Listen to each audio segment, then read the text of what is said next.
Come to think of it, I haven't chatted with Sonny in ages. Let's go see what he's up to.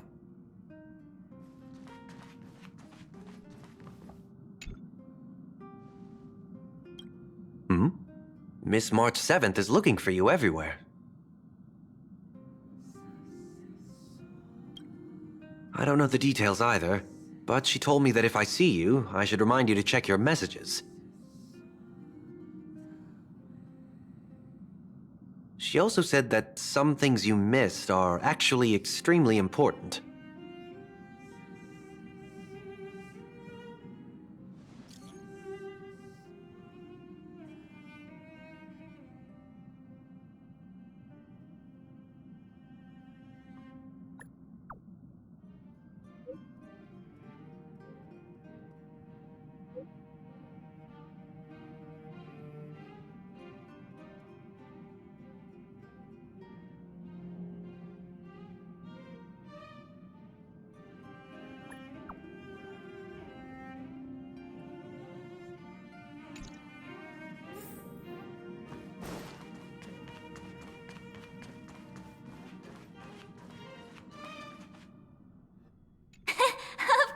I like it. Big Sis Dahlia always knows what's on my mind. So that means we'll be companions again on the next Trailblaze mission?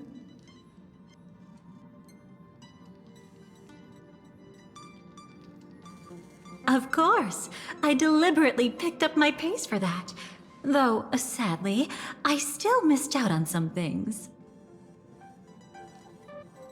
Indeed. Had you joined the Amphorian expedition, it would have made a lot of things easier. Oh, you're finally here! Big Sis Dahlia has been asking about you non-stop!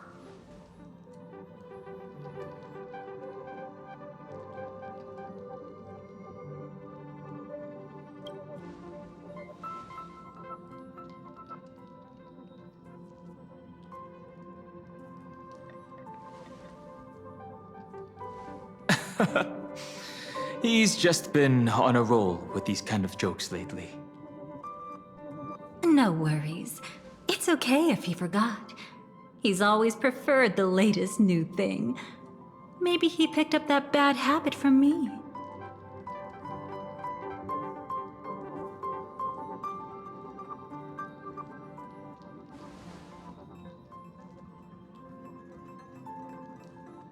Long time no see. Now, does anything ring a bell?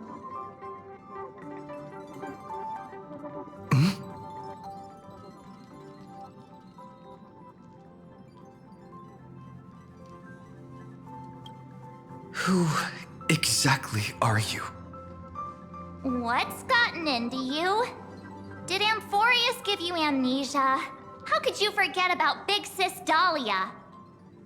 She was the one who helped you suppress the rampaging Stellaron back at the space station.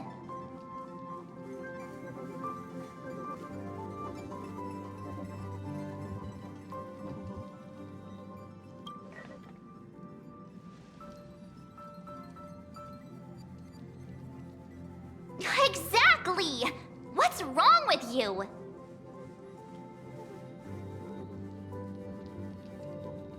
Totally! It was Big Sis Dahlia who dealt the final blow to that Lord Ravager the first time we went to the Cienjo. You haven't forgotten something that big, have you? That was why Big Sis Dahlia had to go back to the garden to recover and couldn't join us in Penacony.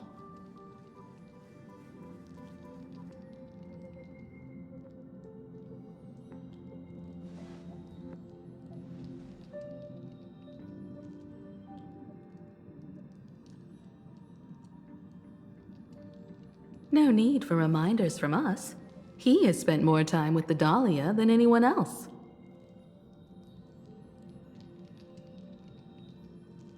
Why don't you let her diagnose you? She's the Express's resident expert when it comes to matters regarding memories.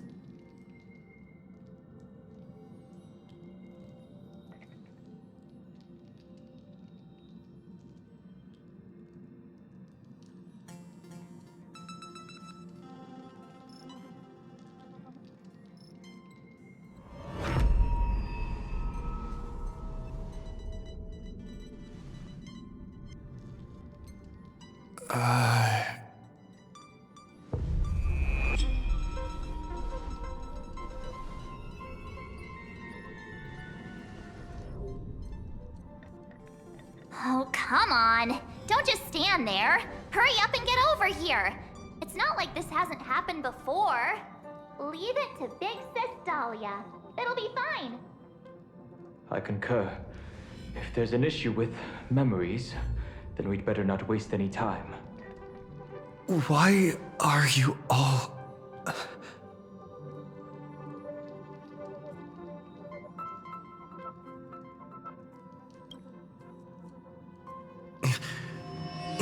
No, this isn't right.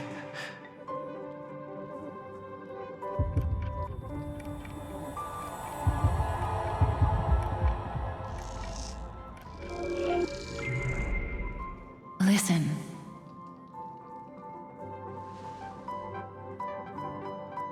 You'll face betrayal, lose your way, and seek answers.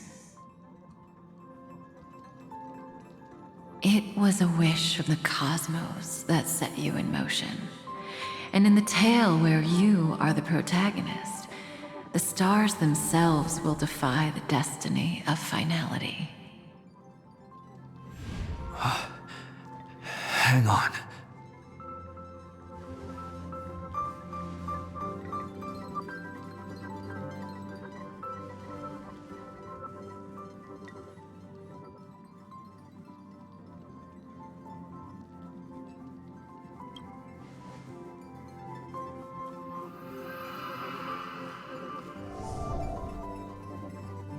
Well, this is quite unusual. Your memories are quite tricky. Is someone protecting those memories? Let's try again then.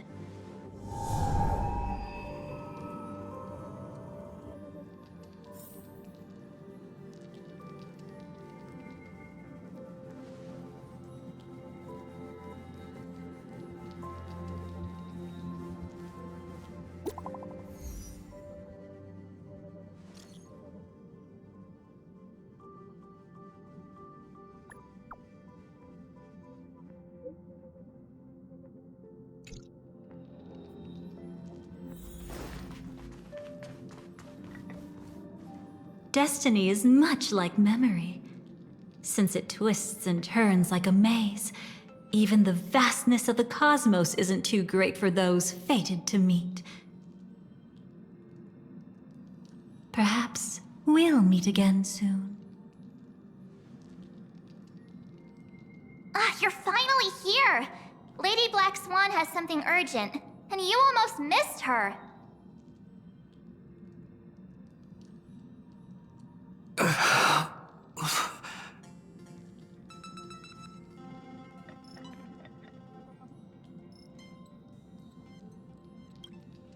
Now's not the time for jokes. We didn't have to be this direct. Guess there's no point in wasting any more effort, right? Your memories are truly extraordinary. It's as if they exist beyond the bounds of time itself. But why take memories so seriously?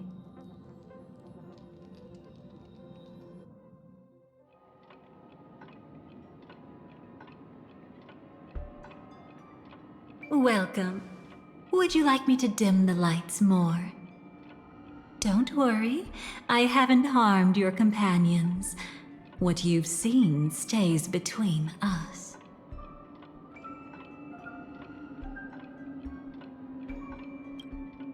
It's a bit complicated to explain. Through certain methods, I've brought you into my own heart. We could be watched if we met anywhere else. This is the only place where I can feel safe sharing secrets that should stay between us. I'd feel a bit hurt if I didn't leave any impression on you at all. My name is Constance, an ordinary memo keeper. if you'd like, you can do what everyone else does and call me the Dahlia for now. Let me apologize. I thought that becoming someone you are familiar with would make things easier. Or simpler.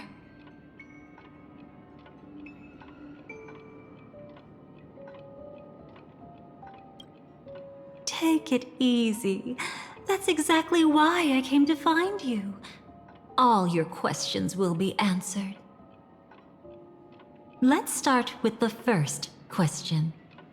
Now, slowly turn around.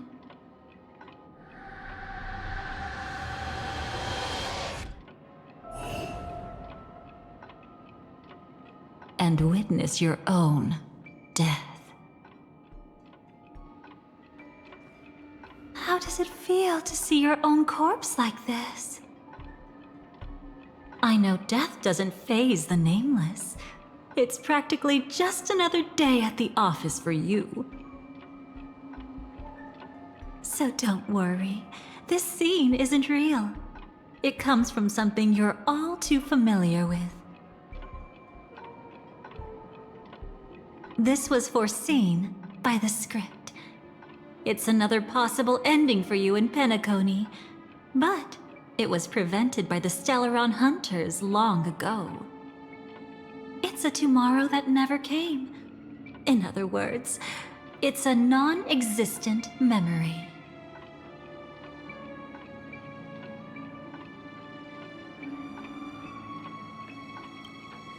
Actually, I'm one of them.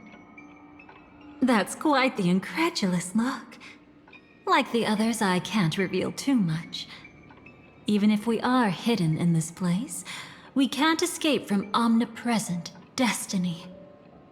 But I trust you won't be surprised by a Stellaron Hunter's sudden visit. After all, that's what our two groups are. The Astral Express travels in pursuit of the light, casting long shadows in its wake. I'm here to tell you only one thing. Your memory of Penacony is incomplete. A part of it has already been stolen.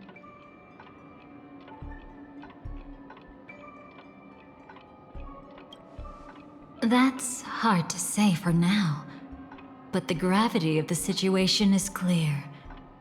Someone might have made you forget some critically important information. Either way, I must help you recover everything about the finality.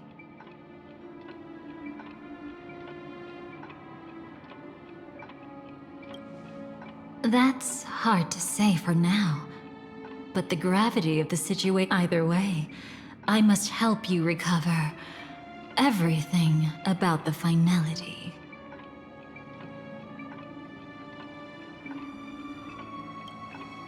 It's not surprising. Have you ever kept a gentle pet? They can always guess what's on your mind, always actively trying to please you. Memories work the same way, if you ask me. Once your brain discovers a void in your memories, it'll carefully fill in the gap on its own, whether you need it or not.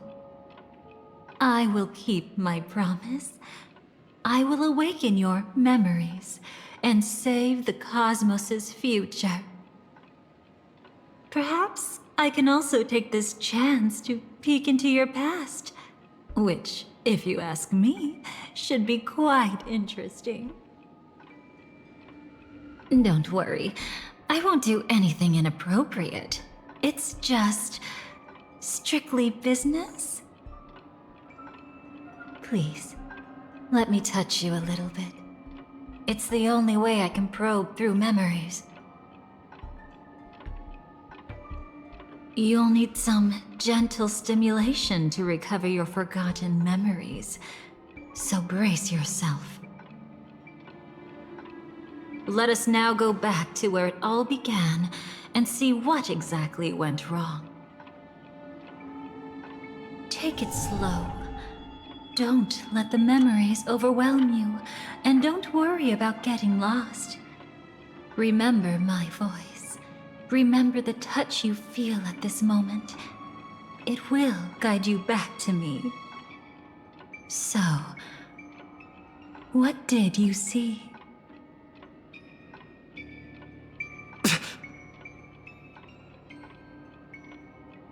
Seems like a rough start. Don't worry. Chaos is pretty normal in the beginning. Can you still remember where this journey began? Penacony, the land of the dreams, located in the Memoria-rich Asdana star system. At that time, a grand celebration of the harmony was about to begin, and as fate would have it, an invitation found its way into your hands. The family's esteemed guests are cordially invited to Penacony to participate in our grand celebration. Witness the impossible in the realm of dreams. Find the legacy of the Watchmaker, father of Penacony, and thus the answer to the question, why does life slumber? There, you encountered Adventurine, an IPC executive who appeared to be answering the invitation alone, but was actually there to reclaim lost territory. He desperately sought allies, attempting to tip the family's scales with himself alone. And then, there was Sunday, the former head of the Oak family, a pathstrider of the Order who would soon usurp the power of the Harmonious Choir and become your enemy. There was also his sister, the renowned Robin. She was meant to perform on stage, but got caught up in a series of unfortunate events, and in the end, found herself as lost as any bystander. Oh my, have there been gaps in your memories from the very beginning? This is quite troublesome. Where should we begin? All right, let's start with her. You must remember. That girl who called herself an artist and was hunted down by the family. Of course, her true identity is no longer a secret. What you see as a first encounter is actually a long-awaited reunion for her. Let's begin our story here. Think of that girl who could neither enter dreams nor wished to wake. Why did she slumber with you? Is this what dreams are? I can't see anything. Can't hear anything. Nothing exists except darkness. I don't understand. Why do people long for this darkness? Don't move yet. It's going to hurt real bad. Is the surgery over? Yeah. As expected, you can't recover the ability to dream. Even after paying such a heavy price, we only get one shot at this. It's fine. One chance is all I need. Is there anything else I need to do? Just don't die. Take a breather. Once the calibration is done, I'll let you officially enter the dream. And then I'll be able to enter that land of dreams. Don't get your hopes up. It's just a nickname. Your dream might not come true.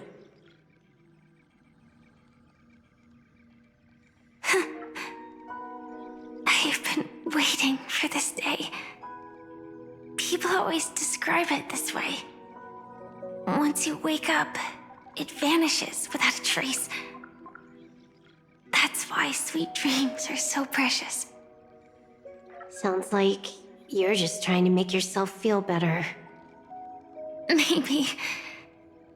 But when the day we cross paths again arrives, I think I'll pretend we've never met and get to know you anew, as if starting all over.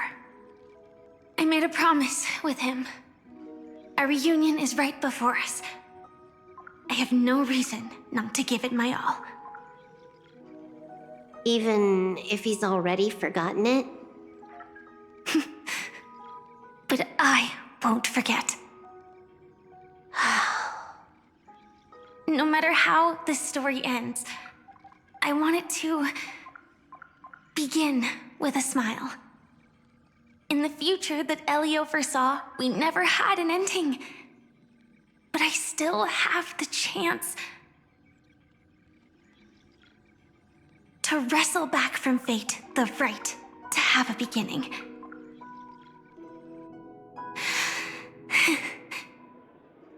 Thinking hard over there? Just spacing out for a while. This is my first time dreaming, so it still feels a little odd. Everything here seems just like the real world. It's mind-blowing to think that I'm actually still lying in a life support pod. Are you sure? Never mind. Hurry up. The Astral Express has arrived. How is the situation? Can we avoid the family's surveillance? ID's already taken care of, but there's a snag. Let's walk and talk. Head to the room I prepped.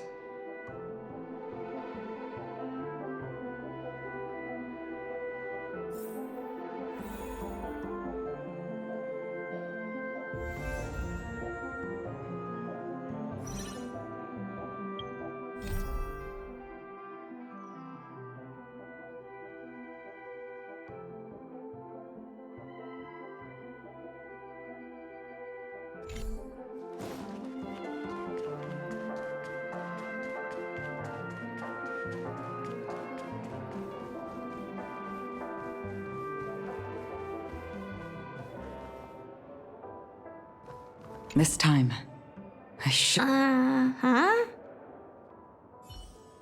This time, I should be on the right path.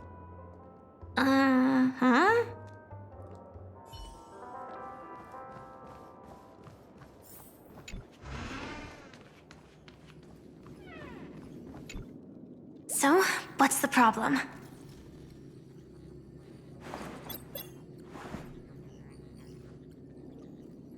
I hired a helper to slip into Penacony ahead of time to snoop around.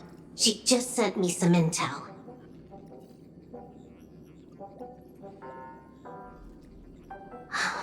There's bad news. The family is borderline all-knowing and all-powerful in the sweet dream. Is there an emanator of the harmony here? It's not necessarily because of a person. It could be a phenomenon. Can't say for certain.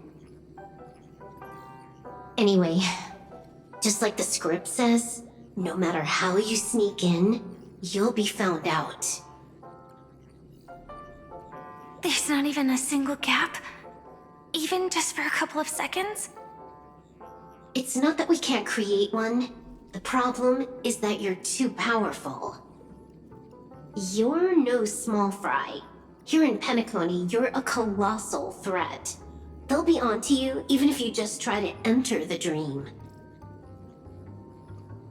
That means, even if I manage to sneak in, I won't be able to escape the family's pursuit. Exactly. And a brawl won't change a thing. This is their turf. You'd be throwing your life away. It might be risky, but I have a plan. The family still hasn't figured out who Stellaron Hunter Sam really is, right? At least not this branch family. Then, let's use that to our advantage. I'll activate Firefly Type 4 and attack the Reverie Hotel. I studied their defenses on the way here. Their basic security won't be able to keep me in check. Create a commotion to force Sam in the spotlight. Then, I'll rush back here at top speed, and while the chaos is still fresh, dive into the dream as Firefly.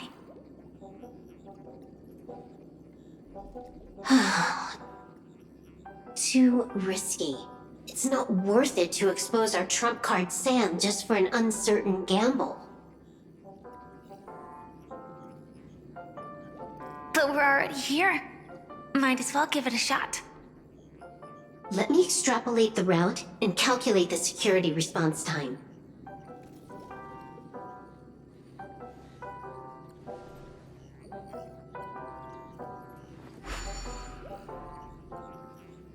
Hold on. What is it? Weird. My readings show security is practically non-existent. That doesn't match what you told me. Describe to me what you see, just to be safe. Describe? It's just your standard hotel setup. Sofa, dream pool, and... Who's there? Relax. There's no one here. Ah, I knew it. What you're seeing isn't quite the same as the surveillance I see. That is weird. How does that work? Let me fix it.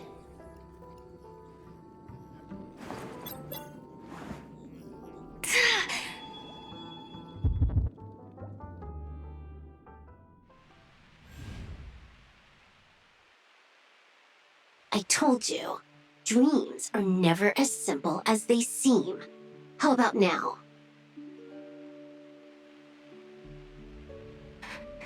This place is... You haven't gone anywhere.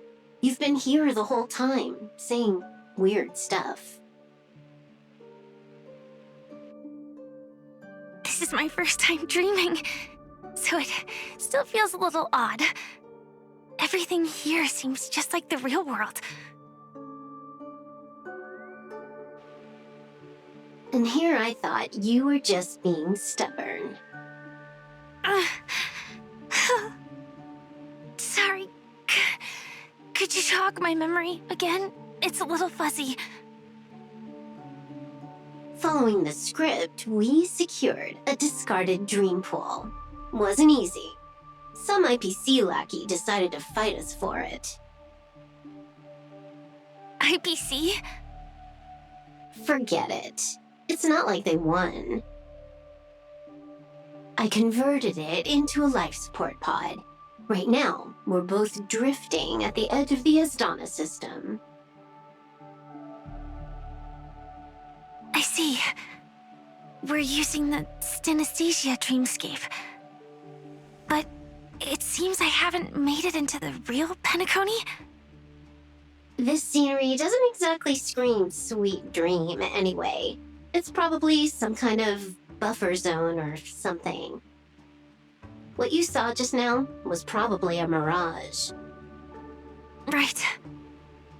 Then the plan to attack the hotel won't work either. Exactly. The only thing you can attack right now is me. In other words, I'm still in the clear. And I'm just one step away from the 12 hours. You always manage to find a silver lining in a pile of bad news. At least things are much clearer now. Let me take a look elsewhere first. Maybe I'll stumble upon a good entrance to become a stowaway.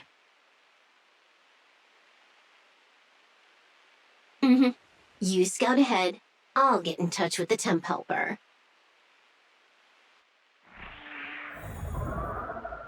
Silverwolf, did you hear something? I didn't notice anything. Strange disturbances in the memory zone are nothing unusual. They say many memories of the past will replay over and over again.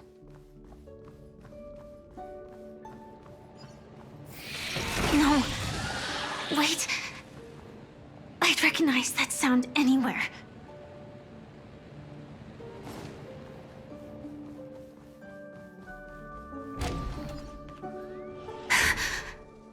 Just as I thought. But why? Shouldn't you take cover first? No need. I know them too well. It's not necessarily the real propagation. This star system went through the swarm disaster long ago, remember? And it was anything but small. Are you saying this is just an echo from the past? Ideally, yes. But it might also be more like a meme. A fear buried in the Asdanians' hearts like a nightmare. So this dreamscape really isn't under the family's control. Maybe you're right. Let's keep searching down this path. As for what they really are... Let me try it out. Then we'll know.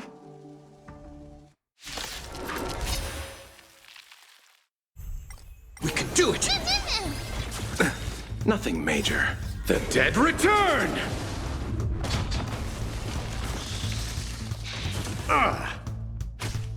Bloom. Repay. Burn it all! Meaning. As you wish.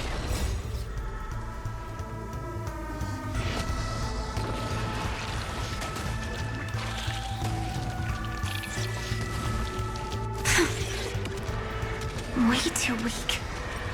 Nothing like in real life.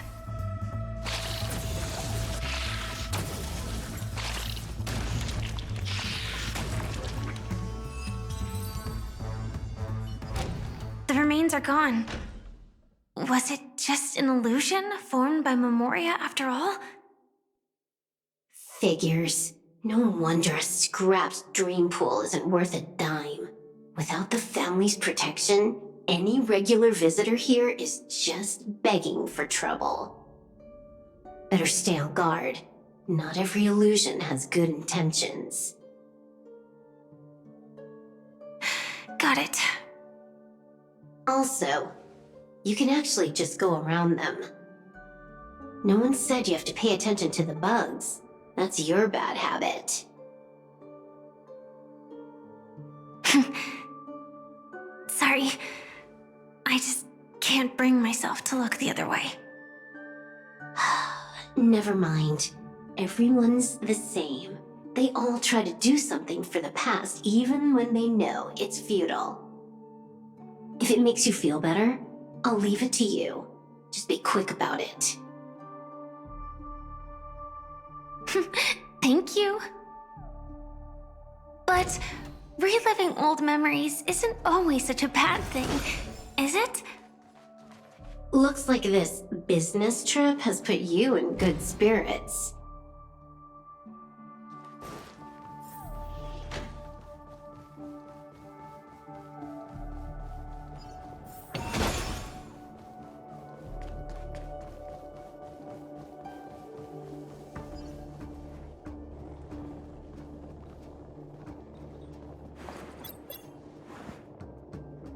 Oh, got a response from our helper.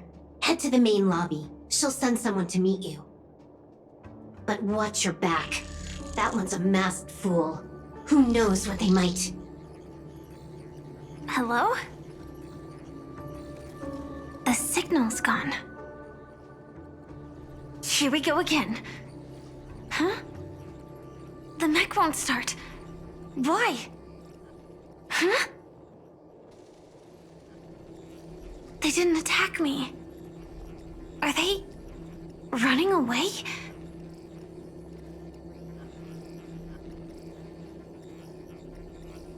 What lies at the end of this corridor?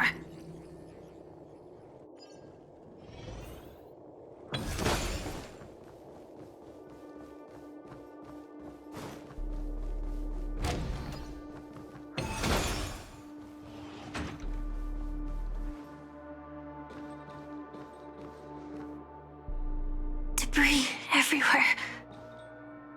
But weren't they just illusions? Could it be? there someone else here besides me?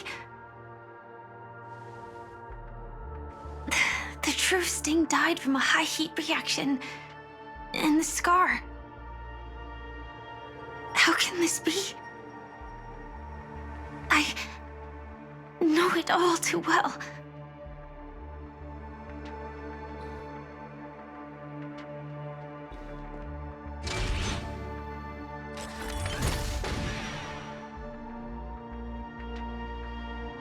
The swarm is one thing, but even for Memoria, why would Glamoth's Iron Cavalry appear in Penacony?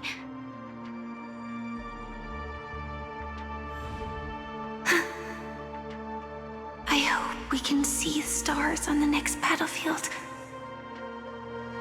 Will we see each other again?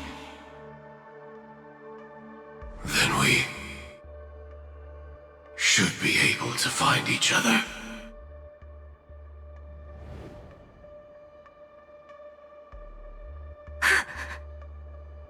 AR-214.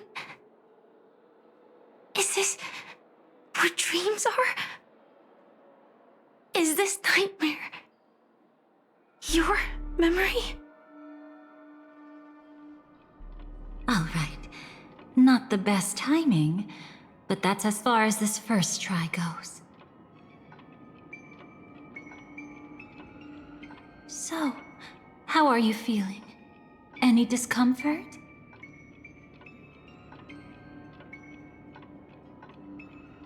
Strictly speaking, these are my memories. I can't presume to speak for others.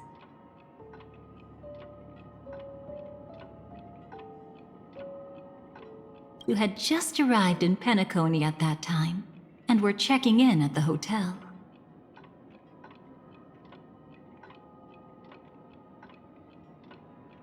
By now, you should know that memories are both precious and dangerous. I must be extremely careful in allowing all the details of the past to come to the surface. If too many memories come flooding back at once, it would be too much for you to bear.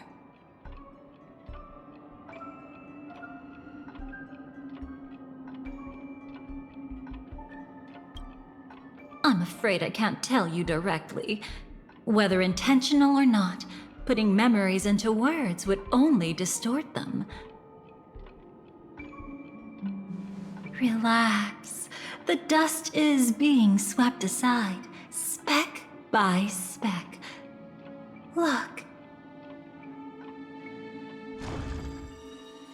Though part of it was stolen, the memory of Penacony has become clear again.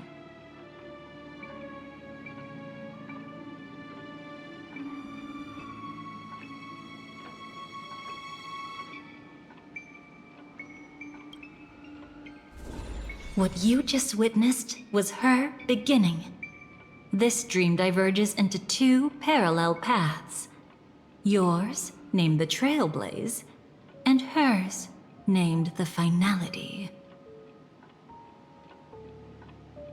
These two paths will eventually intersect, and to reach that moment, we must find more contradictions in the memories.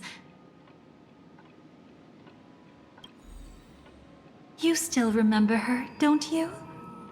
Robin, known by all. You encountered her early on at the hotel, in reality. After you entered the dream, she was using the Harmony's power to help you adjust to the sweet dream. Oh, it's just that. After your farewell, she had already become a victim of a sinister plot when you saw her again. What did she discover during that time that would make her suffer such a terrible fate? Be careful.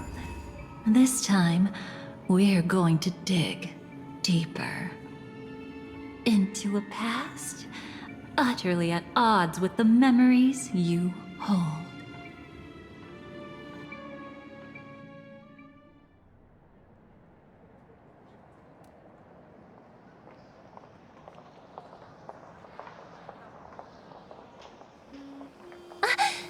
Are you alright? Surprisingly, I don't feel anything. Well, you are in the dreamscape after all. Seems like our guest here hasn't gotten used to the transition. Fret not. Feeling a sense of weightlessness is normal for new visitors. Robin, please guide our friend in getting more comfortable with the new environment.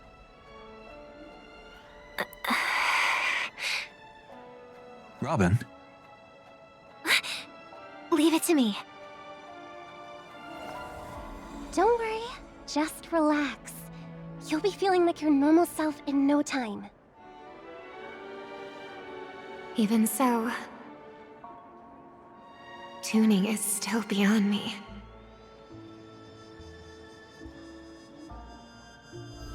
Don't worry. Keep going. I'll help you. But brother, this...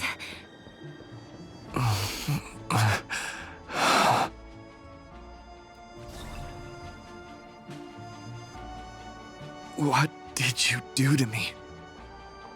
Relax. Just did some tuning on you with the resonance of the harmony to allow you to control your limbs freely in the dreamscape. Essentially, the dream of Penacony is a world formed by memoria. Only by fully understanding its nature can you move freely within it. Unless you're one of the memo keepers of the Garden of Recollection, it can be difficult at first to manipulate the memoria as you wish. But once you've been tuned by the harmony, you can use the same laws of physics from the real world to understand how the dream world works. Oh, oops. I've fallen into my professional habits again. I just can't seem to shake off this urge to be a know-it-all. Don't mind him. He's always like that. Please, enjoy the beautiful dreamscape the family has built for everyone. We shall take our leave. Have a blast!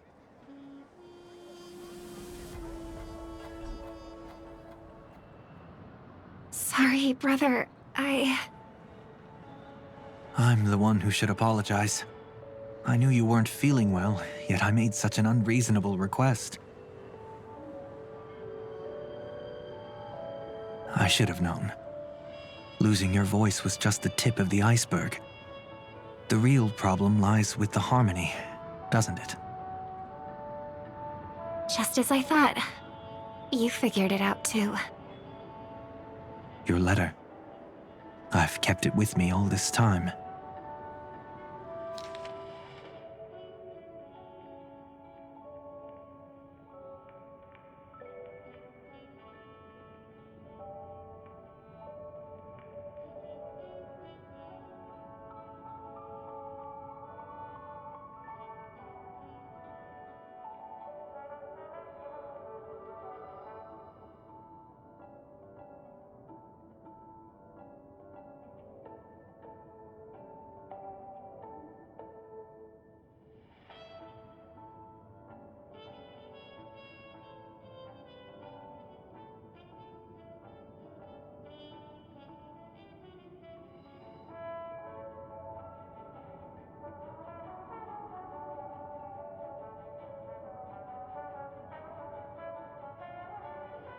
Don't worry.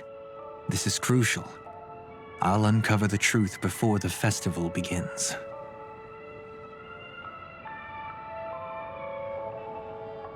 Let me help you shoulder some of the burden. Did something happen in Penacony?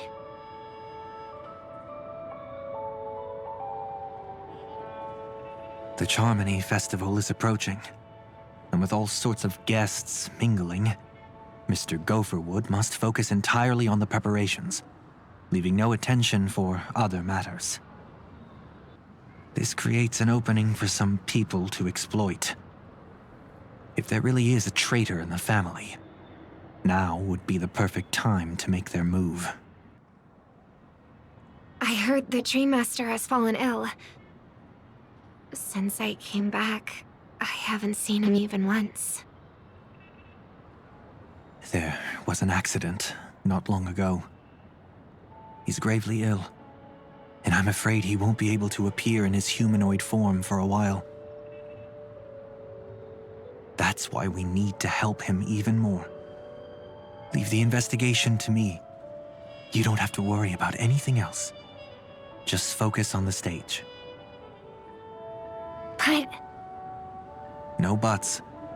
Listen, Robin. Never get involved with death in dreams. You need to sing your heart out. I promise you, when the curtain rises, no noise will drown out your brilliance. Not even the shadow of harmony itself. that's true. Ever since we were kids, there's nothing my big brother couldn't handle. Then I'll go get ready. I won't take up any more of your time. Be careful, brother. And don't forget to save a good spot for yourself. Of course. Who says I can't play favorites once in a while? See you later.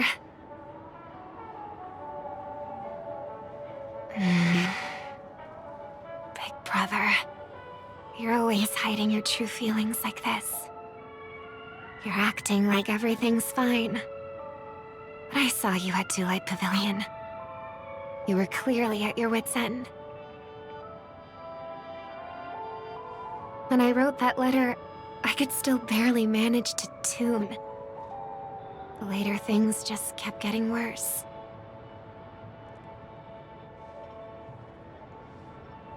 My intuition tells me that something must be wrong with the dreamscape. In my current state, I'm wondering if I can even sense any anomalies.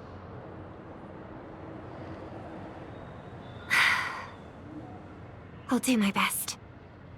Let's hope this is just a false alarm.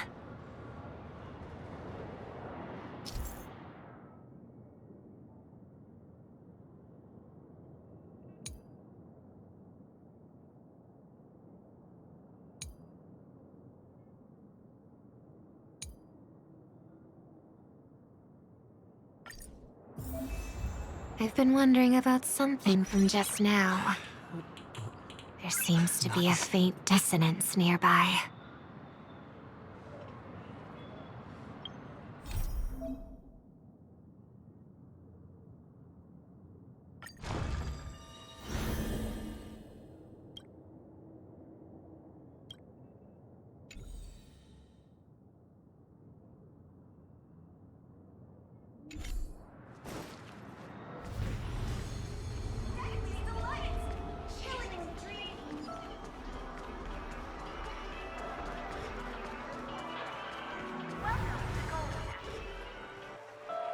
Is that her?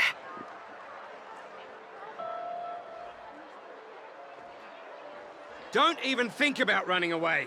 You stowaway. Sorry for bothering you. Please, I need your help. What's wrong? I'll help you. I can't possibly ignore a beautiful lady in trouble. Hey, look! She has an accomplice. Ha! Good work! Now we can nab them both in one go. Stowaway?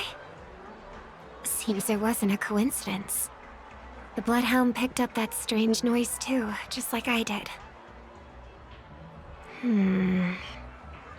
Better to stay out of sight for now. If that girl really is an outsider, this could be my chance. That's enough, boys. Sir.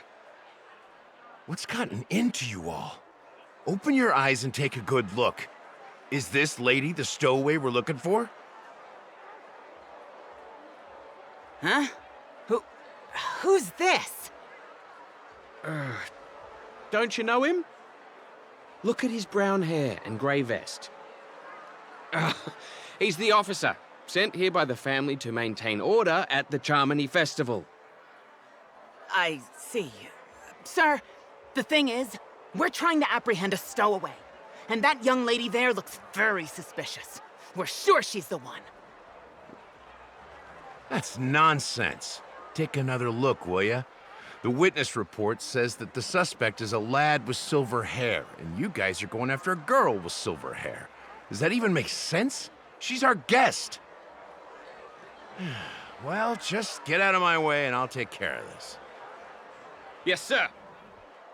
Something's off.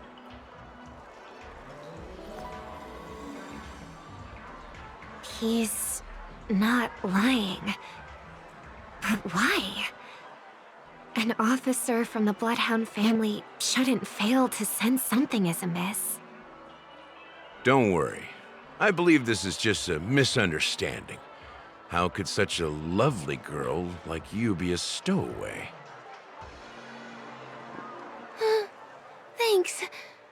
Without your kind help, I wouldn't know what to do. Just part of the job.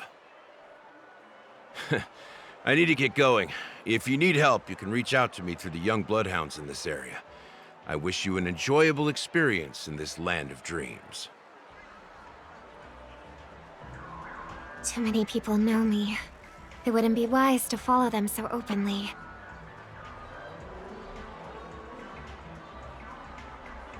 Looks like I'll have to use a few methods of my own. We need to get closer. Find a hidden spot.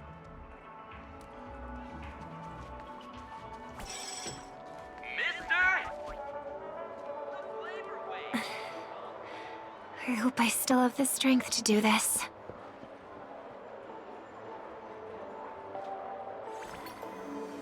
Although the Bloodhounds mistook me for a stowaway, I'm actually a local.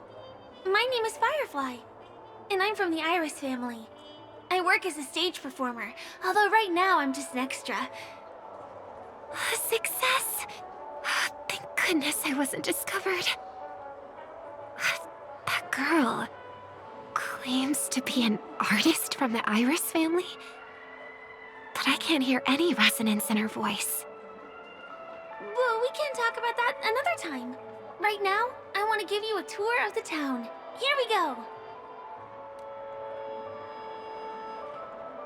If I'm wrong about this, I'll make it up to you properly afterward.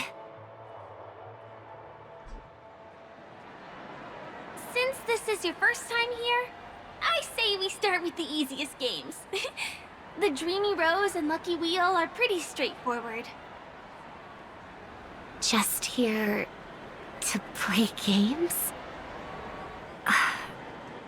I guess I was worried for nothing. Sorry, Trailblazer and Miss Firefly. Maybe this was just a beautiful encounter. Nothing more. I should leave the dreamscape and see the sights beyond it. Maybe things will be better in the real world. Running out of time? Huh? They split up? Everyone needs to be here is here. Not to be a buzzkill, but just a reminder. Don't forget about your first death. Who's she talking to? And what's this about death? Shh. Let's not talk about this right now. I think someone's following me. Did you have fun? No. My intuition was right. That girl is definitely not what she seems. Now I need to be extra careful.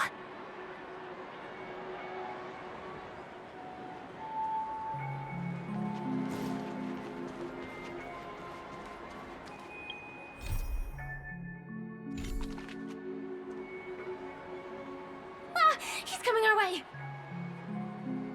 Hey, well, if it isn't my most loyal customer, the Trailblazer guy. It's been such a long time, old friend. And who's this? A companion? I feel like things are getting more and more chaotic. Long time no see, superstar. There's someone else. Oh! Lady Siobhan? Still radiant as ever. I could spot you from a mile away. I came over to say hi. What brings you here? Drawing too much attention is never a good thing.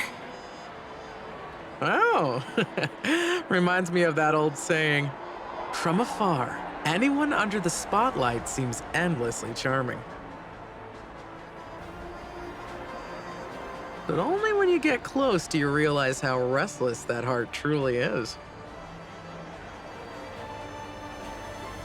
Sorry you had to see that. I just came out to clear my head. The Charmony Festival is coming up soon, and I'm a bit nervous. I heard about your voice issue. Drop by the Dream Jolt hostelry when you're free, and I'll take a look at what's going on. Thanks. I never thought even after all this time, I'd still be troubling you, Lady Siobhan. You must be pretty nervous if you're being this formal with me. Looks like my analysis is spot on. Follow me, you two. Let me give you a taste of the adult world. I'm afraid I'll have to take my leave. I'll come visit you properly. It's just that, right now... You need some alone time, I get it. It's a date then. Catch you later, superstar.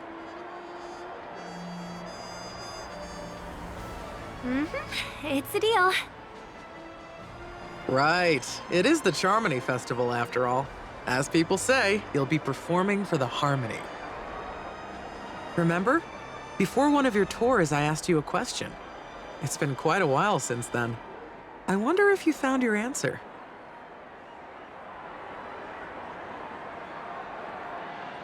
Robin, what do you sing for?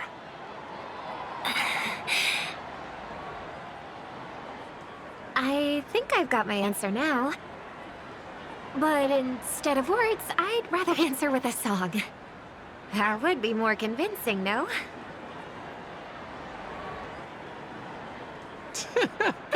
That's actually more convincing than a straight answer.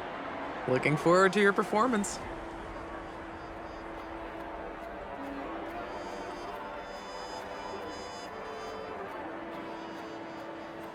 Sorry, Lady Siobhan.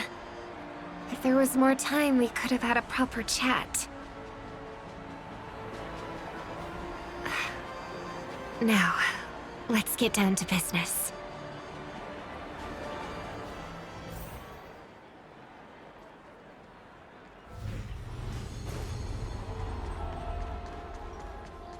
The distance. It's so far. Just where did they go?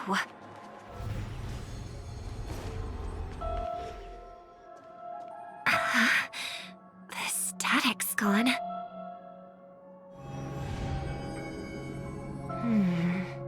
They passed through the commercial district.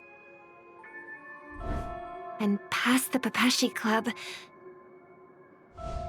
And then the voice just vanished. Did she return to reality? That can't be right. There's no entrance or exit there.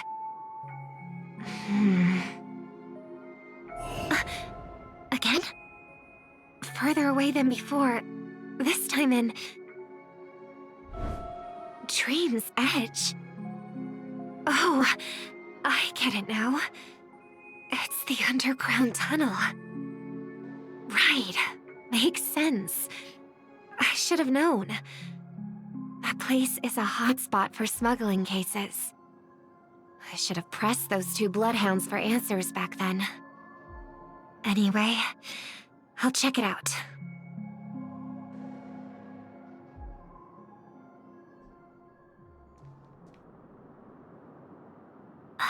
Can't navigate any further from here. Is it because the dreamscape construction isn't complete yet? the family never stops weaving their sweet dreams. And Penacony has always maintained good relationships with the outside world.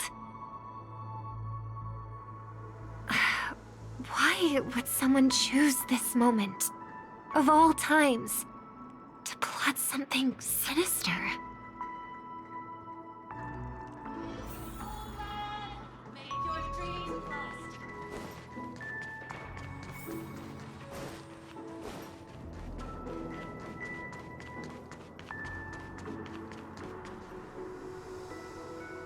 Excuse me, ahead is... Is that... Miss Robin? Hello. I never thought I'd meet you here. When I joined the Bloodhound family, you were the one who delivered the family's greetings.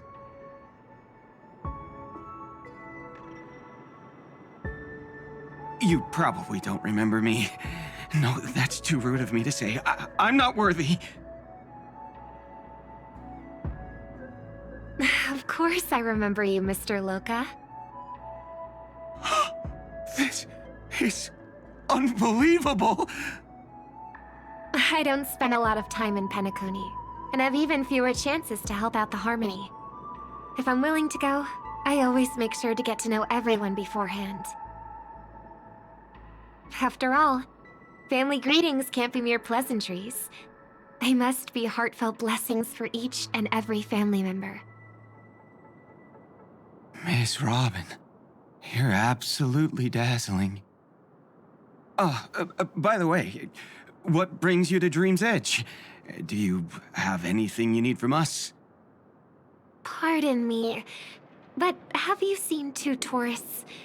They both have gray hair, and one of them is a young lady wearing a hair clip. You're looking for someone? I don't really recall seeing them, but I can keep an eye out for you if you like. Oh, well, Don't bother. Mr. Sunday, what are you doing here? I heard someone's up to no good, so I came to check things out myself.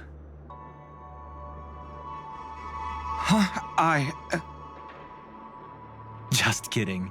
Don't be so tense. Robin hasn't been home for a while, so I brought her here specifically to look around and reminisce about her childhood days. As for those two mentioned earlier, they were guests we met. They left some items behind, which I've already returned. There's no need to ask anyone else about it. Understood. There's a construction site ahead, so we won't go any further. Goodbye.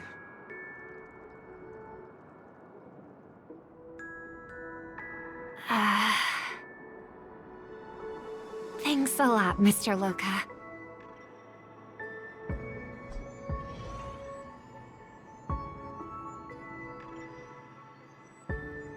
I couldn't speak freely earlier.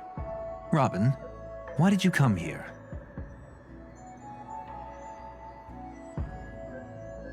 Like you said, I'm here to reminisce about old times.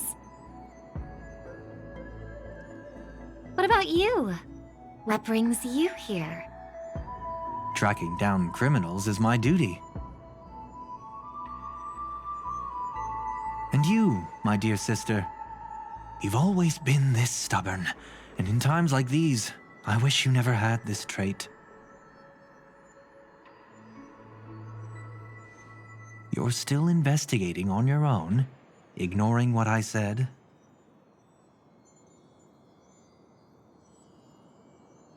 Yeah. I can't stop thinking of death, so I followed some people all the way here. After all, I witnessed that horrific scene at the Dewlight Pavilion with my own eyes. I can't let you bear this burden alone.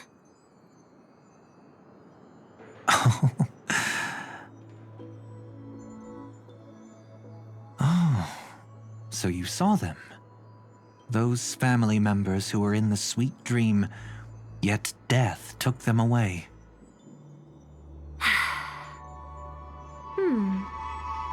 I only saw documents strewn on the tabletop. If my brother had even an ounce of energy left, he would never have tolerated such a disorganized sight. Just like now, if it weren't for getting the truth out of you. I absolutely won't tolerate your arrogant and disrespectful facade.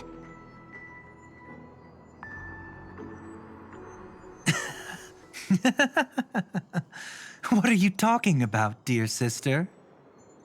Just kidding. Don't be so tense. But my brother never jokes around with strangers. I watched as he smoothed away the sharp corners of himself, bit by bit, hiding them in the deepest corners of his heart. Stop insulting my elder brother.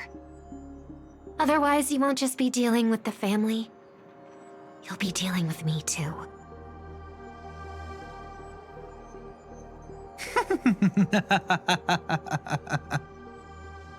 And here I thought you'd enjoy my little creative spin I'd put on him. Don't you think he's more likable that way?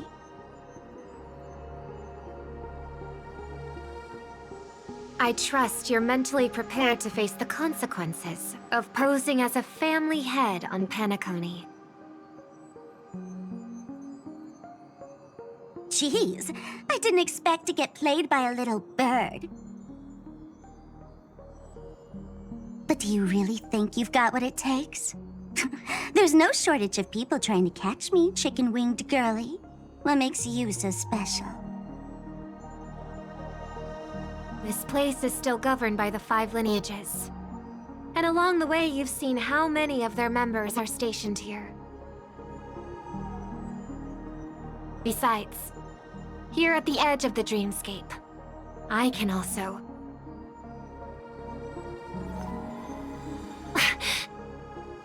What do you mean, can?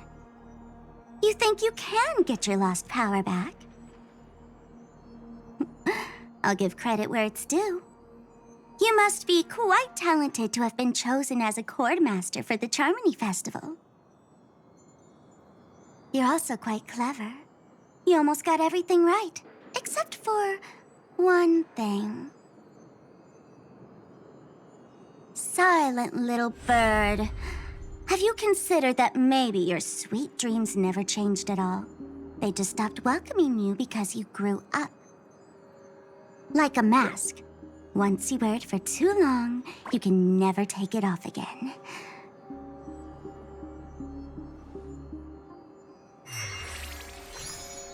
As for that mask of yours, is it really called the Harmony? The twin of the Order?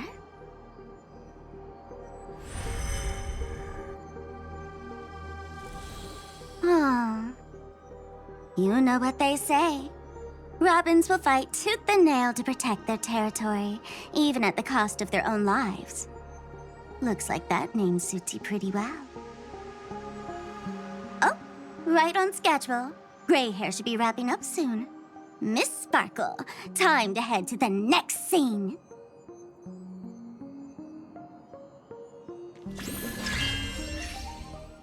Let's roll! Oh my! I thought I could fool your eyes at the edge of the dreamscape. But I guess there's no hiding from you on your home turf. What? You want to settle the score with me for messing with your people? Why don't we sit down and have a chat? You seem like a patient one to me. So tell me, what exactly do you want to take from me? How are you feeling? Need to take a break?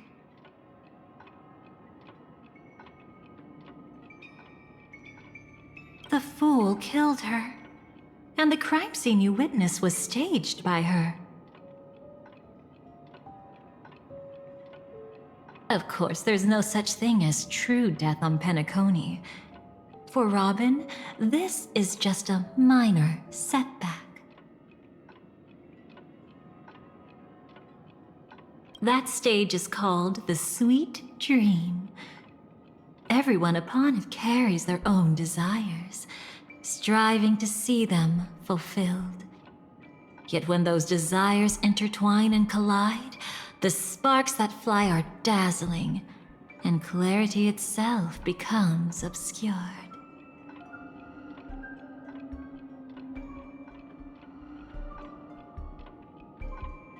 Before we continue, I have one more question. We've spent some time together, so at this moment, how do you feel about me? How much are you willing to trust me? As a matter of fact, I've appeared in your memories before. And similarly, it was related to Penacony.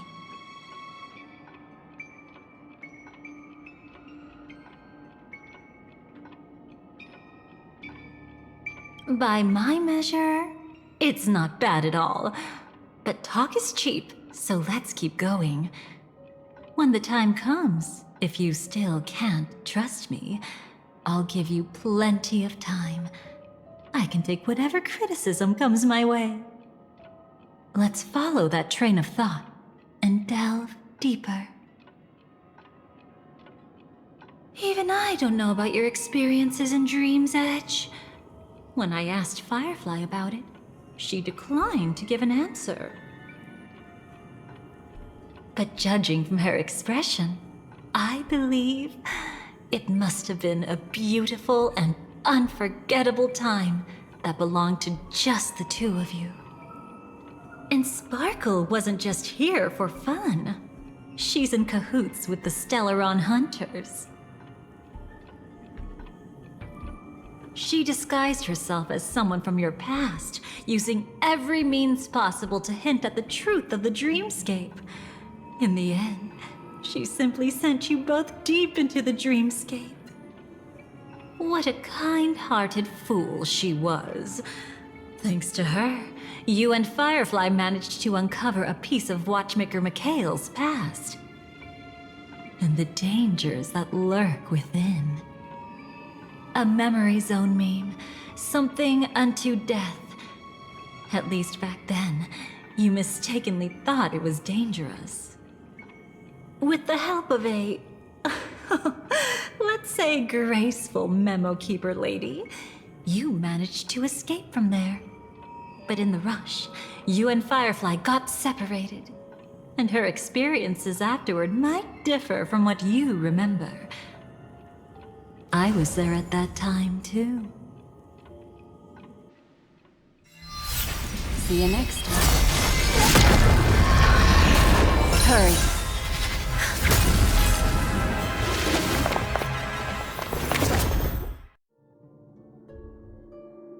Don't worry, I've got you. How are you feeling? Passing through Memoria so suddenly always leaves you in a daze. That memo keeper had ulterior motives. She could have sent all of you away, but deliberately kept you behind. What happened just now? It's a memory zone meme. Some Penaconian legends mentioned it and called it death. I caught something unusual, but couldn't get a clear look at it. But I saw it. In that instant, before it was about to strike, a reflection of another dreamscape appeared in its pupils. It was somewhat similar to the 12 Hours, yet the atmosphere was completely different. What if death doesn't exist in sweet dreams? Or so they say. But what if that's not a lie? Perhaps death is just sinking into a deeper dreamscape. Too bad. A nosy memo keeper had to show up. Next time we meet, leave it to me. I'll give her an experience she won't soon forget. Every time you say that, it's always you who seems to be having fun. This time, try not to go overboard. It's not necessarily a bad thing. If I really do meet my end, I won't have a chance to tell them the truth anyway. Are they still around? I can't sense them anymore. I'm afraid they must have gone back to reality. Hold on.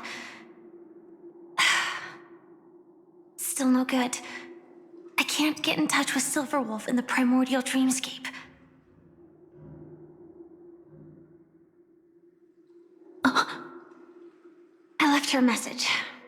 If she gets it, she'll help guide him back here. Or we could head back to reality first and get in touch with Silverwolf.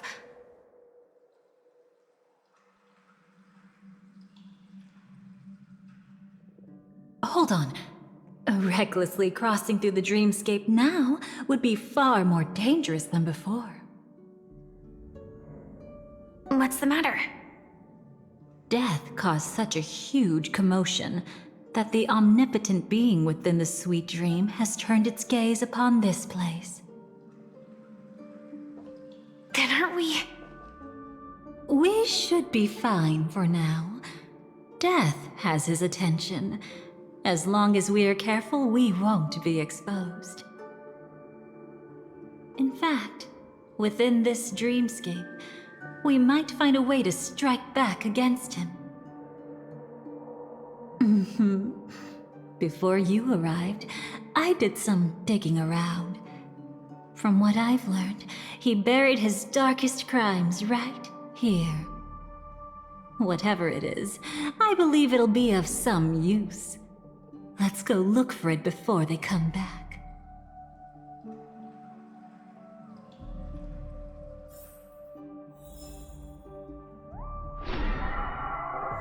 It's that memory zone meme. Be careful.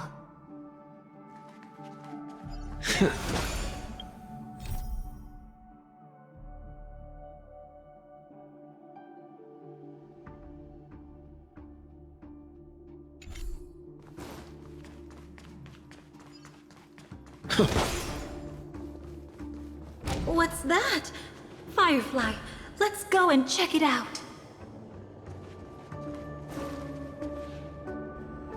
From the traces nearby, it was Death's doing.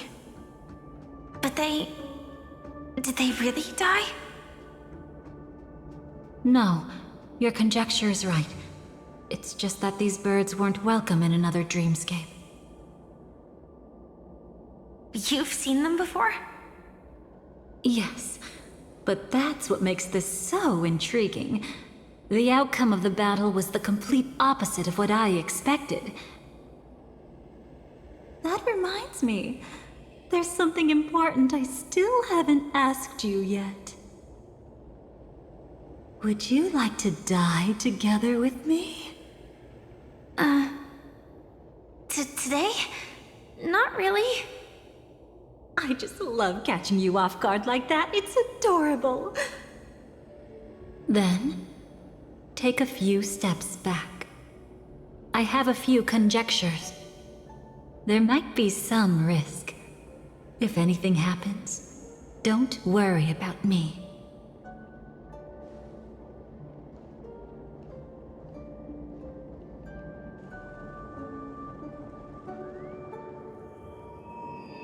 What are you? Just as I thought. So, what happened?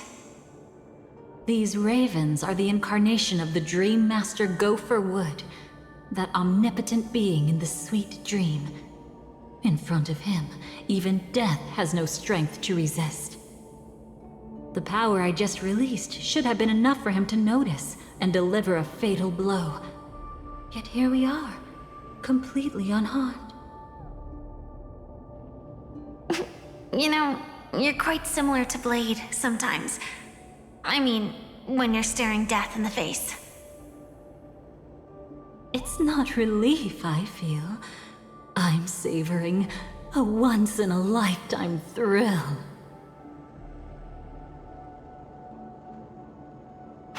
If only it was just once for me too.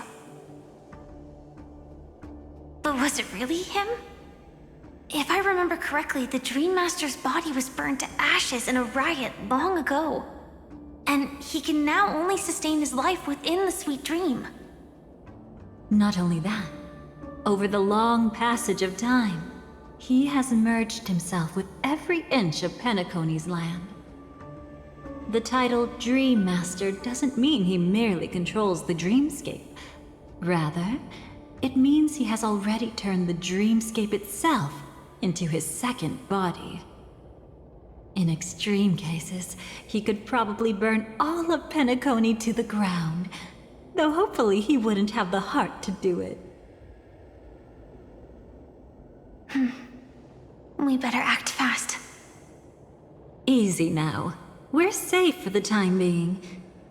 Maybe it's not that he doesn't want to act against us, but rather that he can't. At least, not yet. Lately, Gopher Wood has been claiming to be ill, never appearing in the 12 hours. Yet just recently, he buried his darkest crime deep within the dreamscape. So, you're saying that burying this crime took a heavy toll on him, leaving a flaw in his supposed omniscience and omnipotence? That does sound plausible. Could it have something to do with the Watchmaker's legacy? I don't think so. After all, that secret was branded as the darkest. And perhaps the legacy is not one alone. Only by seeing it for ourselves can we know.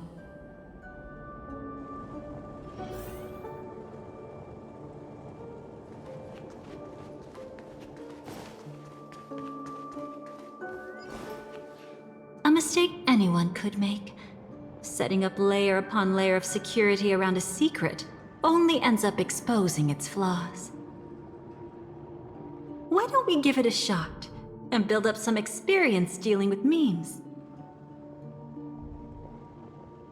There won't be any new experiences.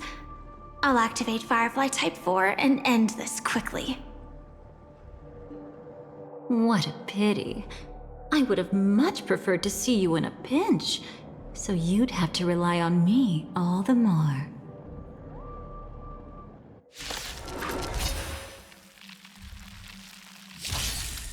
I'm on it.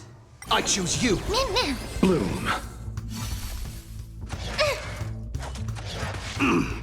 Forever doomed! Receive divinity. Repay. Eternal sleep. The dead return! Me! As you wish.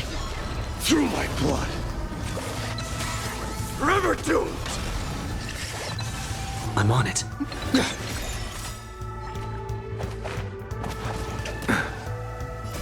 Embrace a new life.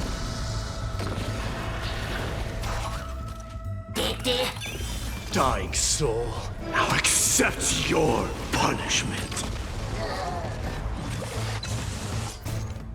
We can do anything!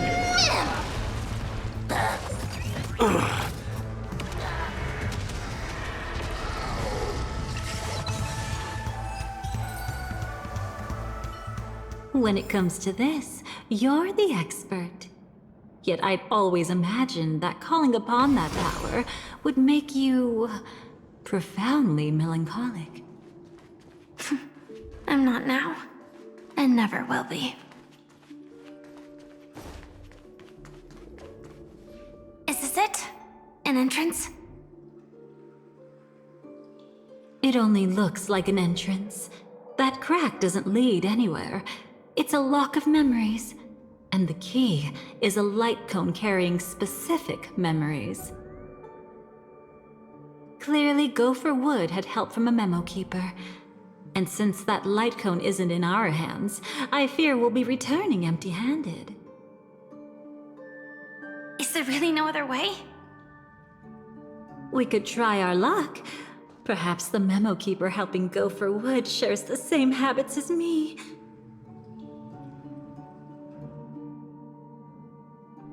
I'll take a look, but don't get your hopes up.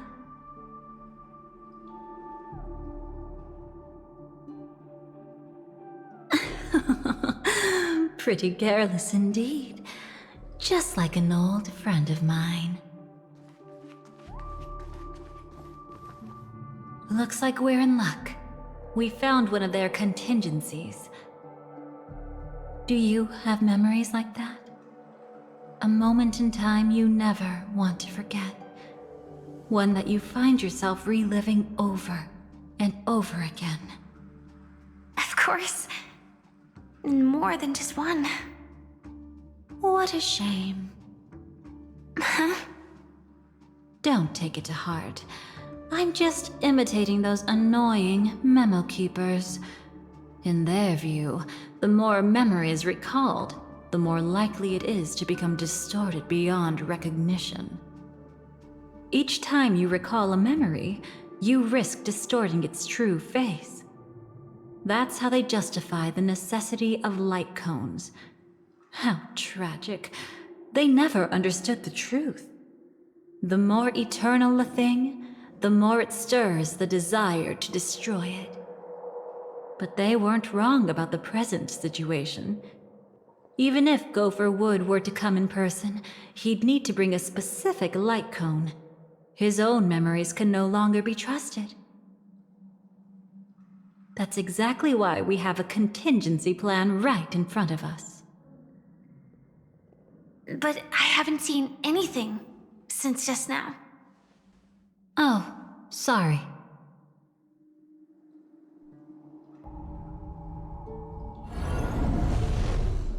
Inside here, there must be some kind of gentle trigger that would help him recover his memories before they are subjected to distortion. But for us, that's probably meaningless.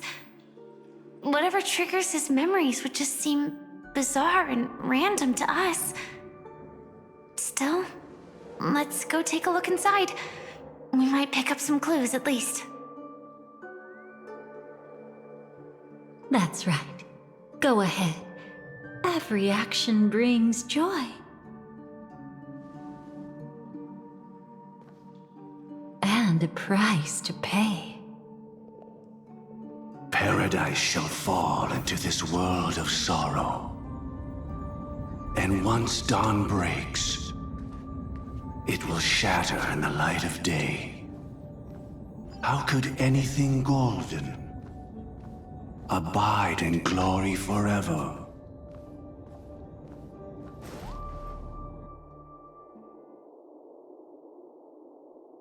How can this be?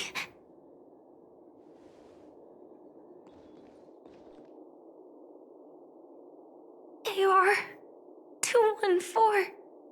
Is that really you? You don't have to force yourself. I can take care of it. No, it's okay. Was it her that you saw when infiltrating Penacony? Yes, I saw her fighting off the swarm. But it was just Memoria, and it vanished quickly. Silverwolf mentioned that Penacony had also faced a swarm invasion before. I kept telling myself that she was just passing by and lending a helping hand. And after everything was over, she had already left, safe and sound. So this time, do you still want to know the answer? Would it be any different? I really want you to tell me that this is not real. It's just Memoria. But thinking about it calmly, nothing can change it. A memory is ultimately something that's already happened. You're more composed than I expected. I wish I wasn't like this. She and I, we could be called friends. I wish I could just break down and cry for her, like any normal person would, to mourn her loss. But what surfaced in my mind was that one sentence. This is our predestined fate, and one day, I too shall meet the same end. One day. Not today. Though it's already too late. there are still other things I can do for her. Maybe you should calm down first. Unfortunately, this isn't Memoria, but a real Glamoth Knight. Clearly, Penacony was her final destination. I'm surprised she made it to Penacony at all. Oh, the Glamoth regulations. She broke those prohibitions? Worse than that. She was the first and only deserter of the Glamoth Iron Cavalry. The Empire hadn't fallen yet, but she didn't want to accept a fate of dying in battle. So she left on her own. She said she wanted to choose how she would die. We had a brief farewell, but I didn't stop her. I couldn't. Leaving the Glamoth Empire itself would quickly drain her life away.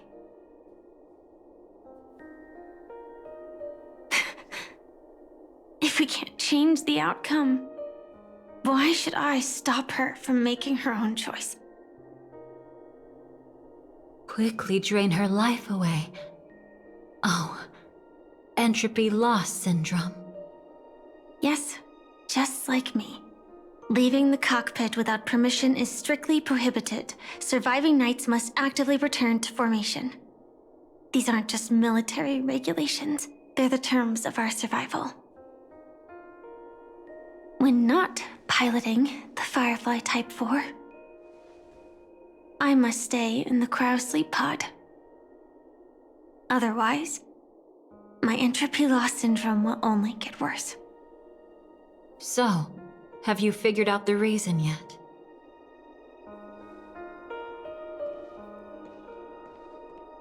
When he and Kafka found me, I had just finished my duties as a Glamoth Knight.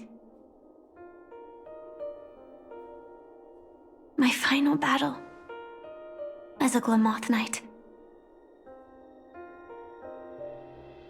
The Empire fell, and all restrictions vanished. For the first time, green flames ignited upon my body, and for the first time, I touched the true path power that the Glamoth Knights wield. That's when I realized entropy loss syndrome is a death called living. The propagation? That's the true source of the Glamoth Iron Cavalry's power? Yes, I've seen it happen.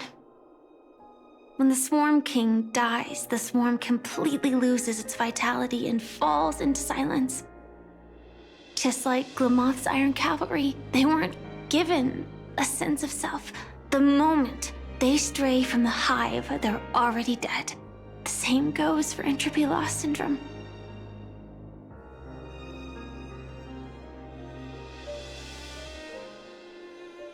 Could you help me take her away?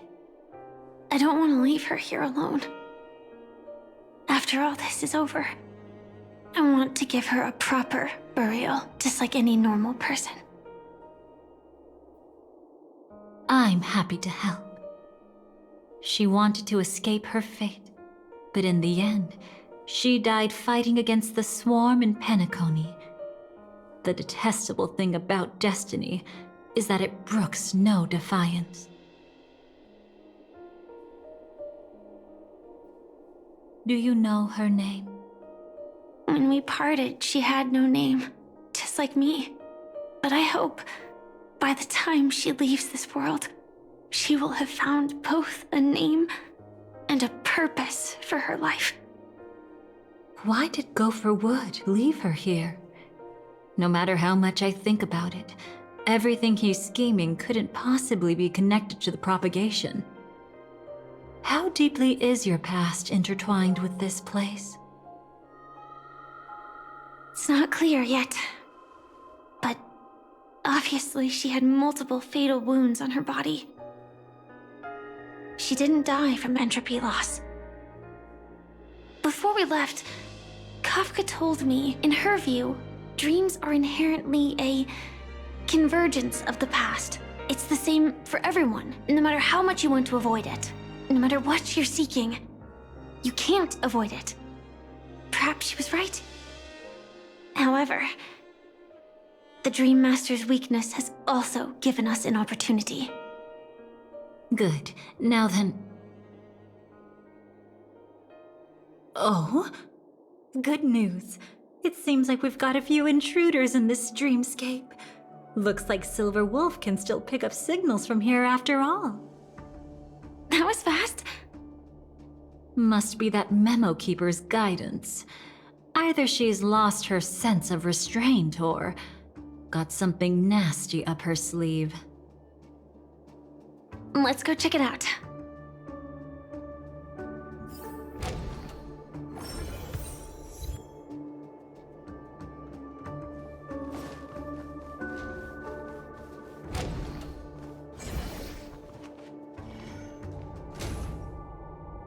You aren't hiding anything, are you? Great. He's okay too. Hold on. There's a troublesome stranger here. She looks familiar. She's... Oh? You don't know? Setting allegiances aside, she's much more dangerous than the Dream Master. When facing an emanator who walks in the nihility, we must always tread carefully, no matter when or where. An emanator of the nihility? Was she ever mentioned in the script? No. If it weren't for my father's death, I wouldn't have known about this either. Your arrival is timely. This dreamscape is fraught with danger. Since our destination is the same, how about we join forces? I can protect you from harm, but in the memory zone I'll need assistance from the memo keeper as well. And if we run into the family, it wouldn't hurt to have one more person to explain the situation. Absolutely not. We need to keep her away from him. Shh, be careful. What's wrong? Right now, their journeying together is actually saving us a lot of trouble. I can sense it. Death has cast its shadow once again. It's close, and unless things change, they'll cross its path before long. That Mr. Stellaron is clearly unfamiliar with Memoria, and that arrogant swan, always mindful of appearances, is unwilling to show all her cards. Only with Acheron present can they cross beyond death. Then all the more reason I should find them right now and tell them the truth. There's no need for another conflict with death. But Black Swan is still here, with unknown intentions. If she chooses to twist the truth, you won't be able to convince the others. Here, a memo keeper's word carries more weight. No need to rush things. There's still time to reveal the truth later. Absolutely not. Have you forgotten? As a Stellaron hunter, I have a 0-point mission. One that must be completed at any cost. If there's even the slightest chance that Acheron might draw her blade, I cannot let him be there. Oh, I thought you wouldn't care. Haven't you had enough of sacrificing yourself for duty? My dream was destined to shatter from the start. But for them, it's still not time to wake up.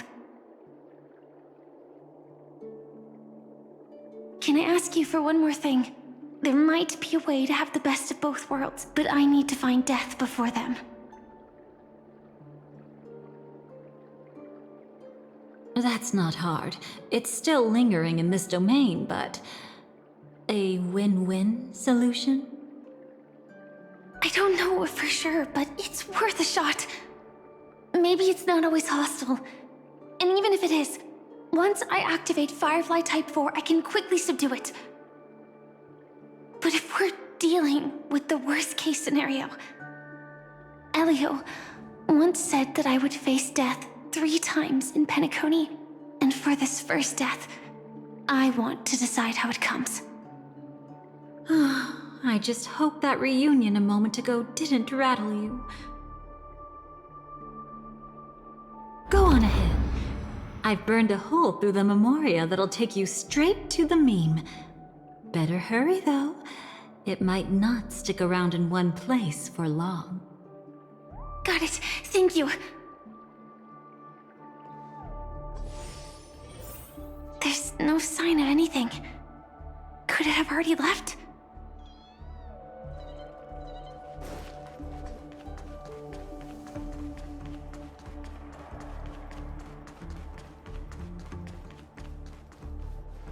Nothing strange here either. Wait, it's right here. I need to end this quickly. Watch out! A dangerous presence lurks nearby. Already? There's no time. Then I'll... It's fine, it's fine. At least I get to choose how to die. That alone is great. Besides, this is just a dream, so it won't hurt that much. This is just my first death. I still have plenty of time to fulfill the promise we made together.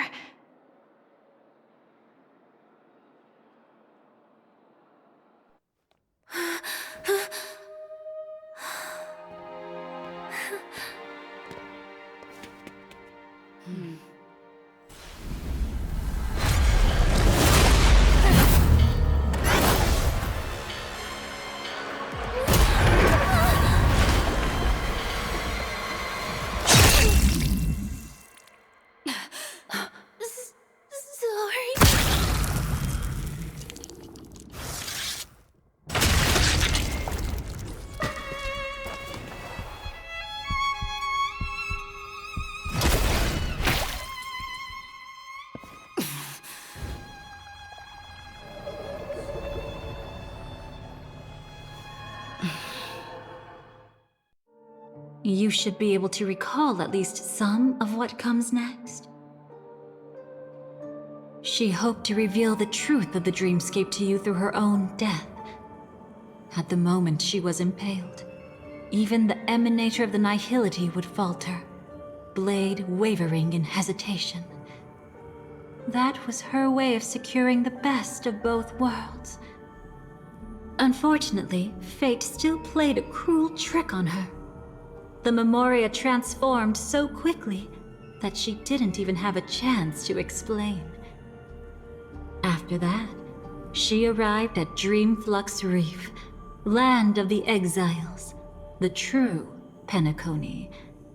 The family went to great lengths to conceal its existence, using death as their justification. However, at that time she still couldn't venture deeper with peace of mind. Unable to reveal the truth, the situation that had worried her before continued to persist. She was burning with anxiety to return and get you away from the battlefield. Fortunately, a kind and caring lady was still watching over her. I reached out to help once again. Her worst fears didn't materialize. Death retreated on its own, allowing you all to escape unscathed. After that, guided by Black Swan, you tried to uncover the truth behind Firefly's death. However, as you must have noticed, be it losing contact with her companions, or the embarrassment of being unable to activate her mech, those memoria illusions were clearly left behind when she infiltrated Penacony from the memory zone. But that hardly matters.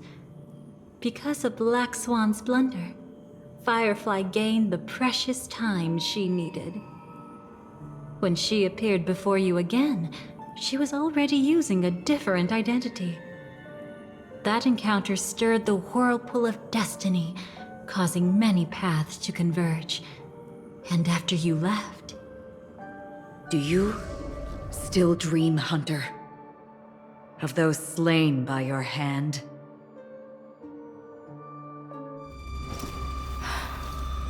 I still see them in my dreams. Hold it. Their time hasn't come yet. My time? I've seen many clever disguises that can conceal appearances, but they can never cover up who a person really is. And you're no different.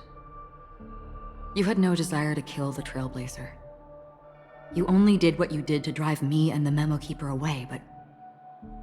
why?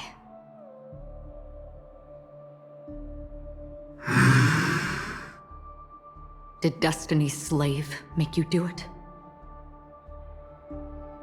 You know, Elio. I thought this is just the kind of thing that'd get written into your script. My script has always been brief. Other than that, anything beyond that is unnecessary. Now it's my turn to ask. Who exactly are you? Why ask when you already know the answer? Huh? I tend to forget things. Which is why, rather than memories, I'm accustomed to using my emotions to capture what I normally wouldn't otherwise. So, I know who is inside that cold armor. Therefore, I can sense it. You know who I am. You know this blade, and the meaning that lies behind it. How about it? Ready to take off that armor and sit down for a talk? It's not yet time. You shouldn't know so much, lost self-annihilator. Like I said, my memory isn't great, so you needn't worry. What's next then? The Trailblazer's been taken by Black Swan. Will you go look for him? No need for that. No harm in telling you. On Penacony, Elio only gave me one instruction. Allow the Astral Express to pursue the Grand Legacy. The Astral Express is not your enemy. If your goal is the Watchmaker's legacy, then go look into the family. Not only are they covering up the existence of death, but they're burying the past and the truth about the dreamscape. Already on it.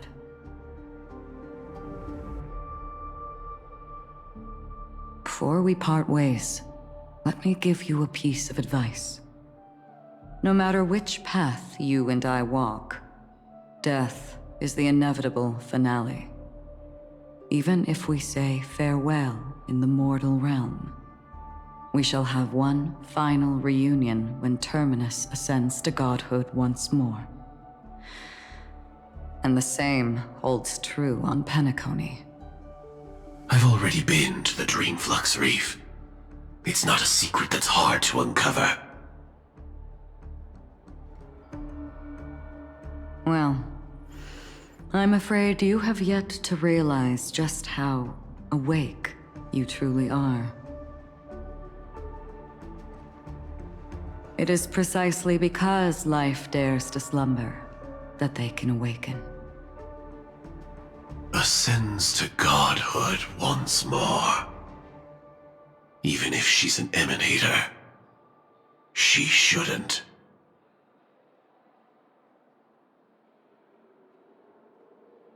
After today, Japella's name will disappear from cosmic history, and the Everflame Mansion will take its place. In the not-too-distant future, you'll receive an invitation. That's your next stop. Land of the Dreams, Penacony. I hope you find whatever you seek there. Be it answers or salvation. Thanks. I hope. Huh? A phone call? At a time like this? You can turn him down. You know what I mean. But Elio said I'm the perfect candidate. Candidate? So Elio finally came to a conclusion. Yes, he said he saw the fourth fate clearly, and there won't be any more surprises. He also chose me as the last survivor. Just like him. Which path is it? The nihility. After it engulfs everything, I must be the last survivor. Giving my all to turn the tide. How ruthless. However, it's a bit different from the other three. Before that, I have other matters that need my attention. If possible, I must prevent him from being tainted by the power of nihility. Even the slightest trace of it. After all, everything he carries is not only heavier, but also more precious. If possible is a bit vague. I suppose, if it comes to that, even if I have to die for it, I cannot run away. In the future that Elio foresaw, we never had an ending. But I still have a chance to wrestle back from fate the right to have a beginning.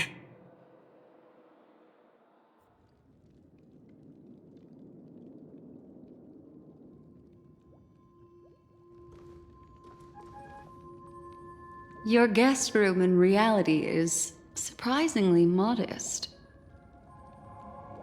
An aesthetic you share, Miss Acheron. It's a cinch. This music box. The invitation received by the Annihilation Gang. There are latent memories that linger on it yet. You see, memories of you are not yours alone. They travel in other people, other things. I know much, and I can predict even more. With some help, the dead can be made to speak. The Annihilation Gang, that band of desperados who all disappeared after meeting you. What exactly happened to them? Well, let me reveal all.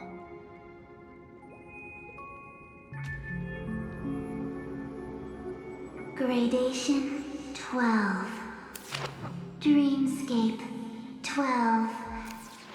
Father, I dedicate this to you. Well done, Dubra. Wherever they go, shall be met by annihilation. There it is. It's hazy, but it's Ifrit's voice. The other one is probably his progeny. This is the residual memory from when the invitation was first delivered. They were abruptly interrupted. Then, what happened next is... They sought refuge in a land of sleep, merely wishing for undisturbed rest, away from the storms. Children of the flame, this marks your rite of passage. She won't be necessary. I alone am enough.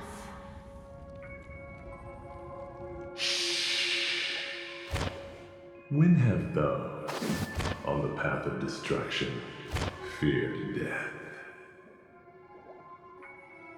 The Everflame Mansion has set out on a journey. Those poor people, they have no idea what lies in wait ahead of them. Memory recovery is going well, but slowly. She'll be here soon, and time is short. There's nobody else here, so there's no need to be delicate. In fact, I think I'd better go all out.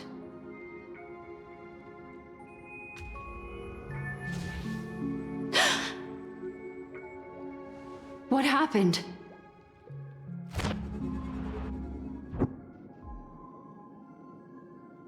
The memory after that is blank. How is that possible? This music box fell into Acheron's hands, and she brought it to Penacony. That's a fact, and that's how it should have gone. But along the way...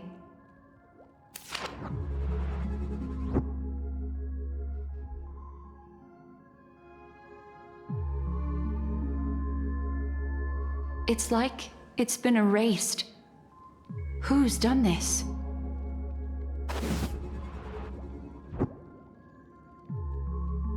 Who are you? Who are you? It's... No. Is this not a memory? Oh, a memo keeper. Do you serve the Garden of Recollection? Or the Cremators? My name is Constance. A pleasure to meet you. We were supposed to meet in Penacony and spend an unforgettable time together. But that seems unrealistic. Dolly is not welcome on the Banquet Star, and I don't need a coming-of-age ceremony. And you, I know what you're looking for. Want her secret? I can give it to you. And then, you can enjoy the banquet for me. I wish you unforgettable memories. Cut the mystical act. I'm absolutely certain you're not thousands of miles away. In that primordial memory zone, my acuity was blocked at every turn. I thought it was because of the family, but it turns out there was a colleague present. What brings you here? My, how aggressive. Are you backed into a corner? Or have you figured something out? What could bring Constance of the Everflame Mansion here? That's your fatal flaw, mysterious cremator. The Annihilation Gang has always operated in plain sight, with no secrets among its members. And Duke Inferno has never had an offspring named Constance. Oh? Are you so sure? What if I'm just too capricious and can't help but betray anyone? That's impossible. The Antimatter Legion has been after her this whole time. Aren't you the same? The Garden of Recollection launched 14 pursuits trying to erase me. And in that final one, I died right in front of you, didn't I? It really is you.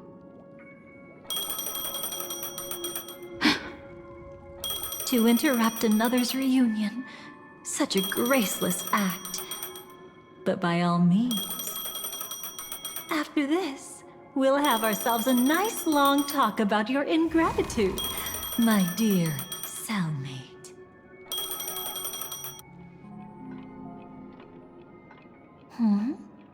That's a peculiar look on your face. Before this, I was always anxious about this moment. Always afraid you might find me frightening.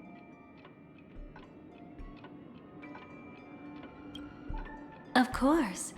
Everything about Penacony is more important than you think. To prevent other terrible outcomes, the Stellaron hunters were forced to use great power.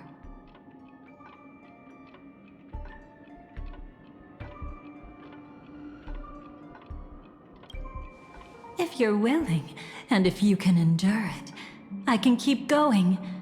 Or perhaps... would you prefer to indulge in my double standards?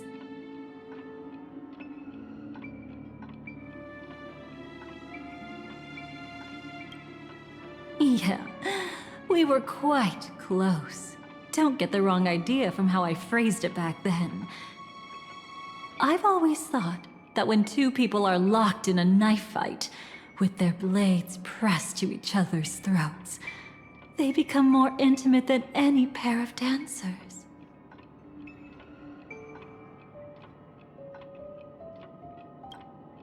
Now, let's turn our gaze to where the threads of destiny intertwine. Soon after, you finally learn Black Swan's intentions. She made a deal with the IPC to bring you before Aventurine. In order to reclaim Penacony, the IPC had been seeking temporary allies. As a show of initial sincerity, he revealed his discovery to you.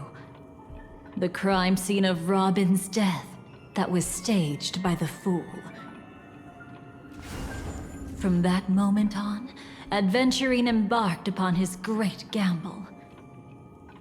Willing to shatter the cornerstone as precious as life itself, he deceived Sunday with his schemes, earning himself a chance to risk it all. With such a high-stakes gamble, he succeeded in provoking the Emanator's strike. The family's carefully guarded secret was exposed, and you, caught in the eye of the storm, were pulled into the chaos. But that's all about the living. In the same moment, what became of those within the world of the dead? Miss Robin arrived at Dreamflux Reef ahead of you. But what awaited her wasn't the uncertainty of a gamble, but rather a destined life and a destined death. Brother, I don't understand. For a bird, does flying also need a why? Since it falls to us to decide whether to release it back to the sky, we must take responsibility for that choice. That really sounds like Mr. Gopher would. But I've made up my mind. Let it soar free and wild. If I had feathers and wings like it does, I definitely want to fly. Even if just to try it once. Besides, Big Brother will help it, right? But... It's truly reassuring to hear such words before parting. Come, Sunday. Your little sister will be walking ahead of you now. Mr. Gopherwood, how did you... The gods bestowed upon us heavenly fire, and with it divine tribulations. Let them be, for we are all mortals, born to love and to suffer. Today, more than one little bird will embark on their long journey. How could I miss the moment of your departure? Come here, child. I've prepared a farewell gift for you. What did she give you? Miss Robin? Sorry. Where was I? In Dream's Edge, a masked fool attacked you and left behind a parting gift.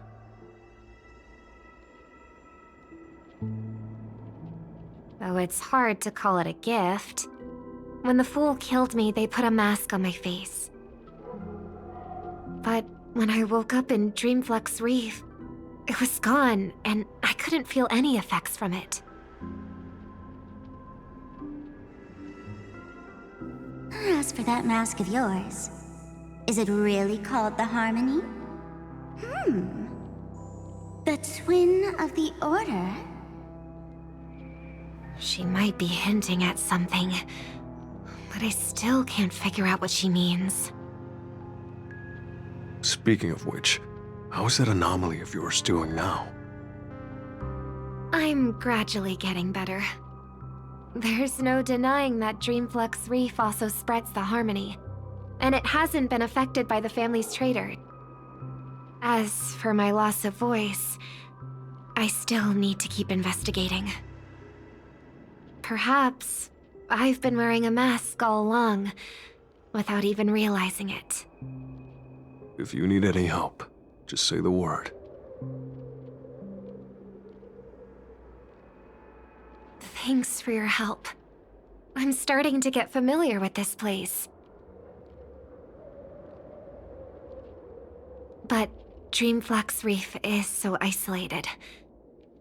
Is there any way to know what's happening outside? I want to check on my brother's situation. That's easy. Just head to where all the action is. Want me to show you the way?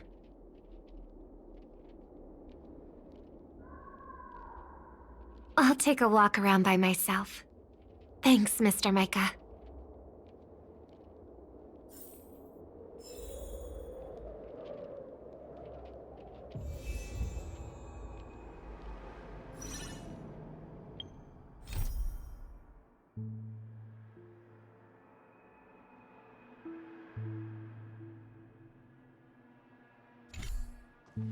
Oh, and when you're gathering intel, remember to sort fact from fiction.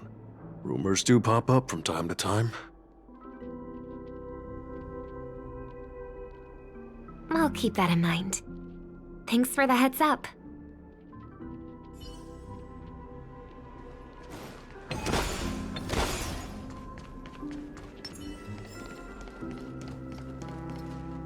Miss Robin, can you hear me?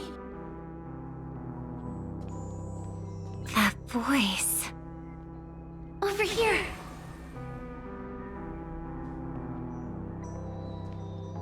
Are you Miss Firefly? So you did notice me after all. Sorry, but I can't show myself right now. Could we talk somewhere more private? To be honest, I have no reason to trust you. I get it, but I can assure you this isn't a trap. If you really need a reason, there are anomalies in the 12 hours. We are suspicious of the Dream Master's true identity.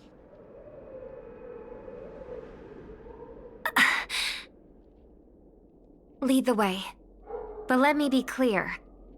Agreeing to me doesn't imply anything about my stance. Understood.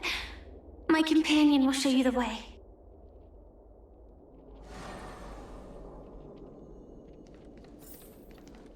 Blue flames. Is there a cremator among Miss Firefly's companions?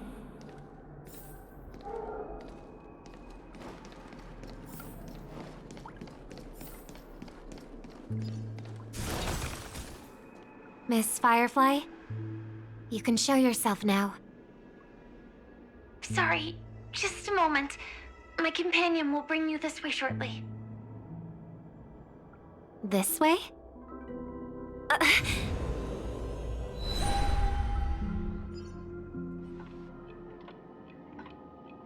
Where is this? As expected of the Harmony's favorite, passing through such dense memoria without even being affected in the slightest. Hello. You may call me the Dahlia for now. This is our cozy new home in the sweet dream, where words may flow more freely. A new home burned out of the sweet dream? If you really wish to have a proper conversation, you shouldn't resort to provocation like this. I apologize. But she's different from other cremators. She has no intention of stealing memories. The same goes for me. I've never wished to destroy the sweet dream. Sneaking into the dream was my only option. I really like Penacony as a tourist. This is my first time dreaming, and Penacony is more wonderful than I imagined. Thanks. So, what brings you here? I'm sure you've noticed it too. The Dream Master Gopher would completely merge with the dreamscape, becoming virtually omniscient and omnipotent in Penacony. But now, he's losing his grip on the dreamscape. To find out why, we conducted some investigations. In the primordial dreamscape, we uncovered a crime that he had buried away. We suspect that's why his powers aren't what they used to be. And that's why he's been telling everyone he's under the weather. Crime? I'll show you later. Belonging to his family, you wouldn't believe me unless you saw it with your own eyes.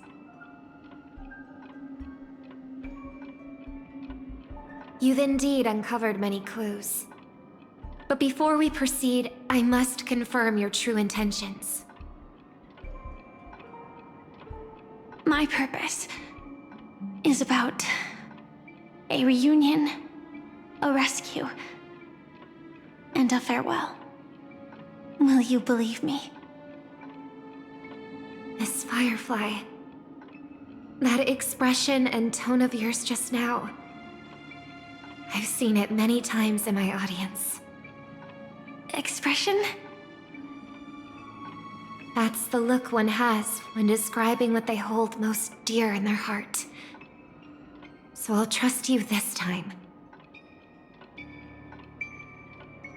When I first left Penacony, the Dream Master gave me a parting gift.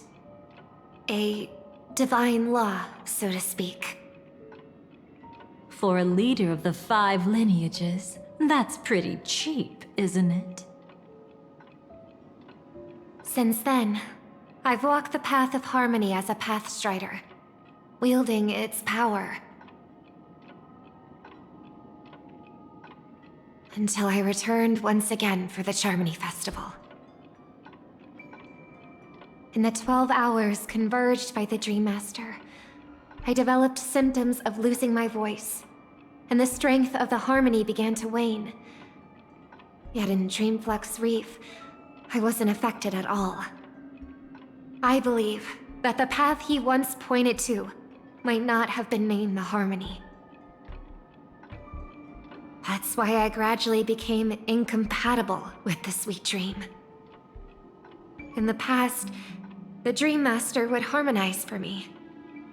But when he was too busy to tend to me, I finally noticed something was wrong. So, which path did he choose to walk?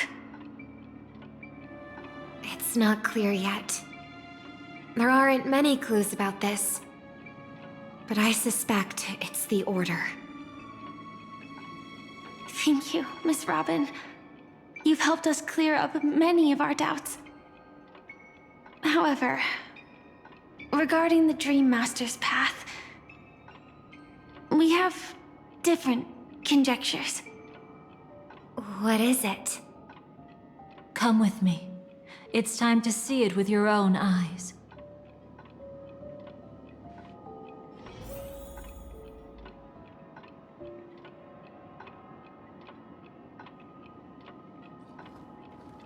Come with me. It's time to see it with your own eyes. Thank you, Miss Robin. You've helped us clear up many of our doubts. However, regarding the Dream Master's path, we have different conjectures.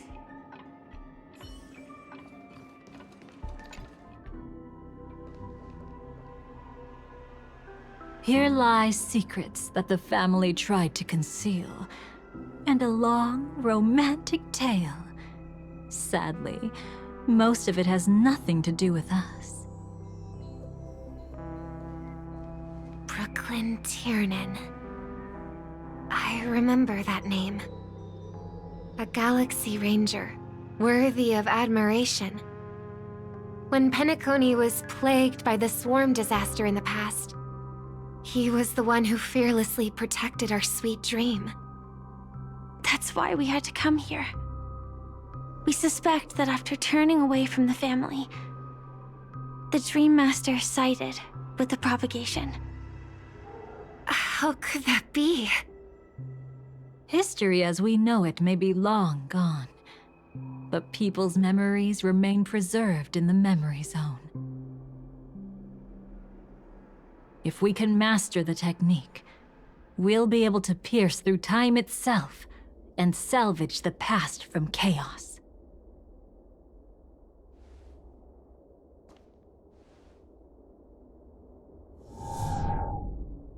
Is this Memoria? Every disaster brought by the swarm was accompanied by countless sacrifices. Some names were remembered, but others were not only forgotten, but betrayed. What are you doing? I am not your enemy. Indeed. Our true foe is that abominable fate. Then why? Why?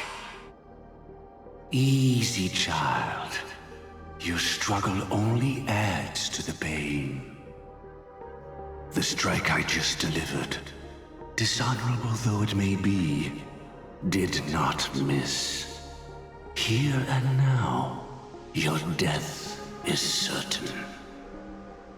But I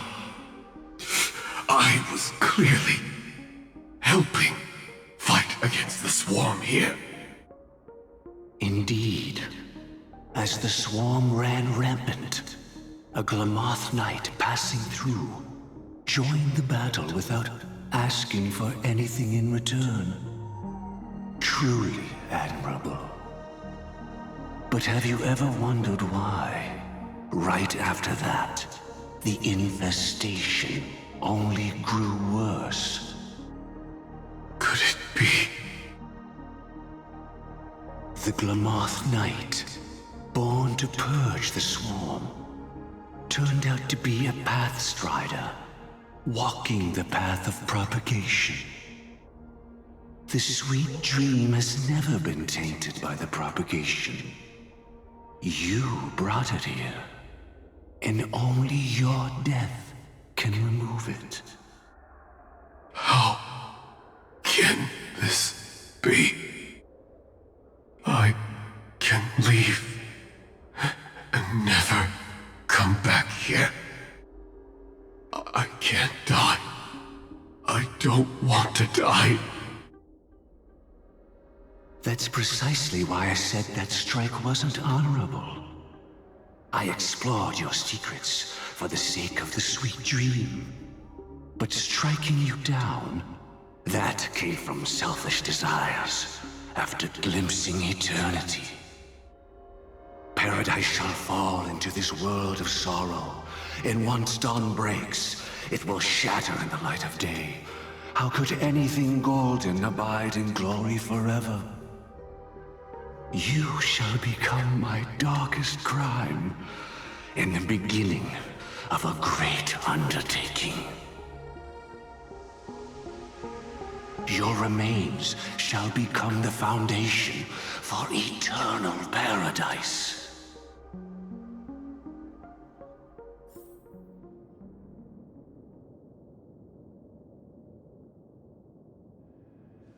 You're quite familiar with the Memoria, so you should be able to tell whether this memory is fabricated or not. Laying the foundation for eternal paradise? This... At that time, she was trying to escape her own destiny. The But when the swarm was discovered on Penacony, she didn't just stand idly by. Even though she died while fighting against the swarm, it wasn't destiny catching up with her again. It was her own choice. Because like any ordinary person, she had a conscience and knew compassion. Is she your friend? Yes, and in many moments, looking at her is like seeing myself. I know it won't undo what's been done, but I'm sorry. No matter what purpose the Dream Master has, it doesn't give him the right to sacrifice anyone. I promise you, when all of this is over, regardless of the outcome, I'll tell everyone about her deeds. She deserves to be remembered by the sweet dream. Thank you. But there's one thing I don't understand. Even if the Dream Master is after the power of the propagation, there are plenty of swarms left in the cosmos. Why resort to killing? That's exactly why we came to find you. With the Charmony Festival about to begin, it can't be a mere coincidence that the Dream Master is pushing forward with his various machinations now. And you were chosen to perform for the Harmony. Whether you're aware of it or not, you must be absolutely crucial to his plans. I see.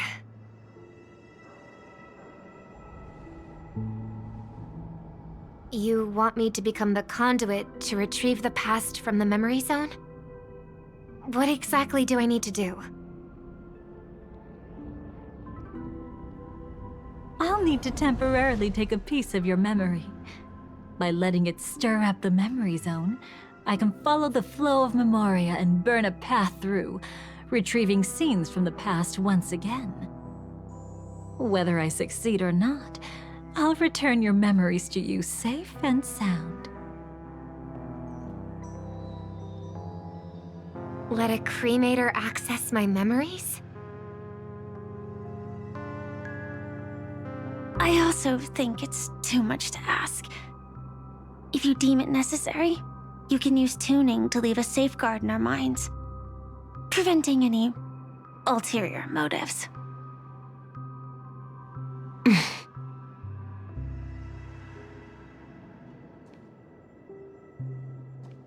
There's no need. Let's get started. May the harm that befalls you never lead to your downfall. This is a blessing that has been passed down through the family for generations.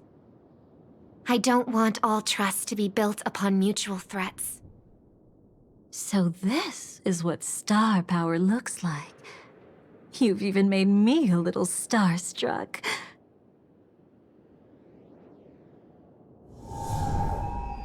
All right. Looks like we got lucky. Oh? What's this? A piece of worm-eaten oak? Found something new? This time, I'm afraid we've uncovered quite a disaster. Let's go see it with our own eyes.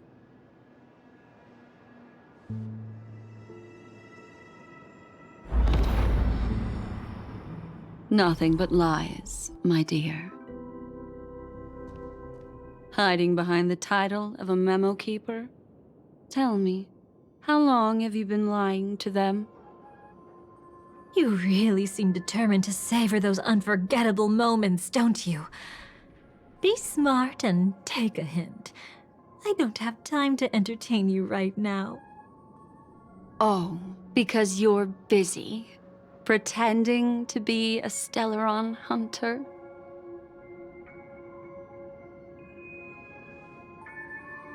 Who are you talking about? Quite the clever move there.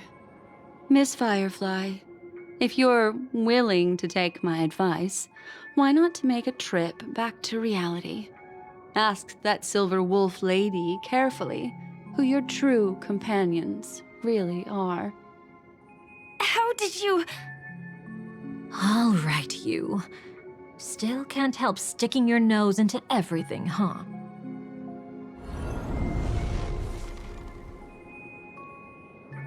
Who exactly are you people? She's just a cremator who manipulated memories and pretended to be a Stellaron hunter's companion. She fooled all of you. What about Miss Firefly? Is she alright?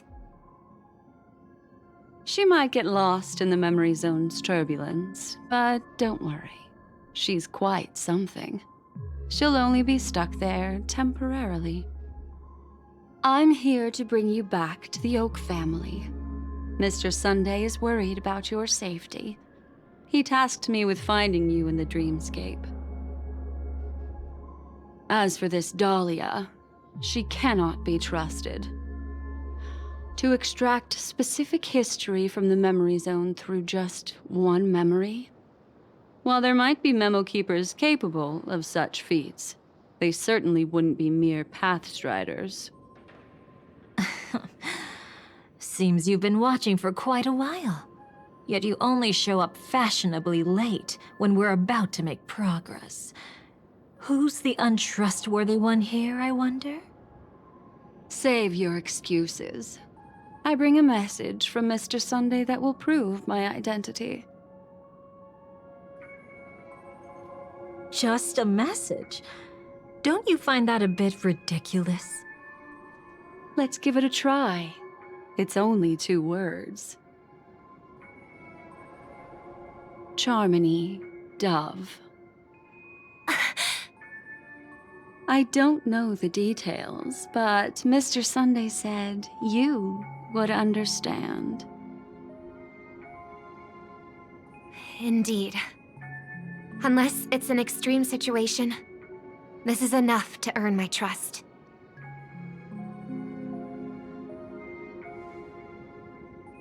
The IPC, Astral Express, and now you're even taking assignments from the family? My, aren't you popular? But you just had to choose the path of your own demise?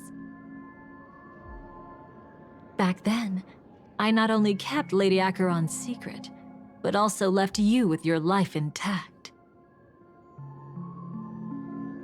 What? You're that eager to rekindle our past? Well, you are the Dahlia, after all. I have to keep an eye on what kind of trouble you're going to stir up next. I've been questioning this for a long time. How could Destiny's slave possibly accept someone like you, whose very nature is betrayal? And what's the deal with the Stellaron hunter? Let's get somewhere safe first. Then we can talk. She's too dangerous for us to let our guard down.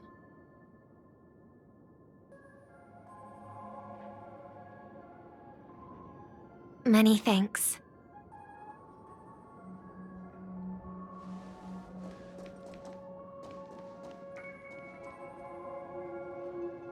You've gotten more composed. Or have you just gotten slower? She's already left this area. There's no way you can catch up to her now. Catch? Why would I chase after her? Arrogant swan. If I didn't take her memories just now, then what exactly did I do to her?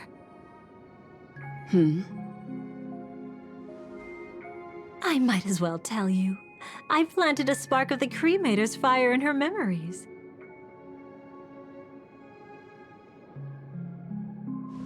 It will spread silently, and in an instant, it will burn away all her memories of seeing me. She'll believe she was never here. The suspicions that have already taken root in her mind will also gradually fade away.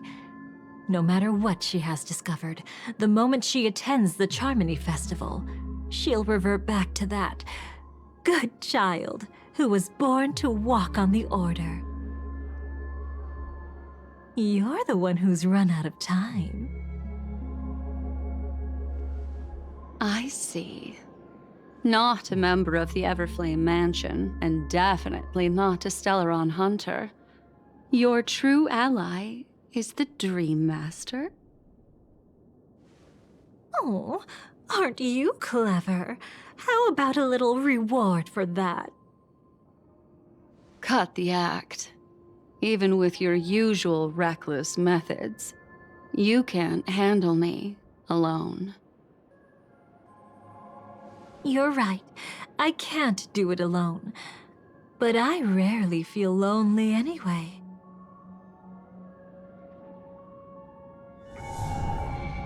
Repent and return to righteousness. Though you soar like an eagle and make your nest among the stars, I will bring you down from there. Now, can you still keep your cool? He actually gave you strength through the divine law. The Dream Master would go this far for an ally? What can I say? I'm just that trustworthy. If he hadn't done that, how could my control over Memoria far exceed that of ordinary memo keepers? Let alone allow me to tamper with the Stellaron Hunter's memories. Unfortunately, you lost your composure in your euphoria. In the dreamscape, I might not be your match. But if I want to leave, you can't keep me here. Harsh words. Want to test that theory? It's easy to throw away a flower, but the fragrance lingering on your hands won't fade so easily. I can be quite persistent, you know. Even if we rekindle what once was, I remain unchanged.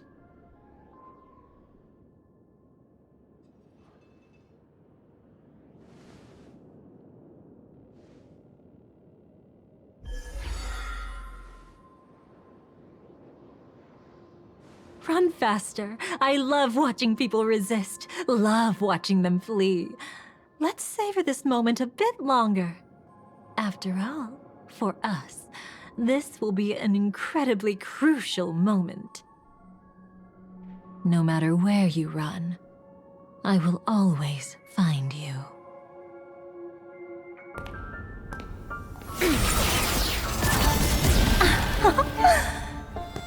I have the numbers advantage. You have no chance of winning. I don't want to use a cremator's tricks. Not that I can't. I knew it. Your ever-shifting morals. Never changed.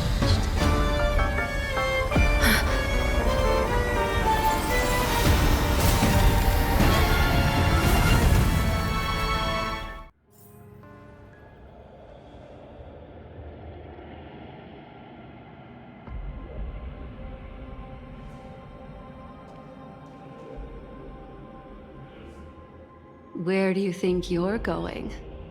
After putting on such an elaborate show, won't you stay for a little chat?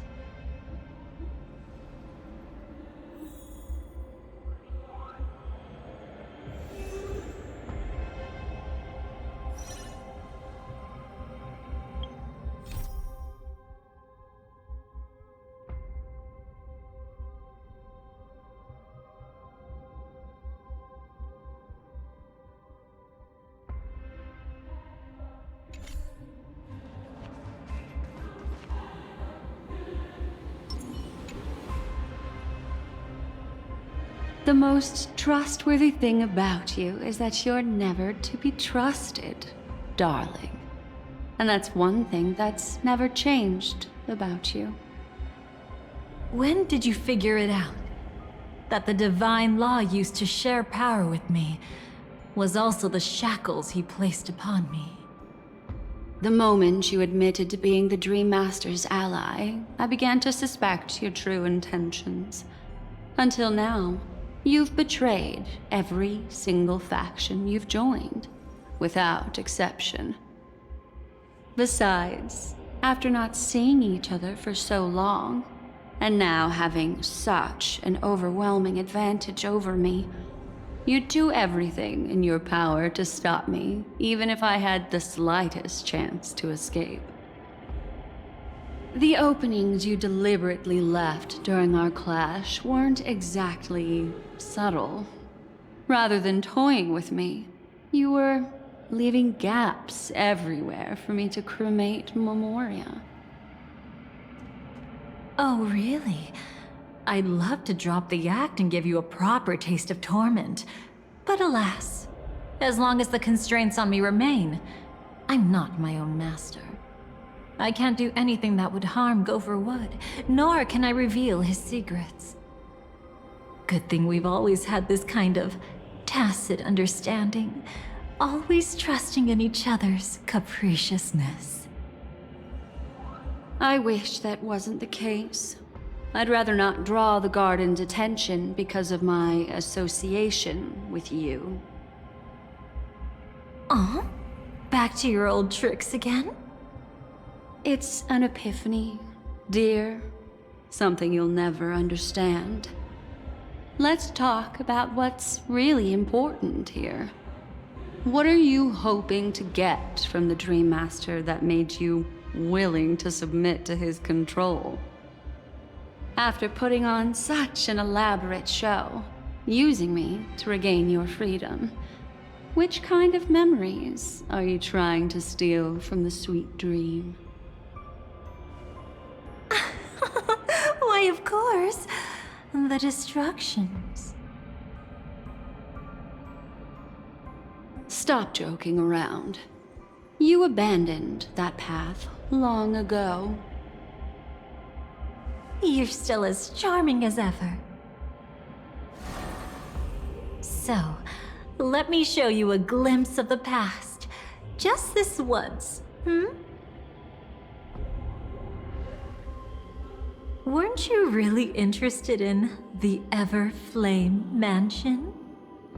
So you were the one who erased the memories from that music box after all. That's right. I kept only this scene as a memento. I wanted to remember how I felt at that moment. And look closer. It's not just the memories. The Everflame Mansion itself has ceased to exist. Those claw marks. You've long since strayed from that path, yet you can still wield the power of the destruction. Isn't it the same right now? I've betrayed the Garden of Recollection, yet I can still show you the memories. If you have time, I can help you savor the memory of our first encounter. Go ahead and savor it on your own. I want to put it behind me. The sooner, the better. But can't you tell me something I don't already know? You betrayed the Everflame Mansion. Is that really supposed to be surprising? Destruction is a glorious moment. As Duke Inferno's daughter, I will see his last wishes carried out to perfection, even if my role as such is only temporary. And besides, who said I betrayed them back then? I came here to fulfill Duke Inferno's last wishes. This was his command to me. Make the Knights of Penacony crumble and wither. Leave naught but a tomb of remembrance. In other words, everything on Penacony related to the remembrance was my target for destruction. But this was already a world of Memoria. How could I possibly accomplish this without any help? Working with the Dream Master may be like dancing with the devil, but I have no better choice. Oh yes, everything tied to the remembrance includes you, of course. Grateful? You should be. My whim is the only reason you're still alive. I won't be grateful for that. You couldn't have done it anyway. Filial piety has never been one of your strong suits, so drop the act. That's exactly why I'm saying, you only think you understand me. Think about it carefully. As a Stellaron hunter, didn't I work my hardest to help Firefly get closer to the truth? As an ally of the Dream Master, I also helped monitor the dreamscape. And when a hunter infiltrated Penacony, I seized the chance to pose as her companion and trapped her in the memory zone. As for Robin, whom he chose as his songstress, I burned away her doubts too, leaving nothing to chance. Like the destruction, betrayal is but a fleeting moment. And before it came, whether with Duke Inferno, Gopher Wood, or Firefly, I wasn't pretending. I truly, wholeheartedly became their companion. What about Robin? Those sparks that burn through memories. Don't you think that was a bit too much? Oh my! I thought I could fool your eyes at the edge of the dreamscape. But I guess there's no hiding from you on your home turf. What? You want to settle the score with me for messing with your people? Why don't we sit down and have a chat? You seem like a patient one to me. So tell me, what exactly do you want to take from me? Don't worry, I only went with the flow, suppressing her power a little to make it easier for you. I trust. You're someone who knows how to return a favor, right? There's this thing called the script. Now that, I find quite intriguing. Stellaron Hunter collaborator. Soon, Robin will understand the true purpose of those sparks, and thank me for it. I can hardly wait.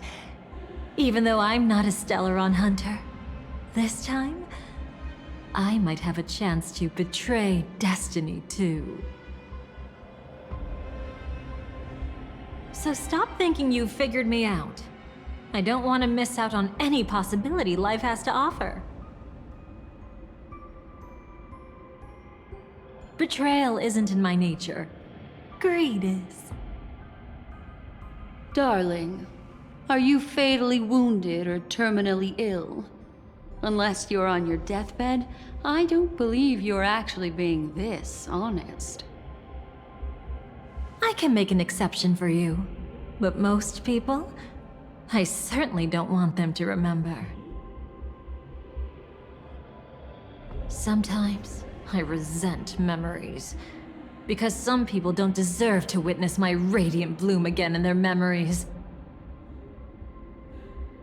And besides, you're no better when it comes to greed. On my deathbed, I suppose that's not entirely wrong. I was hoping a little honesty could talk you into dying with me. No, thank you. Too late. You're already caught up in the secret. Come on, just a few steps more. Even if I tried to turn you away, you wouldn't want to.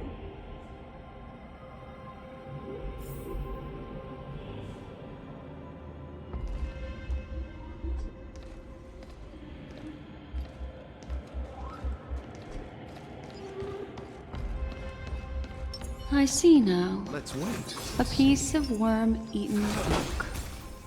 You weren't just making that up. Oakwood is prone to insect infestations. Nothing surprising about that.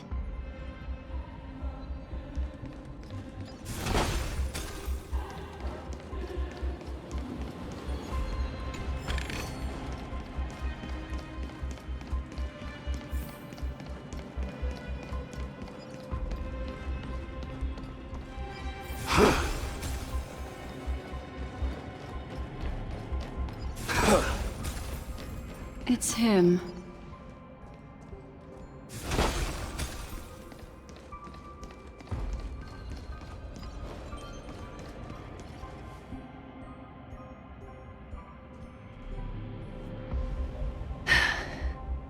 Just look at this place. Shouldn't be this lively here. Ladies, which one of us would you say is the uninvited guest? Mr. Aventurine, what are you doing here? Well, the game's over. And I scored a big win. Oh, what did you get out of it? The Nihility Emanator cut me, and I died in the most spectacular fashion. Oh, speaking of which, you must know exactly how that feels. My dear lady who loves to dance. Still better than having no invites at all, my dear helpful lady.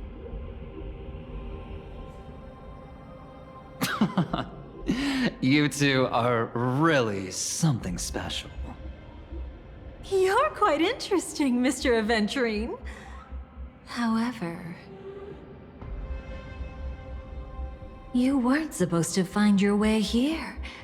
Unless you can give me a reason, I'll indulge you by letting you die once more. That confident, huh? You haven't hidden your weakness well, even though you're one of the 10 stone hearts. Right now, you'll be easy enough to handle. I wouldn't be so sure. Since you know who I am, you should know better than to gamble. Consider this warning a welcome gift from a friend.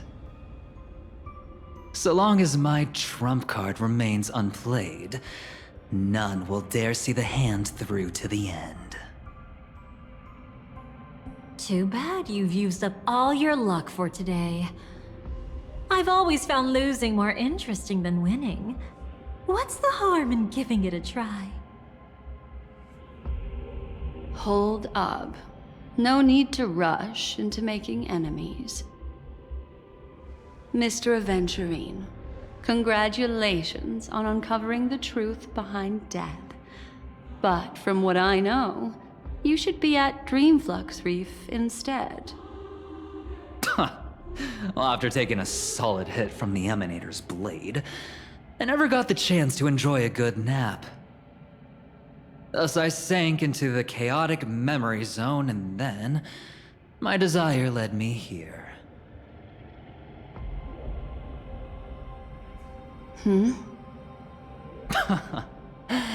As I thought.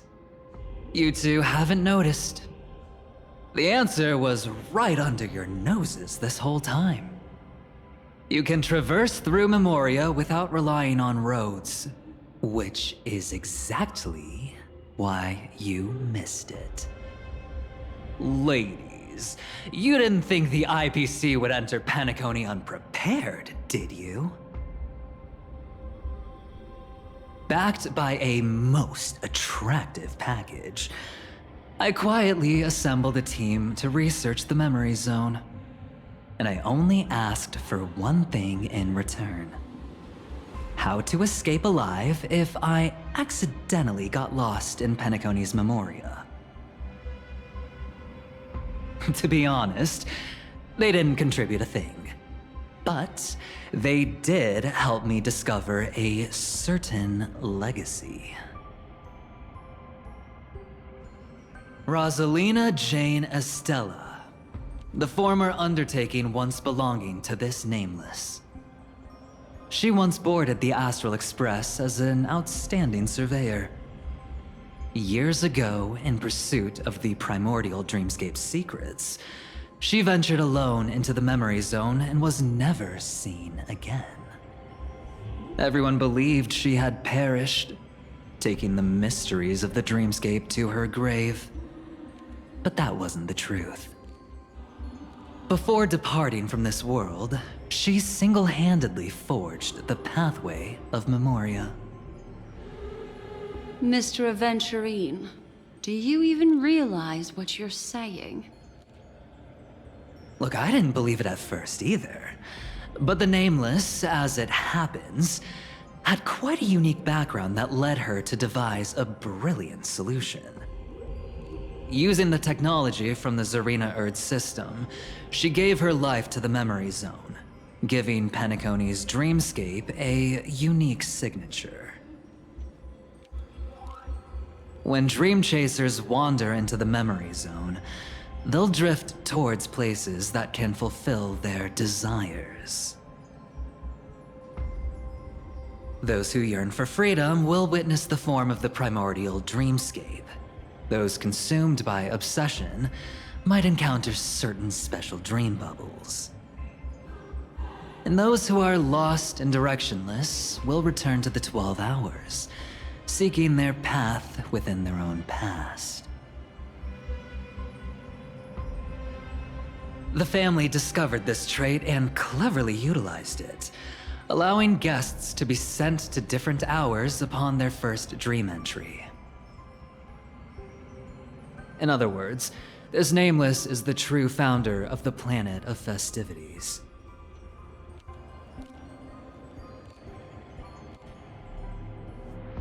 As for me,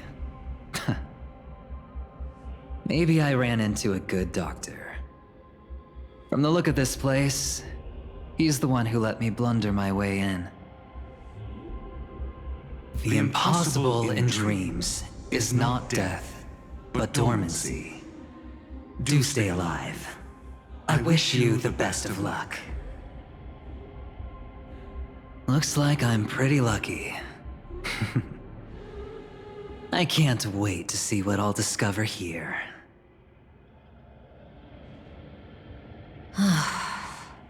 It would seem luck favors you still, Mr. Aventurine.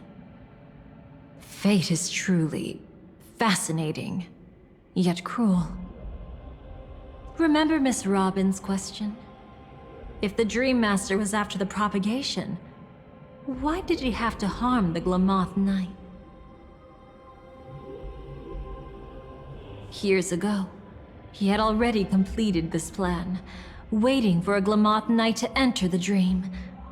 Unfortunately, with the sudden fall of his empire, his hopes seem to have been dashed. Yet just as the Charmony Festival was about to begin, a descendant of the Glamoth Knights appeared uninvited, and everything began to turn once again. The Dream Master was never afraid of Firefly investigating the propagation. That was exactly the truth he wanted her to see. Wait, is that why you trapped her in the memory zone? Correct. This place is where the Dream Master wanted her to be. And he wanted her to think she'd figured something out, only to make the wrong decision at the most critical moment. So, what exactly is the Dream Master plotting?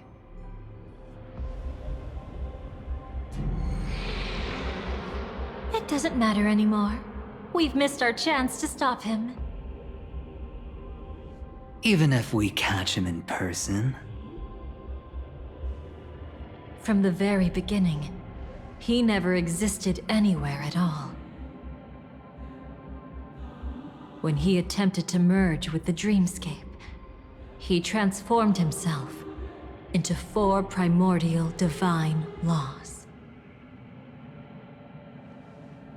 The gods bestowed upon us heavenly fire, and with it divine tribulations. Let them be, for we are all mortals, born to love and to suffer. The first law. As his parting gift, he bestowed it upon Robin, guiding her onto the harmony. Repent and return to righteousness. Though you soar like an eagle and make your nest among the stars, I will bring you down from there. The second law is the power he bestowed upon me as his collaborator. At the same time, it serves as a constraint to ensure I won't act recklessly. And the third law...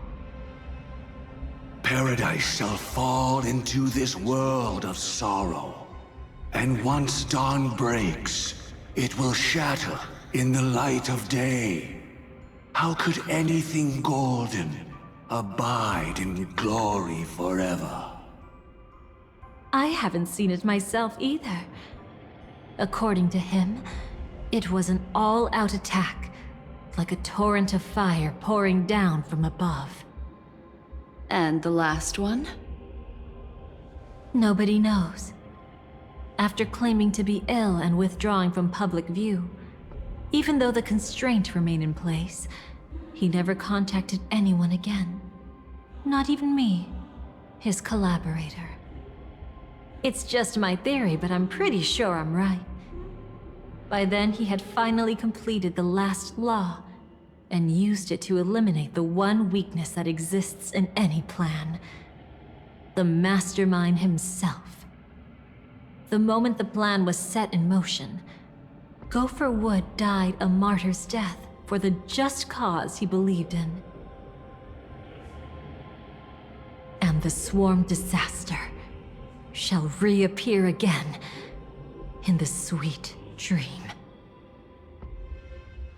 The moment has finally come. Resentful from being deceived. Confused by conflicting memories. Your expression right now is so similar to what I had imagined.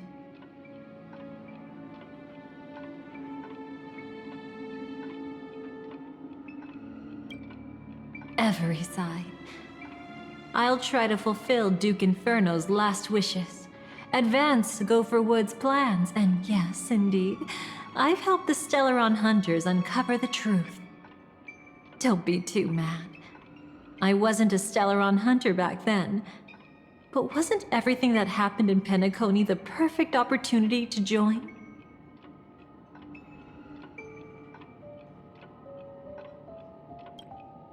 Though it wasn't my original intention, I wanted to help her.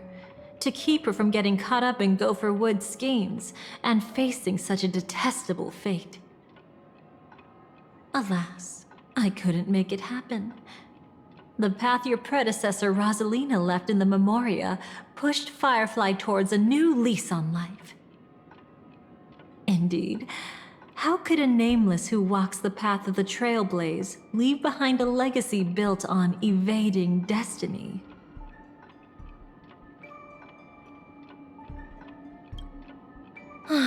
As you can see, he became a martyr, leaving all his power in the 12 hours, like a self-turning hand of time, driving his plans forward. The Order truly is a harsh path. Enna, Gopher Wood, and Sunday, the one you know even better, they all chose to sacrifice themselves for it. But then, something interesting happened. You turned out to be that variable. As Aventurine said, Rosalina's legacy would send dreamers to where they truly yearn to be. For Firefly, that place turned out to be by your side. She revealed her true self to you, reuniting with you as a Stellaron hunter. Then, guided by a history fictionologist, you witnessed the life of the watchmaker Mikhail. It was truly a life worth remembering, worth giving everything for. I would have loved to raise a glass of hello and goodbye to him, just like the one who saw things through to the end, Mr. Gallagher. What a shame I can't do it properly here. Sunday also came here, feigning cooperation, to reveal to you the truth about Penacony, the foundation of the sweet dream, hidden behind the Grand Theater's curtain, was actually a Stellaron, and the true mastermind behind everything was none other than the Dream Master Gopher Wood. But you know now that his words weren't entirely true. What followed was one of the few beautiful memories that Firefly has held onto to this day. In order to win tickets to the Grand Theater, you and Firefly participated in the moment of scorched sand auditions. Your coordination was so perfect, like you were companions who'd long shared the same rhythm. See? Even though you've forgotten everything from before, some traces remain etched in this moment, becoming part of your instincts. Until, following the script, Firefly sent you all to the final stage before departing on her own. In those beautiful moments before that, she experienced the joy of living, yet she still had to face the terror of death. However, you may have noticed that during this period there was a small gap. She and you weren't together the whole time. You returned to a child's dream through a dream bubble left by Mikhail and witnessed his legacy. However, Firefly was not a trailblazer, so she couldn't enter it. While waiting alone, she met her true collaborator, and thus learned that there was more than one legacy in Penacony, and more than one watchmaker.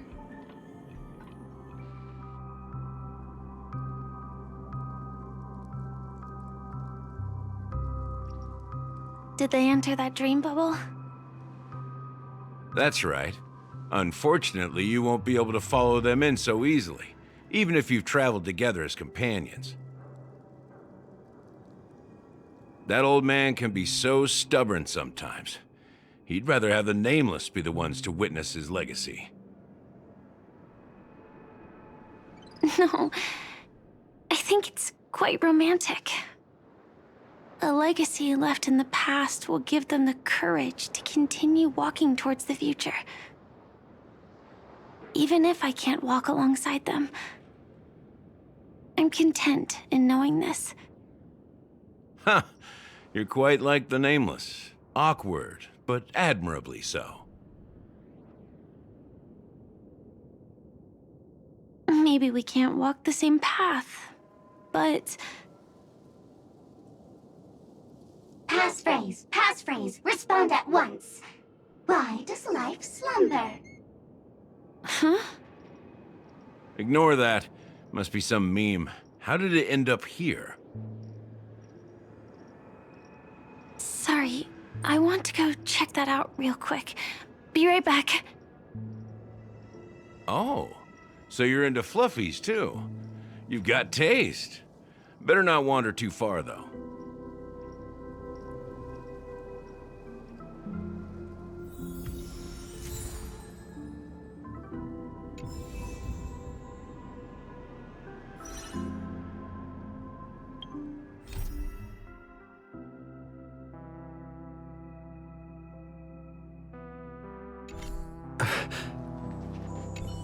That old man can be so stubborn sometimes. He'd rather have the Nameless be the ones to witness his legacy.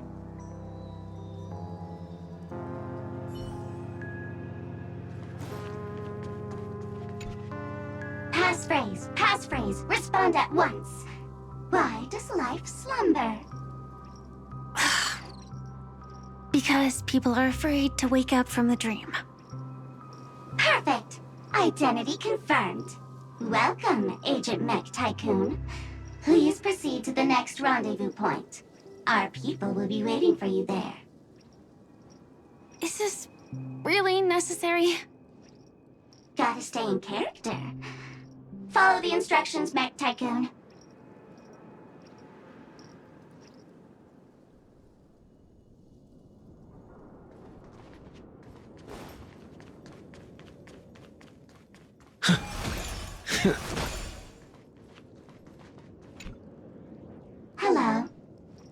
submit identity verification for Agent Ultra Firepower Instant Star Traveler.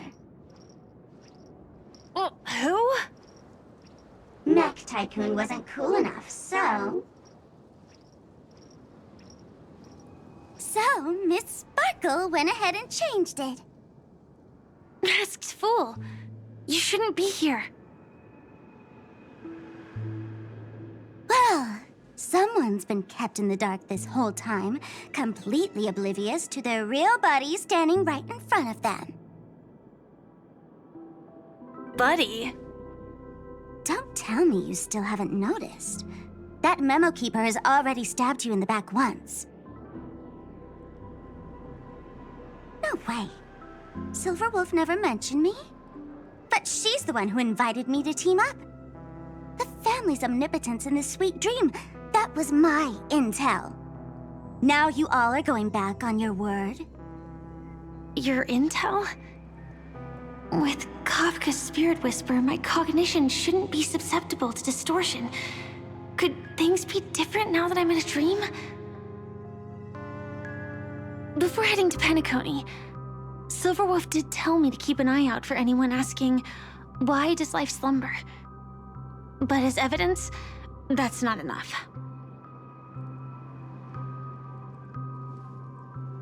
Oh, really? Then what if you were to die 3 times in the sweet dream? Then why is this the first time we're comparing notes? What else could I do? As a fool, how could I ever catch up to a memo keeper in a dream? Every single time, just when I was about to reach you, poof, she'd vanish with you. Who exactly is Constance? She works for the Dream Master, but she definitely has her own agendas.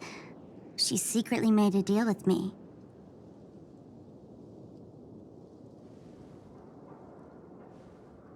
She pointed to a nightmare in which all the Dream Master's schemes would be carried out. I've been looking everywhere for you just to give you this spoiler. A nightmare? What exactly is in it? Tell you straight up? No way. I went through hell and back for this. Here's the short version. After you've lived through the best of times, soar toward the sky with all your might. You'll hear insects chirping at the oak's crown. That's way too cryptic. I can't trust you. Please, we're working together. I'm not some lackey. Just because someone else fooled you doesn't mean you get to pin it on me. You're back sooner than I thought. Any results? Yes. And now, it's up to us to forge ahead. Sorry, I'll catch you later. But thanks. At least you brought good news.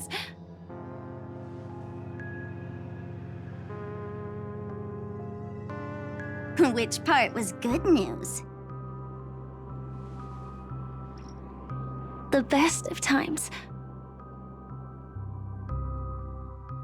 And now, the Dream Master's plan begins to turn like clockwork. And so too does destiny. What does the Dream Master gain from recreating the swarm disaster? Oh, reminds me of the good old days during the War of Gods. Oh, silly me. I almost forgot. I need to retrieve a certain lost item. Otherwise, there's a lady who won't be too pleased. Sorry, but I need to get going. Sorry, but you're not going anywhere. This is the land chosen by Gopher Wood to meet disaster. But he doesn't want the swarm to truly surge forth and devour the world.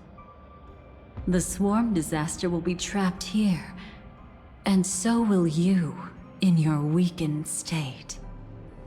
Unless a kind memo keeper lends a helping hand, right? But I can't find a reason. So far, there hasn't been a single case of one of the 10 Stonehearts being killed. It's driving me crazy with curiosity.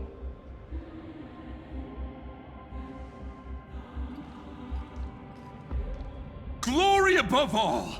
My friends, in the face of the omen of evil, we must stand united more than ever. Allow me to prove our resolve with my spear and pierce through this darkness. Huh?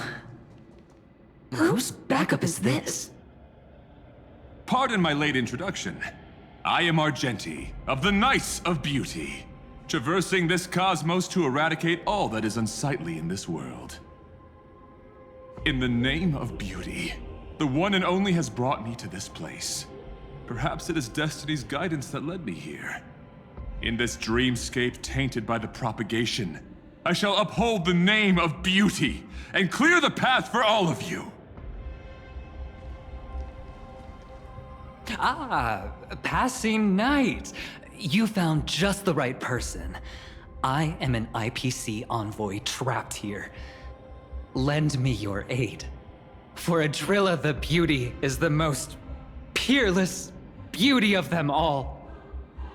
Someone's a quick learner. Nothing else to say.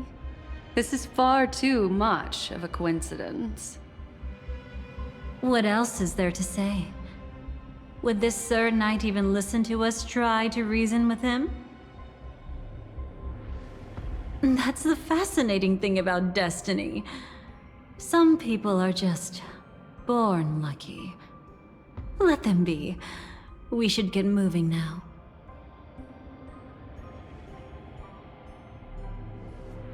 Where are we going? To find your dance partner, darling. By an unexpected turn of events, the Dream Master's plan is about to come to fruition.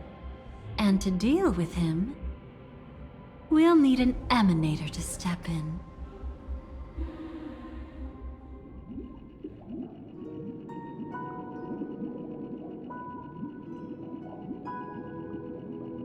Since the future of the Stellaron, Penacony, and even the entire cosmos is at stake, let's draw a conclusion there, in all fairness. Does that mean he wants to fight us during the Charmony Festival? I'm afraid so. Anyway, we can't leave the Stellaron unchecked. This is about trailblazing a bright future for Penacony, and fulfilling the long-cherished wishes of Mikhail and our other predecessors. After you've lived through the best of times, soar toward the sky with all your might. You'll hear insects chirping at the oak's crown. It's all over now. So that's how it is. Well then, it's time for me to depart. They've harnessed the will of an entire planet to create an Eon. This confrontation is far more complicated than a simple power struggle. To secure Penacony's future, fighting on the stage alone is not enough. What do you mean? Are you not coming with us? I believe Firefly is trying to say that she's heading off to another battle.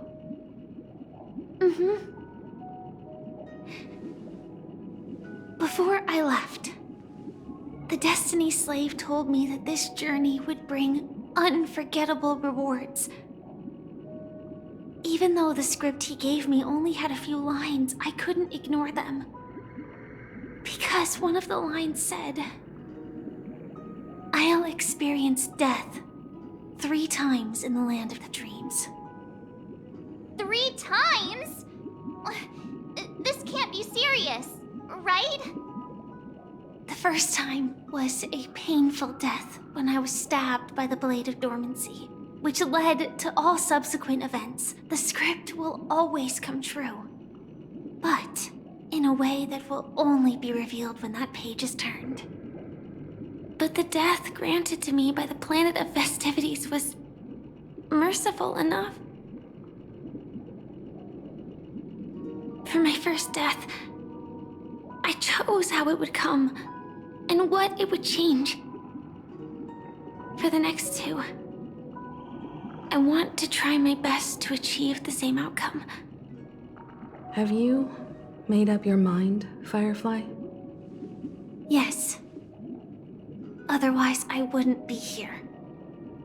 Thank you again for your assistance for the Astral Express. May we meet again, in reality. Yeah. Farewell, everyone. May your trailblazing expedition never end.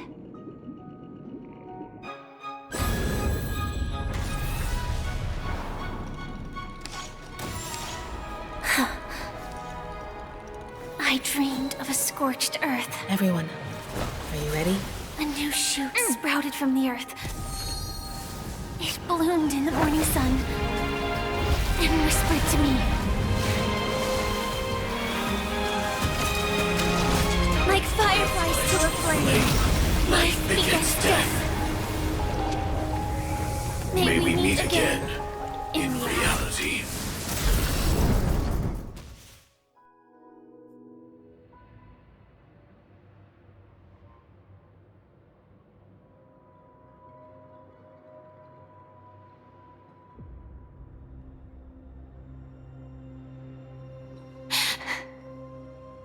Is this the place where the Dream Master executes all his schemes? Or perhaps it's the place where he'll find redemption. Dream Master? No. Just one of his divine laws. Don't think I'll let my guard down. I know your true nature. Whatever your goal is, I will stop you. No need to be so tense, Miss Firefly. I am but a thought, formed from memory. Feel free to strike me if you wish to verify this. But his actions aren't baseless. There's a reason for my presence here. Please continue. Thank you for your openness. I'm equally unaware of the Dream Master's malicious plans. But he's been waiting for your arrival.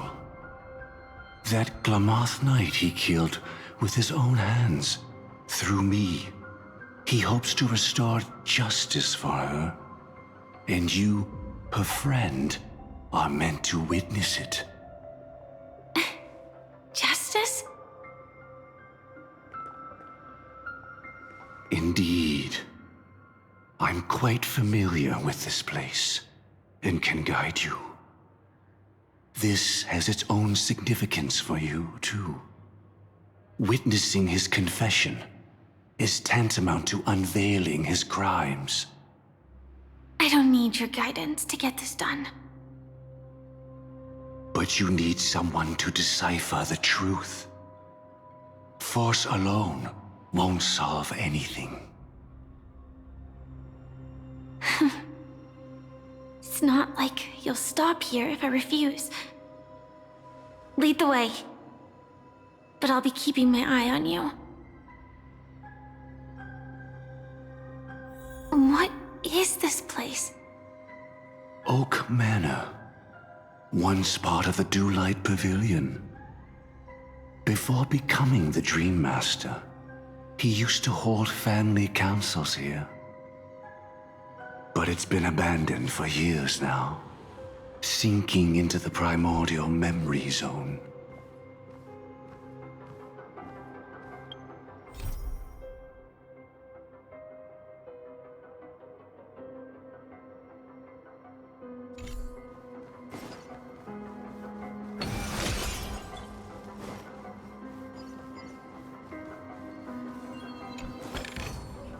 Is that all?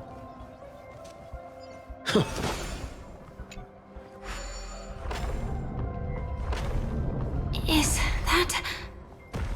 I'm afraid it's pain.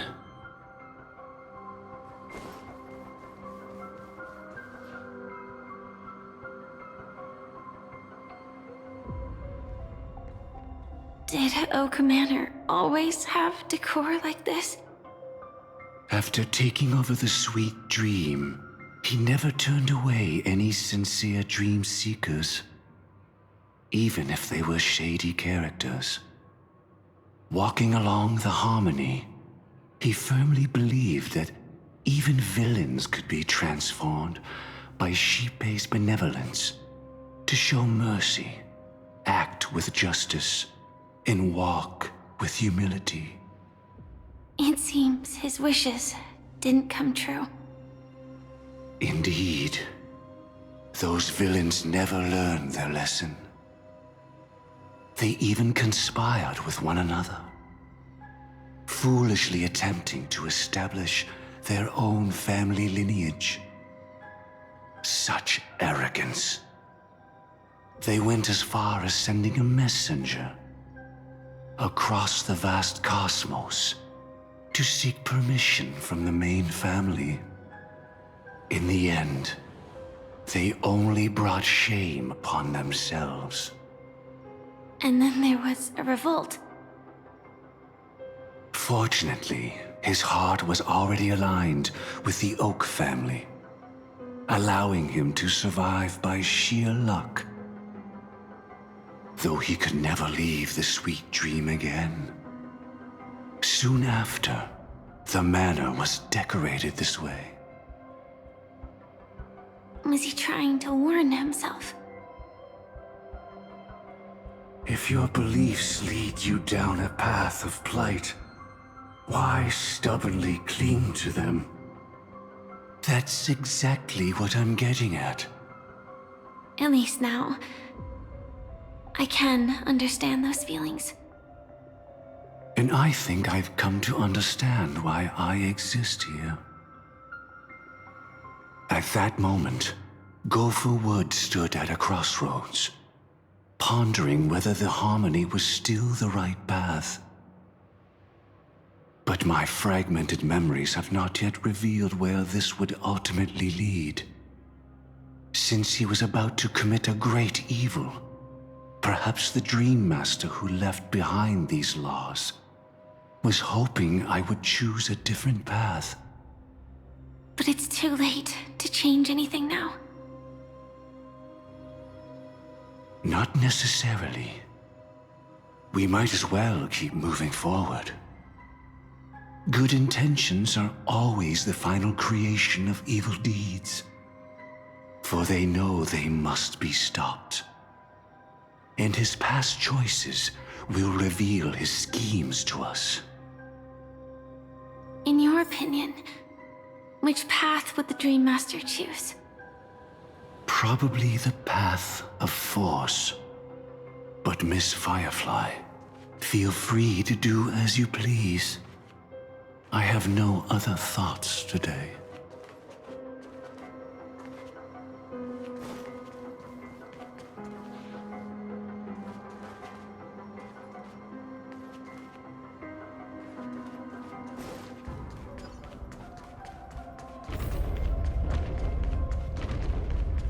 The road not taken can never be retraced. Even in dreams, this truth remains.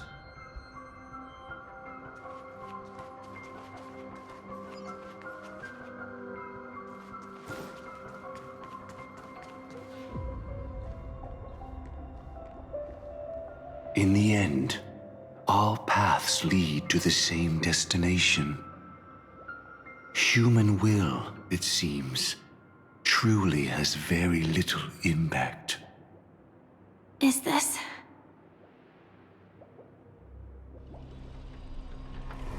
The manifestation of Nanook and the fall of the Eternal Centurion. Such news has shaken the universe, and I've long since known about it. So why would a messenger of the main family take the trouble to visit this frontier? Just so you know, I'm here to deliver punishment, and you're the guilty one. I barely escaped death, and I still can't reveal my true form.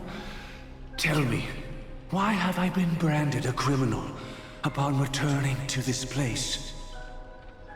You've already confessed to your crimes. The family doesn't tolerate incompetence, even from a branch leader on the frontier. Not only did this one fail to quell the situation, he was even murdered. If it weren't for Nanook's manifestation, the Eternal Centurion would have descended upon Penacony to eliminate these villains. But you survived by sheer luck, and I set out for this very reason. You must settle this matter yourself and reclaim your lost respect. Not for yourself, but for the family. To survive, but without the power to do anything. Therefore, your crime shall be punished with a blessing. I shall bestow upon you another crime. Its evil reaches even the heavens, and once known, the name Gopher Wood will lose all meaning. You will be alive in body, but dead in spirit. I know my sins. Please bestow your punishment. Here and now? That's not possible. Before I lead you to that honeyed fountain, I shall tune you, so that you can no longer speak out. People believe it to be a creation of the destruction, for it always arrives coupled with calamity. I shall clear the shadows before your eyes, so that you may once again behold that almighty force that giveth and taketh, and worship the mercy bestowed by the triple face.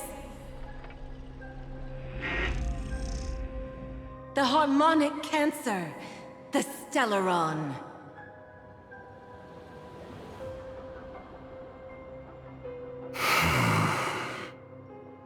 Did the Dream Master already know back then that the Stellaron was actually a creation of the Path of Harmony? Was he forced to manipulate the Stellaron under the family's orders? I'd like to defend him, but calling it forced would be self-deception. He claimed he was powerless, not that Xipe taught us we shouldn't do this. Whatever the family's true face may be, right now, Gopher Wood is no longer a follower of the Harmony. What if you were the one standing there? Perhaps I too would betray the Harmony. But in any case, that would only mean I found the family unworthy of obedience. It doesn't justify the Dream Master's heinous acts. Miss Firefly, have you ever pondered over destiny? I often wonder if we could face our past decisions again. Would we really make different choices?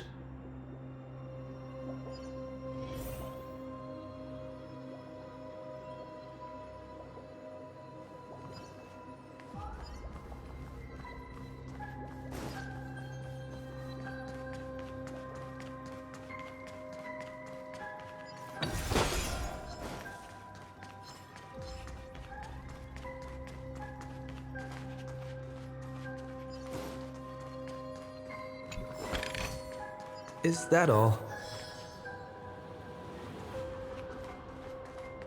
It's in that puppet's hand, Lady Firefly. Got it.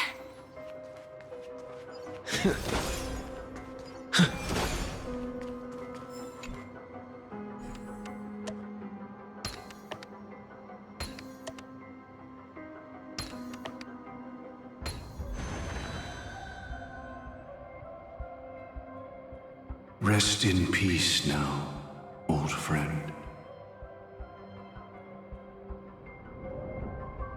Mikhail, was it you who killed him? Is that what you think of the Dream Master? Someone so unforgivably evil. He was once the Dream Master's closest friend, but they ultimately parted ways due to their differences over the sweet dream. Mikhail once gave the Dream Master a wristwatch, and even though it's broken now, he still treasures it to this day. I came for confession, old friend. I wonder, what did death feel like to you? I died once, yet returned to the mortal realm. If you were as fortunate as I was, would we still walk different paths? In my eyes, you can still hold on to hope precisely because you've never faced inevitable death.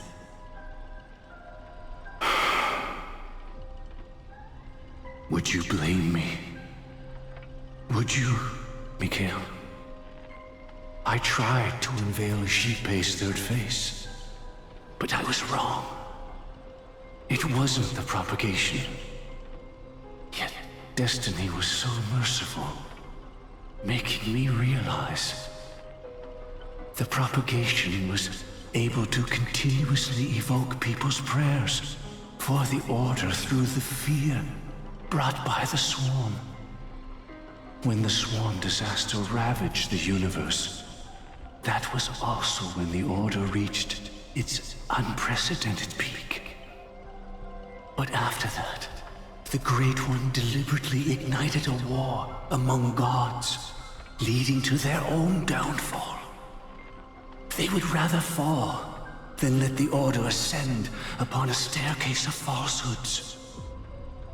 They were wrong too. The Great One wished to restore justice to the mortal world. But what people prayed for wasn't justice. It was freedom from fear. Will you forgive me? Will you, Mikhail? I shall commit an act of transgression, mending the errors of the gods. I will restore the missing hand to the celestial clock and show mankind death. I know my sins. They are ever before me. But I shall never repent. Using the propagation to lay the foundation for an eternal paradise. So what he meant was recreate the swarm disaster using fear to force people to pray for the Order's return? Perhaps that's why your friend was killed. The Dream Master wanted to find out how the Glamoth Iron Cavalry obtained the propagation's power. That's not a power that can be easily controlled. We need to pick up the pace.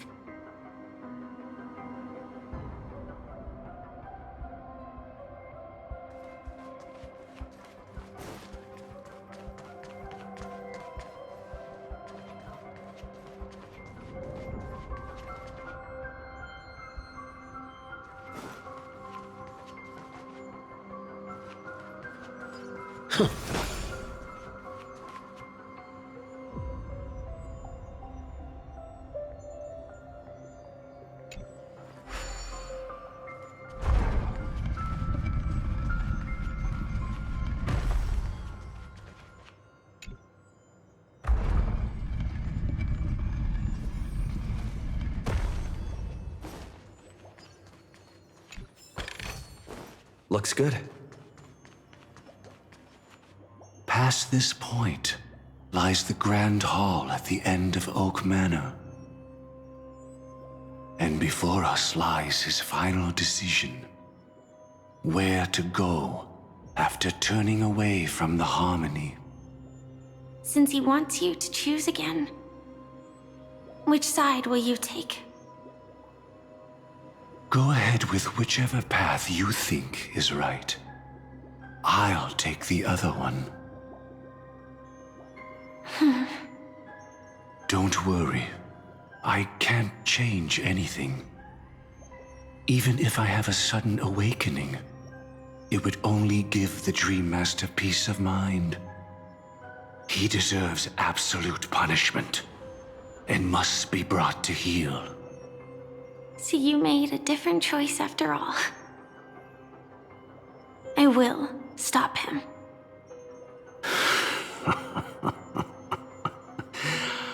I hope everything goes well. This is goodbye, then.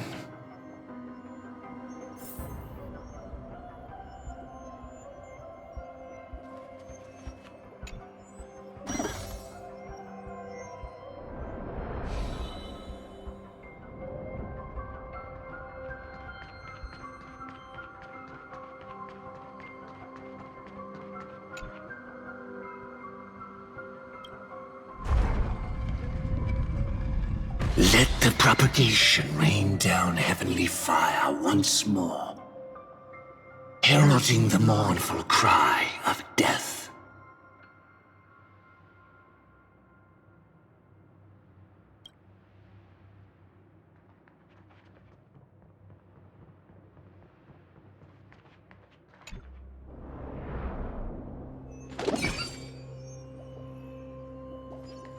Well then, our paths diverge here.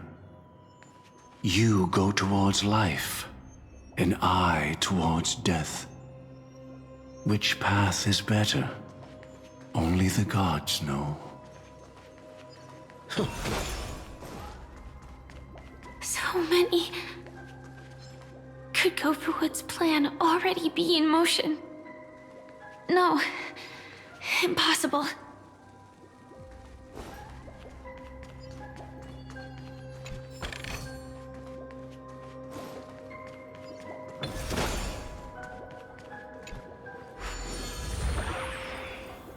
This place already looks... We need to hurry! Is that all? If I were to have no choice, nor shall you.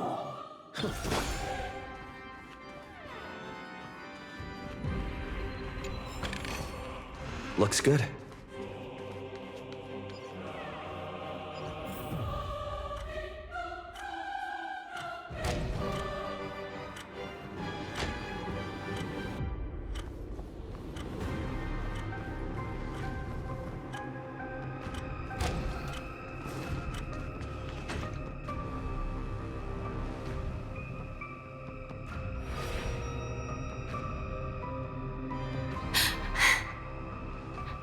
No doubt about it. This is the place. My apologies for keeping you waiting, Lady Firefly.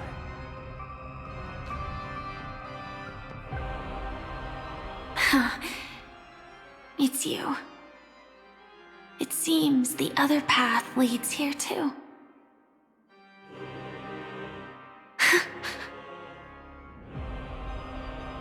What is this? It's the terror that humanity dares not recall. The swarm disaster's chrysalis of extinction. The Dream Master's devastating strike, like a torrent of fire, lies hidden behind the stained glass, waiting to shatter it and unleash the swarm disaster once again.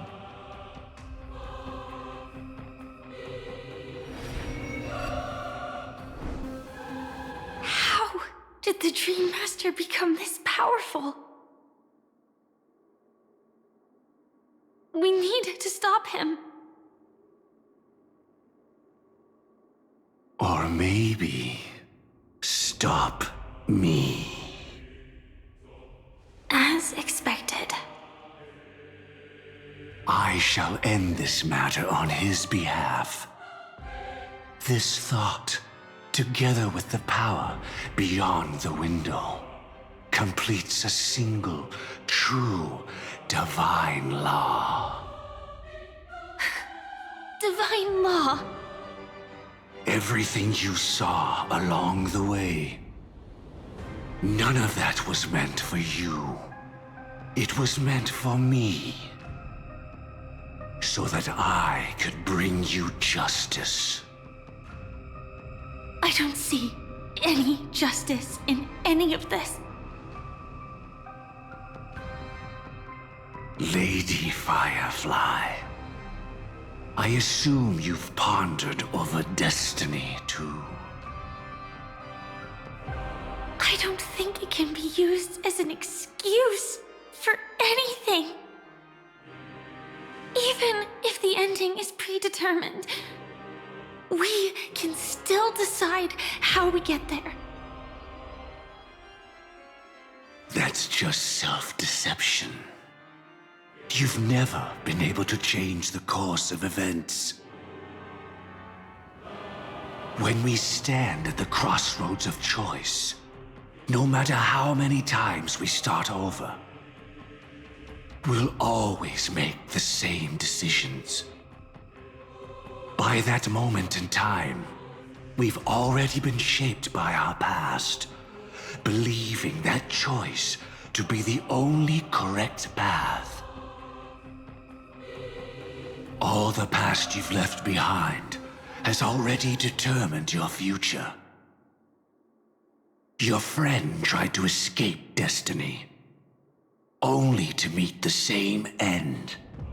And now, here you are, no different.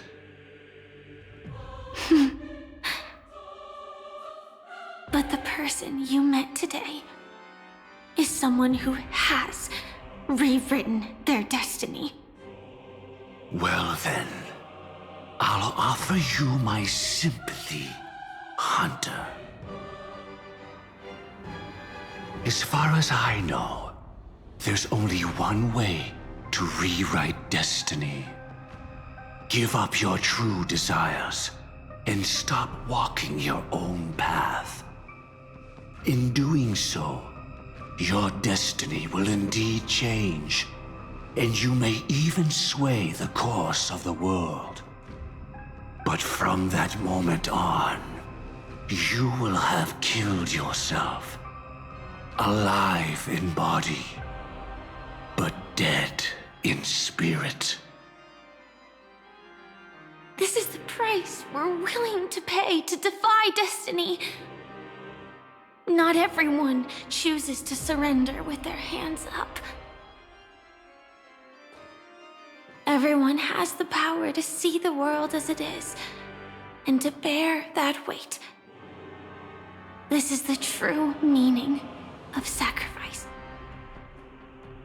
I admire your resolve, since you don't mind sacrifice.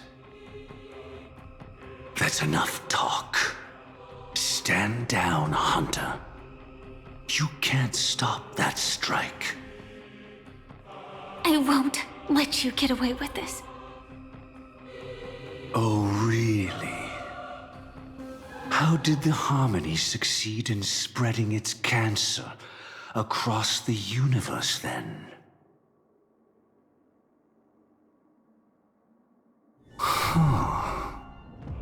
Though she wasn't my true companion, the cremator left me with a spark of her flame. I never trusted you. During our journey together, I planted it on you. And now, I'll let it reignite. It can burn away a thread of thought with ease. Impressive. But do you really think you can get ahead of me? If I can't, I still won't run away. If that strike is inevitable, I'll be the only one who dies in this nightmare. Your courage shines like pure gold. Even so, paradise shall fall into this world of sorrow, and once dawn breaks, it will shatter in the light of day. How could anything golden abide in glory forever? Come forth and present yourself, last heir of the Empire. I permit you to unveil the true face of order. I permit you, with mortal hands, to bring forth the Great One. The swarm will again devour all things, and fill the hearts of the lost with terror. Someone must cast down rage in their stead. All that lives will one day die. Even so, I will still do as I've always done, and pray that I can stay alive. I can do it. Right? But death will come because you, out of all people, are the foremost in seeking life.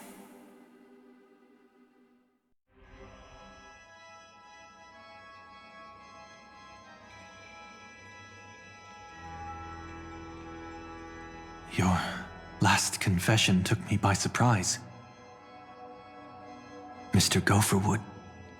No. The final divine law. I suspect there was never any chrysalis of extinction from the swarm disaster to begin with, was there? What exists in Oak Manor is nothing but a disguise. The only thing hidden within is a Stellaron.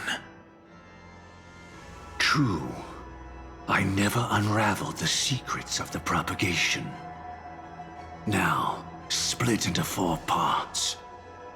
A single strike of mine cannot harm that hunter. But if a Pathstrider of the same origin as the Swarm were to be deceived by tuning, mistaking what lies before them as certain death, if they were to make a wish to live before the Stellaron, the outcome would twist into a catastrophe that brings death. The Swarm disaster. Her life shall beget death, and that death shall beget life unto this world. But why are you so certain that nothing will go wrong? I've already glimpsed the secrets of the Stellaron, and I have no need for certainty here. Even if she never entered the game, that strike would still fall at the appointed time, causing the Stellaron to shatter. The dreamers will learn that the power to destroy their own lives comes from the harmony, but that it is ultimately the worst option. You should know that I won't agree with this. Too late, child.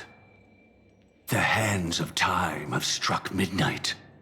Look up at the stars. Do you know why they are so cruel? That reason shall be the final divine law. And with this, we entrust everything into your hands.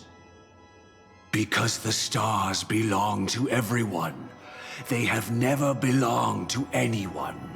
If you love everyone, then you love no one. Well, that's where our conversation ends. Go ahead. The 107,336 souls of the Oak family have dreamed of this moment too many times.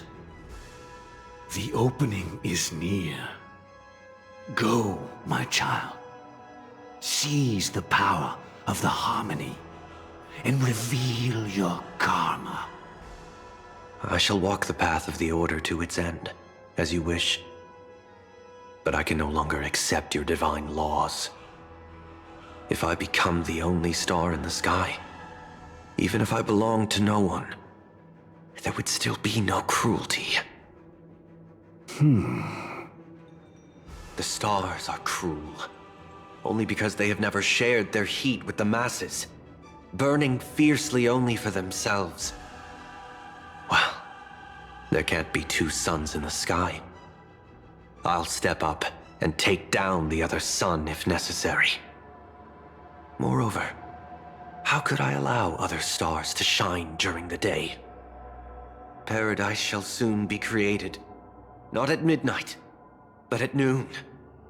I shall initiate the first and only divine law of the great Septimus. I shall ascend to the heavens, becoming the scorching sun. Bathed in my light, my people shall flourish, while all evil shall be eradicated. Very well, child. Do what you must. Perhaps I was never without choice, merely too entangled with the fear of losing, never knowing what was possible if I chose to act. I should become a watchmaker too. The harmony I seek has but one note, repeating endlessly, never falling out of tune. Life, too, has its time. We did it. He faded first, causing that power to lose control.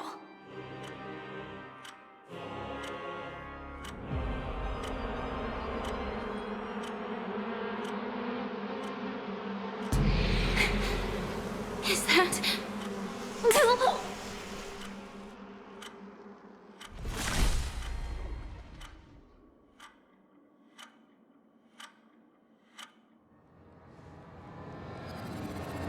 How...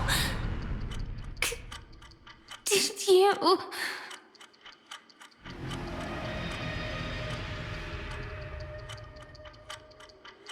Death comes for us all, eventually. I'm starting to hate how powerless I am. Oh, I wish that I had some way to comfort you right at this moment. Oh, don't worry. That was all in the past.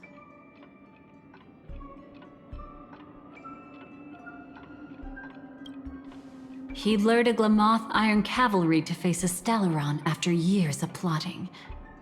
Though everything Firefly had learned since entering the dream was true, they were only truths that the Dream Master wanted her to see.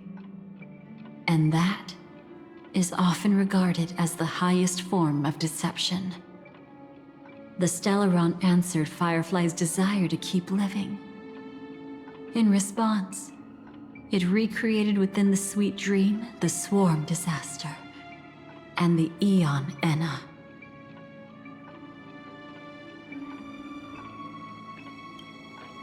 It was confined within the dream. Even a Stellaron could not truly revive the swarm disaster. The Dream Master's actions could only evoke fear in those already dreaming. Yet this swarm was frighteningly real when you consider the next steps of his plan. Enna's dream had enveloped the entire star system, which meant the swarm disaster would gradually become indistinguishable from reality. The propagation would awaken the most primal fears in all dreamers. Through their cries, the path of order would be sustained, until the entire cosmos drowned in a singular dream. She had almost reached her demise, yet she survived. Her second death hadn't come yet. It would be upon her soon. You engaged in a decisive battle with Sunday at the Penacony Grand Theater afterward. He had, without question, become an emanator at that time after usurping the harmonious choir. But you showed no fear and gave it your all in your fight against him. And you emerged victorious with the help of your allies. Yet that battle, the setbacks, the victory, was just an illusion woven by Sunday. Enna's dream had already enveloped the entire Asdana system. It was impossible for you to beat Sunday at that time. Enna's dream was so terrifying that even memo keepers could not act freely in it. Fortunately, we sought out Acheron first, and she lent us a helping hand. That allowed us to take action and try waking people one by one. Indeed, don't forget that, even within the sweet dream, there were still many people yearning, striving, and pushing forward with all their might. At that moment, you too would face a similar death match. Being woken up by Black Swan was a watershed moment. Due to the existence of Enna's dream, your memories from that point onward can no longer be viewed from the same perspective as before.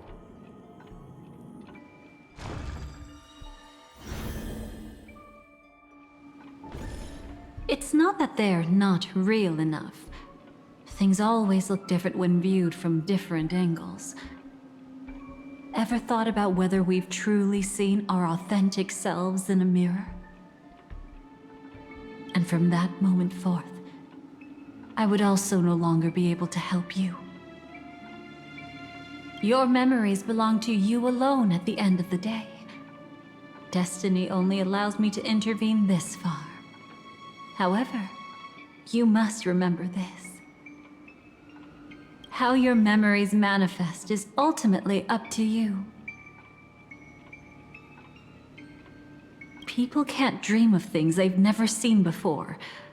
They're afraid to wake up because the sweet dream is woven from their own past. A past they still can't let go of. It's just like your actions at this very moment.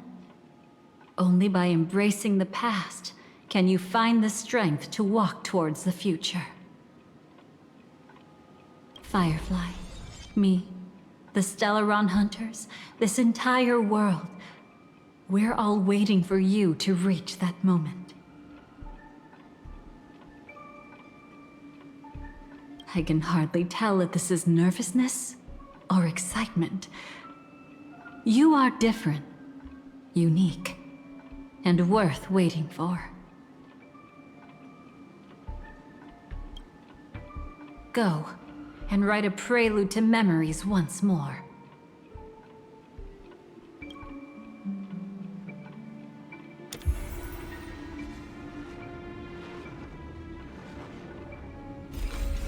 From within the ashes of time, you must reignite destiny.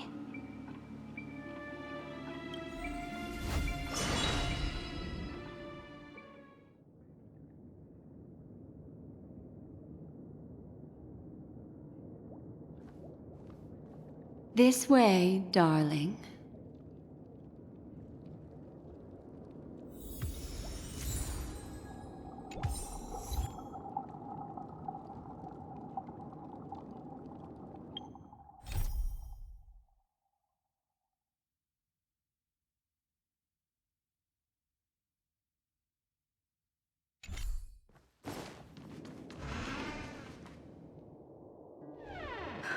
Not another one. Thank you so much, Black Swan.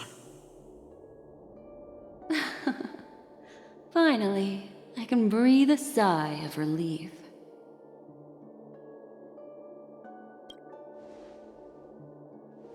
I understand you must be confused, and will do our best to shed light on the situation.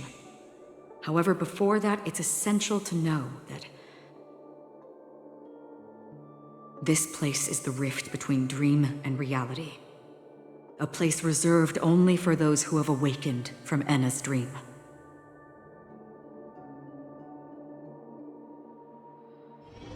Do you remember Sunday's ambitious plan?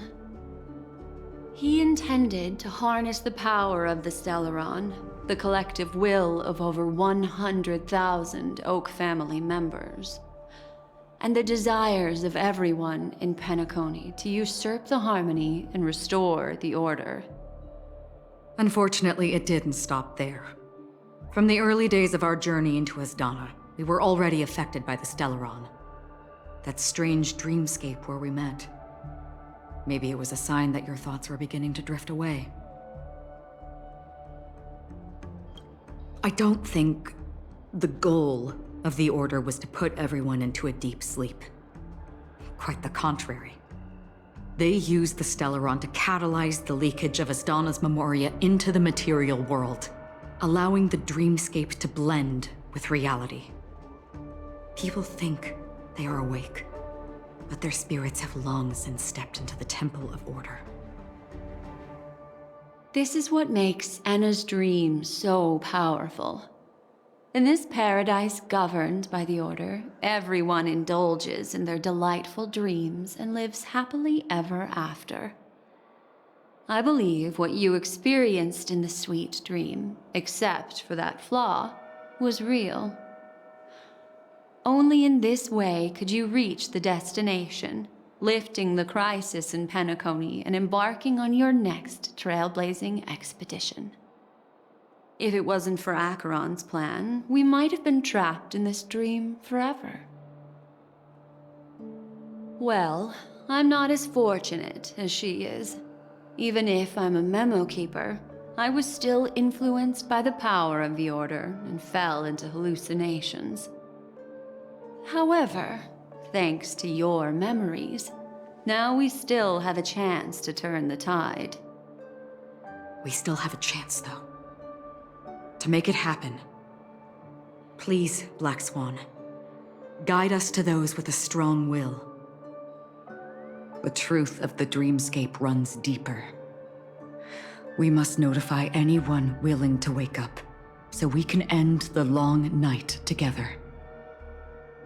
All right, please come with me.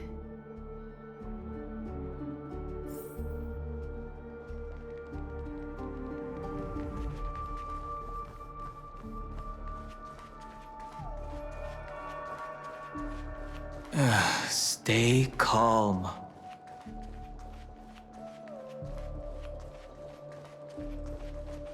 I bet that even if I don't resist, you'd still...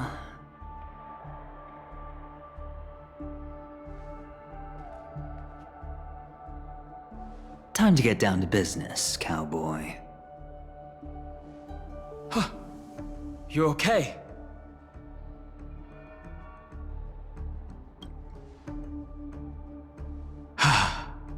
Me too. Quite the fateful encounter we have here, friend. Seems you're also a light sleeper. I'll send you some of the IPC's sleep aids one of these days. Unfortunately, we need to stay awake right now rather than sleep.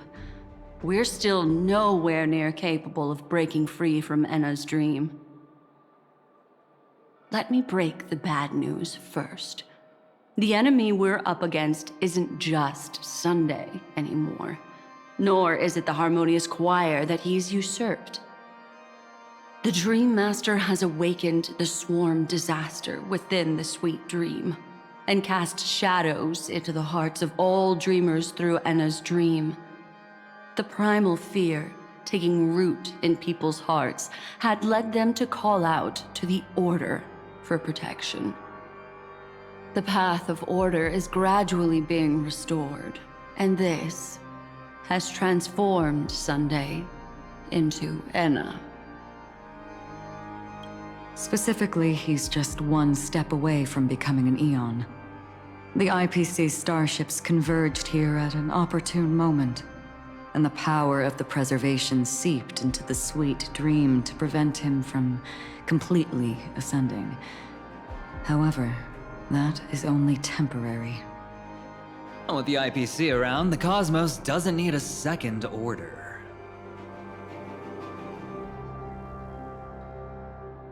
But it doesn't make much of a difference for us. Sunday's true form has broken free from the dreamscape, becoming as vast as an eon. The Asdana system is no more than a plaything in the palm of his hand. Indeed. Forget about stopping him. We can't even manage to face him again.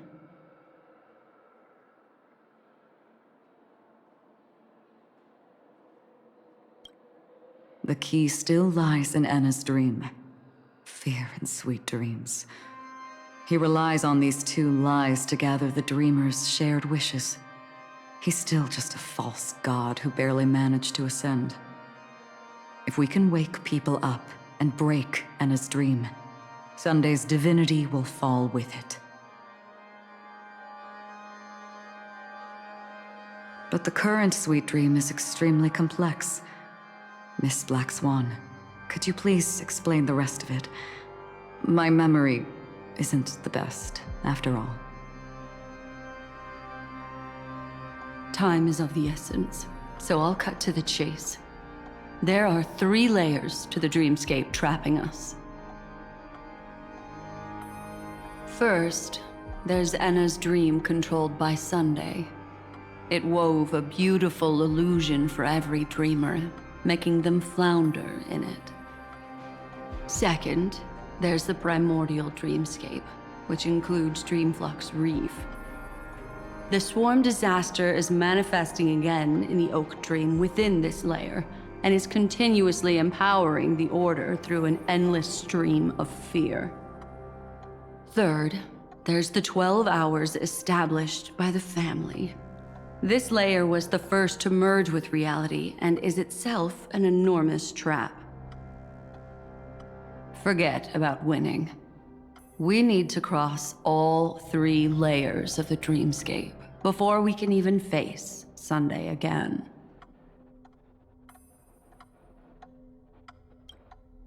Unfortunately, we're still in the first layer, which is Anna's dream.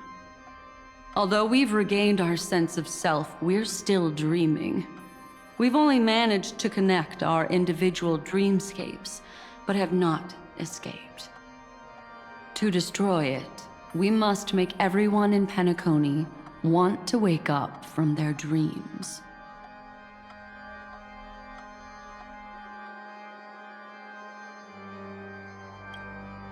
Humans yearning for sweet illusions borders on obsession, leading them to subconsciously resist the harsh reality. Therefore, I carefully selected a moment where he was completely unguarded, guiding him to uncover the truth himself to make him regain his consciousness. However, to wake up everyone in Penacony and get them to share the same determination, that would be nearly impossible. But we can't just stay here and do nothing. This is the first step of our plan. With the assistance from the Garden of Recollection, those who possess a strong will, like you, will gradually awaken from the dream. These free wills are the discord that will sway Anna's dream. However, awakening a mere handful of individuals is insignificant compared to the vast number of people immersed in the dream. We must find other ways to awaken the free will of millions of people within a short period of time. Looks like the Jadab Kiss of Allying Oath will be the only solution. No need for that. Keep your once-in-a-lifetime treasure. We don't need to bother the Cienjo Alliance for such a tiny request. You want thousands of people with unwavering free will? That's easy. Just leave it to us Galaxy Rangers. Do you know what it is, Acheron? It's the relic I returned to you. Exactly. Its owner must have told you that it's meaningless to anyone other than a Galaxy Ranger, and that it can only fulfill its purpose when returned to its rightful owner. Because it's a burial artifact, worthy only of a hero who has served the Galaxy Rangers with honor. When its light illuminates the universe, it means the fall of a hero. And in the direction it falls, countless meteors will streak across the sky. Those meteors are Galaxy Rangers, coming from all corners of the cosmos, driven by a shared purpose, without questioning the cause or counting the cost, because we abide by a bottom line. The shooting stars of the hunt only descend on the longest night, and with them comes the dawn. We've stayed silent for far too long. Now, it's time to remind all the cowards, oppressors, and villains of the universe of our presence. I'll be the one to ignite the first spark. This should be enough to delay his ascension to godhood. As for the foundation of Enna's dream, it would take an immense power to shake it in an instant. I think that shouldn't be too hard. So, you're the key in the end, I assume? Even if it is just a counterfeit god, we'll need an emanator to step in. Perhaps it's not about being an emanator. This is a different collective wish. I will do everything in my power to strike down that evil god for you all. What about the other two dreamscape layers? There's nothing we can do about them. They're even more dangerous. Unlike our current gathering, the dissipation of Enna's dream will take time, which will draw Sunday's attention. Exactly. Once we enter the next layer of the dreamscape, we'll be facing an eon's strength head on. But by then, we'll have played all our cards.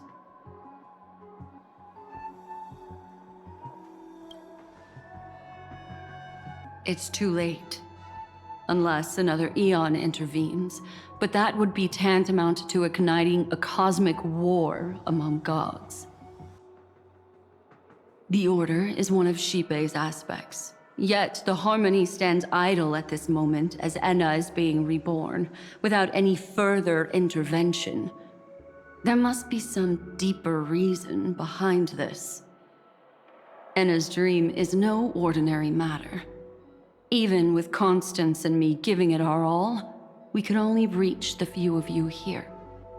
It's impossible to find more help. But time is of the essence. We must take our fate into our own hands. In other words, those who only want to survive by playing it safe will die, while those who dare to face death head-on will live. I like that. Just these few people? Oh well, that'll do.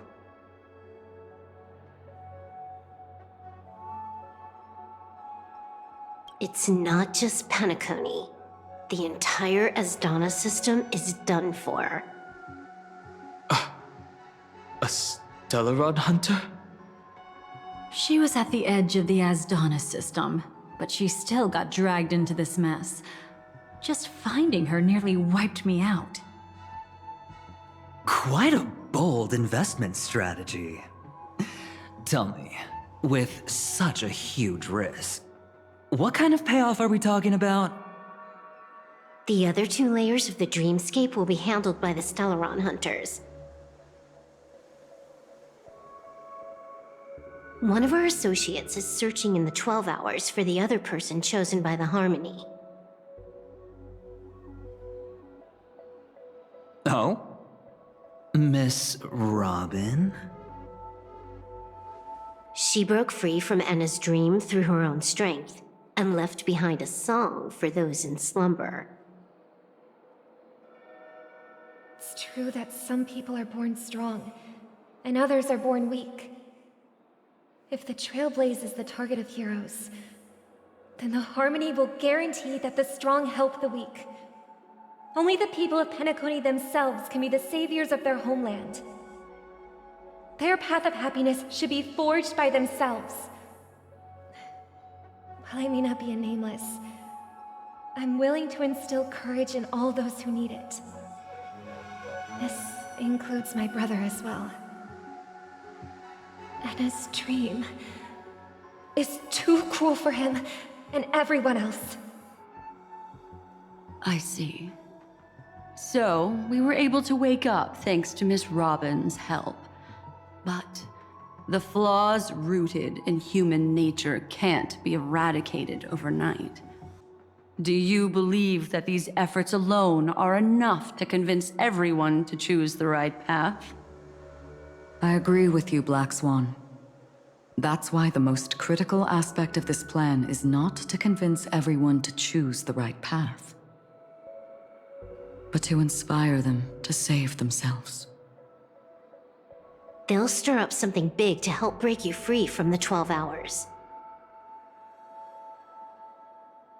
As for the primordial dreamscape, Sam is standing by, just waiting for you to break free from Enna's dream.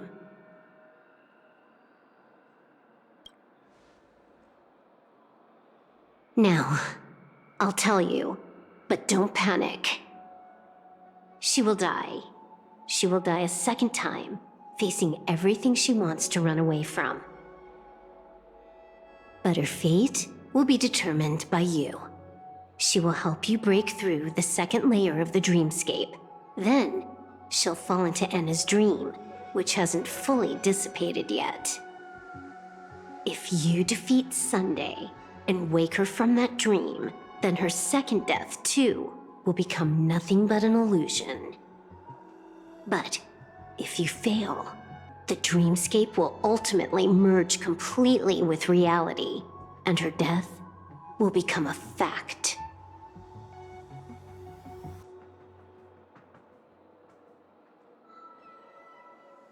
But that still doesn't solve the fundamental problem. What about Sunday? He could wipe out all our efforts with no more than a glance the moment we cross the 3 dreamscape layers. Oh, Miss Memo Keeper. It's time for a game of recall. I once said something to you lot back in the Oak Dream.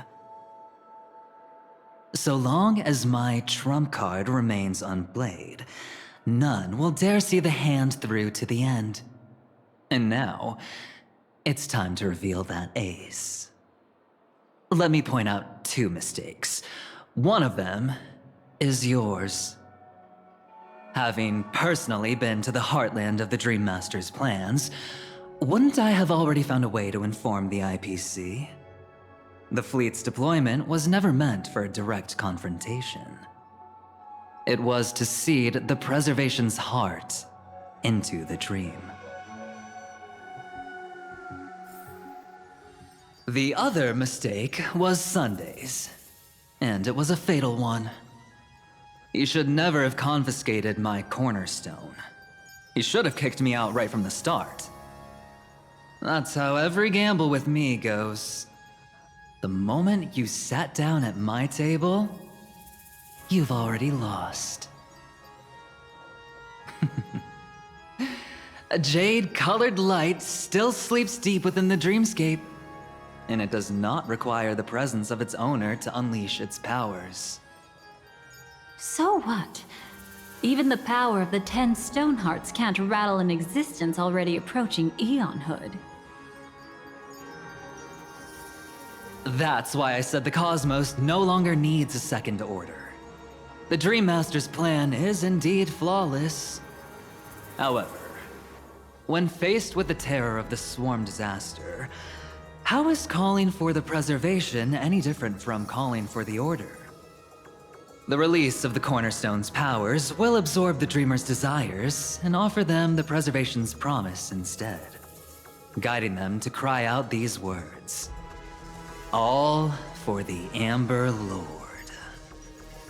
Is this the IPC's real goal? To completely take back Penacony on a conceptual path level? What, you think I'm also trampling over others' beliefs? Sorry, but that's exactly what the IPC believes in. Don't question your own ruthlessness. All that matters is profit. The new swarm disaster will end the same way as it ended before. The hammer strike will echo throughout Asdana, seizing the Order's powers on the level of paths to launch our counterattack, leaving Sunday powerless to interfere with your actions. But a new Amber Era will not arrive because of that. Today's Hammer Strike is not the wrath of an eon, but humanity's battle cry of defiance. I'll hold my breath and listen for that moment. Once our plan succeeds, we can strip Sunday of his godhood, but we'll be too drained to join the battle afterward. So...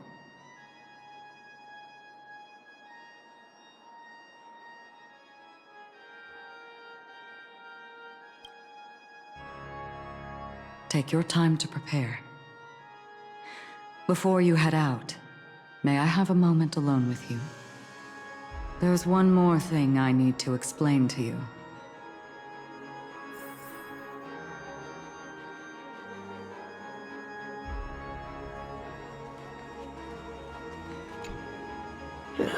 Now that our roles are assigned, let's get to our battlefields and pose a grand finale. Go. You already know what I want to say.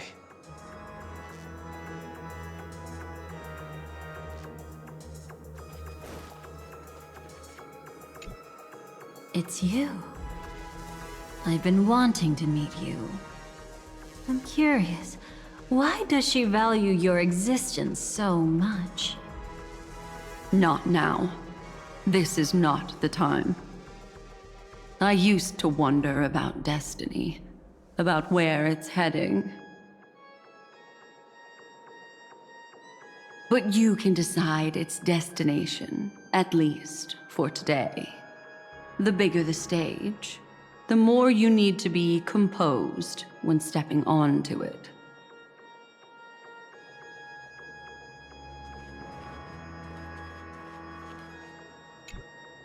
We've always been interested in the Stellaron Hunters. How about we have a chat after all this is over? A chat? You're just after my bounty, aren't you? Stay in your lane. No way, I'm just after that. If you're worried about the bounty, how about I add another billion to that number?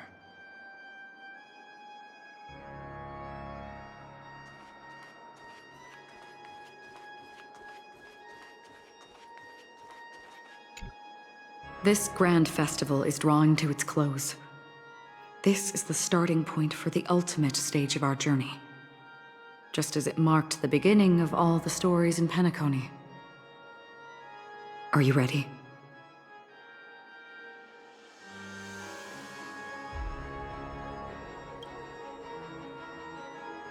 Very well. Now, please close your eyes. A glimmer of fireflies. A sigh of regret. It is because life dares to slumber that they can awaken.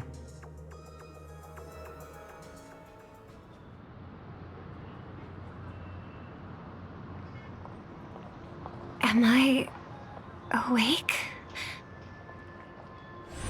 Sorry, Robin. It's just you. I did not wish for you to know this. It's a pity that things have turned out this way. Within the foundation of law, humanity establishes civilization, and through harmony, we obtain order.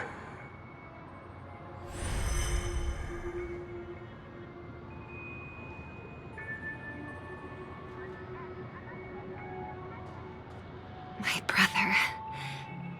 Did you still bring the Order's sweet dream into our paradise? Ow! You're still trying to play the family card at this hour? Your brother doesn't exist anymore. As of now, you'd better call them Anna. Impressive. You really woke up on your own. Let me reiterate. If you've had your fill, it'd be wise to leave before it's too late. The music of the harmony doesn't tolerate discord. Ow! Then I'll reiterate as well. I've done my part, and now I'm simply waiting for the fireworks to begin. Why don't you just cut to the chase? Time's short, so I'll condense the report. Oh, that even rhymed. I'm so talented. A nosy cremator left something on you. She wanted to use it to burn down the illusions you received from the sweet dream, allowing you to wake up from Enna's dream. But it looks like you don't need it anymore. Then, how were you able to reach this place? Well, a fool has thousands of faces. It's gonna take a lot to create a sweet dream that can satisfy me. Both you and I can still stay awake for just a little bit longer. Just a little bit? Honestly, I don't even need to find you. But I am just so kind. I've already killed you once to give you a chance to regain your home field advantage. You're the last festival host awake in Penacony. So, do you want to play a round of roulette? The wager will be the entire planet of festivities. Stay where you are. What are you trying to do by showing up in front of me? I want you to watch me blow up all of Penacony. Only then can everyone else launch a counterattack and wake up together. Think about it. Your brother is already a god beyond the heavens. You're not even gonna see him unless you rip open the sky. Ever heard of the trolley problem? Make your choice. Do you want everyone to go down together? Or to have Penacony make a small sacrifice? Why should I trust the words of a masked fool? Don't think that I'm just trolling you. My bombs are hidden all over Penacony. They took a really long time to set up, you know. Maybe I should blow up a few to demonstrate how they look. Let me see. Which ones should I choose? Stop. What's gonna happen to the dreamers once the bombs go off? They will all die. Then you know I'd never agree to it. When it's time to make a sacrifice, reality won't be giving you any choices. Or do you want to replay the old joke about the harmony treating everyone the same? Life is never a joke, fool. There is no such thing as a lesser evil in this world. Evil, just like morality, cannot be measured, nor can it be compared. Isn't that still the harmony's same old song and dance? But that suits me just fine. Didn't I already say this is a round of roulette and not an ammunition showcase? Get ready to sing. Be like a bird. If you can make Sheepei hear you, then they definitely won't allow me to blow everyone to pieces, right? What will you choose now? You can either watch as I blow the entire place up, or you can try to save their lives. Maybe this will be your last ever performance. Last ever performance. You feeling nervous? I know the feeling. You should feel nervous when going up on such a big stage for the first time. I'm okay. I just remembered something, that's all. Miss Siobhan, why do you think birds fly? Why are you asking that all of a sudden?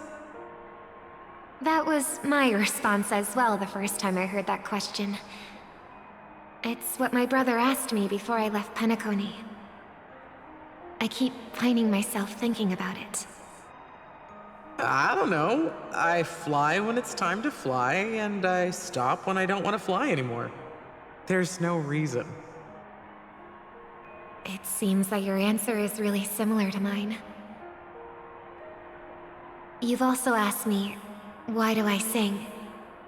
I think I can answer both of these questions in one go. The answer wasn't what I initially had in mind. Originally, I wanted to sing because of something specific that I experienced. A Stellaron fell onto my homeworld when I was young. Everything I knew was instantly destroyed. We didn't even get a chance to react to it. No matter what we did, it was too late. But for some reason, my mother chose to hum a song when she tried to comfort me and my brother. I remember that story. Everyone thought that's why you decided to sing. No. That experience only made me detest singing. I've believed for a long time that songs can't change anything when disasters strike. That music is the most useless thing in this world. I might be extraordinarily talented in singing, and I might feel super happy whenever I sang. But its futility had always made me depressed. Then what changed? I grew up, and I realized that my brother would sometimes hum the same tune as my mother did. And I thought maybe he missed her, but I was too embarrassed to point that out. I tried to comfort him instead. However, his answer to me made me realize what I should be singing for. Obviously, he didn't give me an answer directly, but it got me to think. Maybe some things don't need a reason or meaning at all. Go and do what must be done, fool. It's for the sake of Penacony's future. But I won't let anyone get hurt. Oh, did you just have a flashback? Now I'm even more excited. Let me check one last time. If you were to die, how would you want people to remember your ending?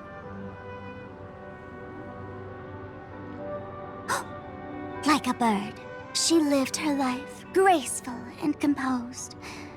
Now her beak parts slightly with a sigh, as soft as falling feathers. Like it? Drop the sanctimonious mask. Singing only needs one thing, and that's sincerity.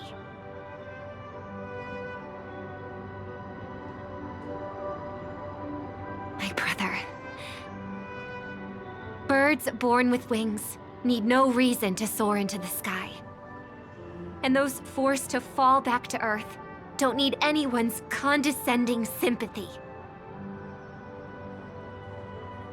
The sky and Earth are each other's proof and aspiration. When a soaring bird looks down below, it discovers that even after falling, life still holds hope to continue. And when a fallen bird looks up to the sky, it discovers that the possibility of soaring once again still exists in this world.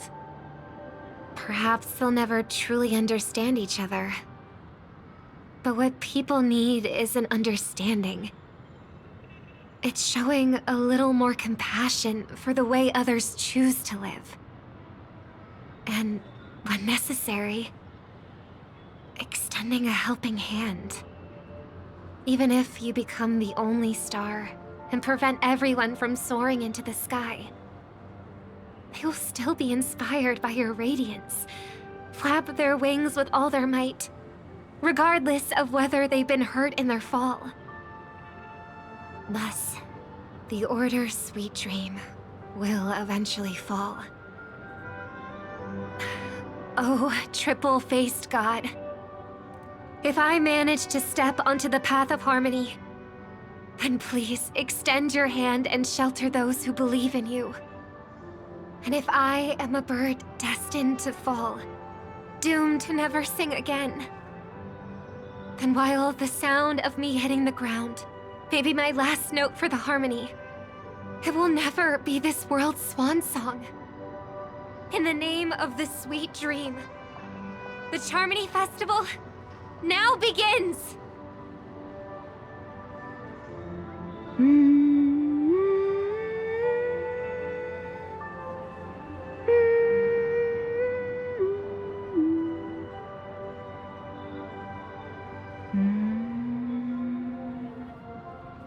Brother, do you miss home? Even if I do, it's too late. But you're singing the song Mom used to sing. Because even if it's too late, we still have the choice to sing whatever we can.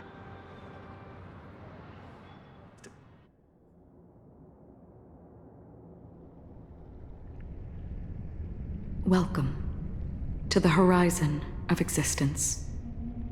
This place is one of the thousands of manifestations belonging to the sleeping and shapeless.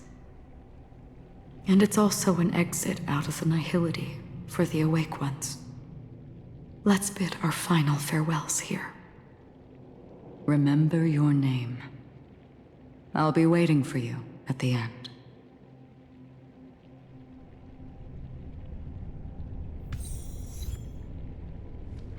If only people could have each other beyond just memories. I want everything this world has to offer. Or perhaps, I want to find the one existence that can truly please me. I hope that I'll see her again after I die. Then she'll know that I too am only human. And all humans will find happiness in the end. I hope everyone can always reunite with their family, enjoy home-cooked stew, and keep on laughing. One day, those who live will all come to understand how they need to think to create their own happiness. May people embrace each other and offer their most sincere compliments to whoever they meet. Our hopes and dreams are in your hands now.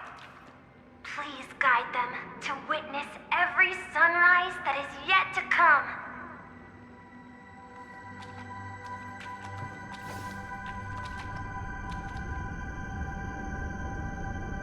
Hey, I've read the script.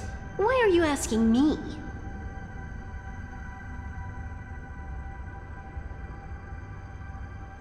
As long as you're not afraid to fall asleep, you'll definitely wake up.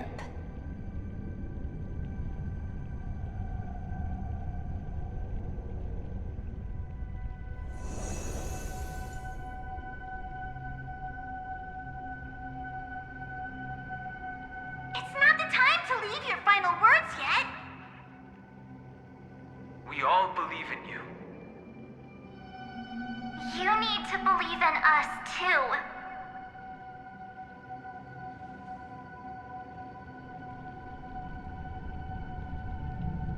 We'll wake up together.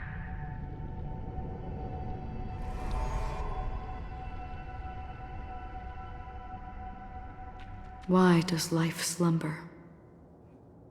We don't know the answer yet, but we're about to awaken from this dream. Or perhaps such is the answer itself. It's the people who first broke free from the sweet dream.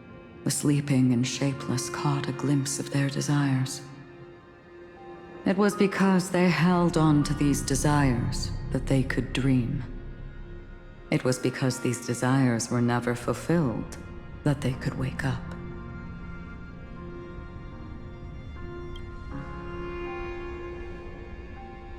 I think that's not entirely true. I wish people could find happiness, but I've been tainted by too much nihilism. Sometimes I can't help but think that the nihility is a proud and terrifying dream. It's brought forth not by gain or loss, but by the severing of roads, or even the loss of desire itself. Fulfilling a wish can certainly make people feel the joy of being alive. But if no new wishes ever surfaced again in people's hearts,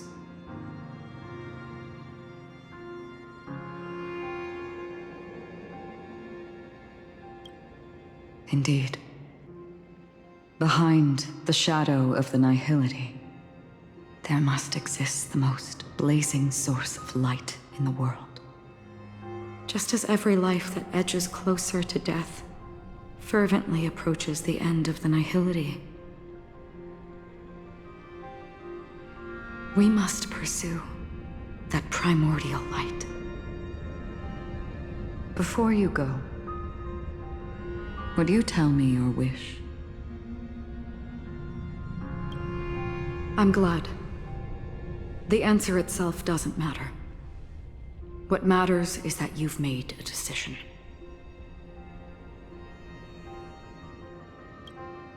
Only a name remains. A person that I was, and now want to become.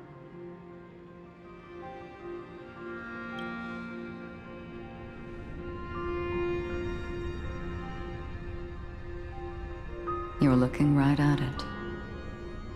She is a hunter who treads upon the finality, destined to sacrifice her own wishes to defy destiny.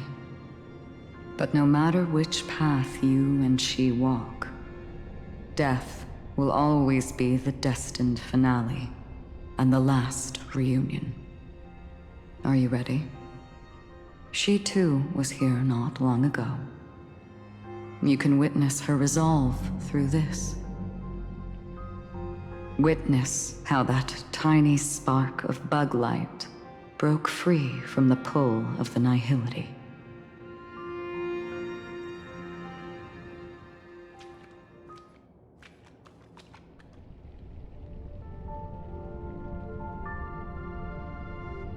Who were you in the past?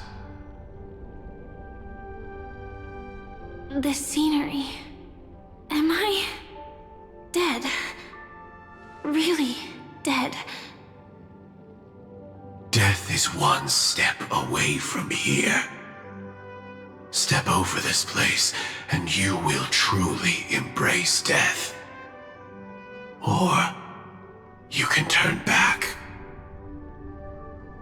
Tell me, who were you in the past? The Moth's Iron Cavalry. And who are you now? A Stellaron hunter. Then who will you become in the future? Just an ordinary girl. Well then, keep walking forward. Death would suit you better. Never. I fought tooth and nail to get where I am today, and this isn't over yet. Even if everything burns to ashes, I won't give up.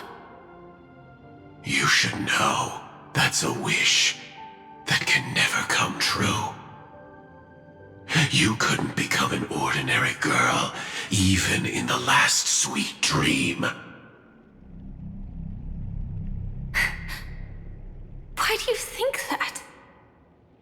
Entangled in the family's conspiracy, facing the mimetic entity's blades head-on, while challenging the resurrected swarm disaster alone.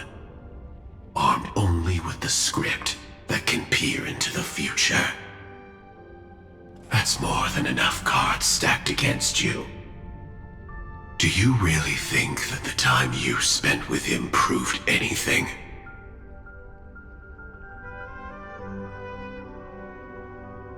For an ordinary girl, simple happiness shouldn't just be a matter of chance. But who's to say all of this isn't what an ordinary girl would do? What? Perhaps the Dream Master was right. All the past we've left behind has already determined our future. All my experiences so far will still make me choose to step into danger when I face it in the future. But you misunderstood my answer. I guess it's my fault too. Always talking about wanting a normal life. As if the past that shaped me is some heavy burden weighing me down. Being a Glamoth's Iron Cavalry and having entropy loss syndrome are more than just scars. They are a past that taught me to cherish, urged me to seek, and showed me how to love. All the things you listed are quite extraordinary indeed, but I believe any ordinary girl would make the same choice I did. When faced with everything I have faced. In the darkest moments, ordinary people never need to feel small. After all, they always discover that they've already become something noble and bright. Indeed, I can't change the outcome or even the process. But I can decide how to view my destiny. This is just an even deeper form of self-deception, compared to actually changing the outcome. Free will is mere self-deception for most people anyway. But as long as I'm not asking others to do the same, there's no shame in it for me. Everyone has their own answers as to why life slumbers. Some will never find their answer. But no one can take away their chance to keep looking for the answer. I won't give up, nor will I blame those who do. All I need to do is return their right to make that choice, and return that right to myself as well. So, I will leave this place together with you.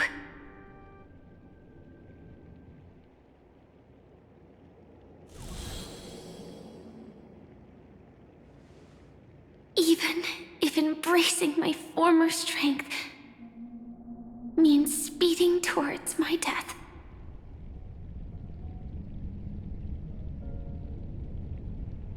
The name I gave myself is Firefly. I used to think I was similar to a firefly, just a fleeting glimmer of light. But later, I realized no one would give themselves an unlucky name. It was also because I thought fireflies were beautiful. Later, someone told me that my eyes don't actually work very well. Otherwise, I would have figured out that those insects aren't beautiful at all. Beauty, love, all our feelings stem from the flaws we were born with. And that's what makes each of us unique. Yet, I can't help but love these little things.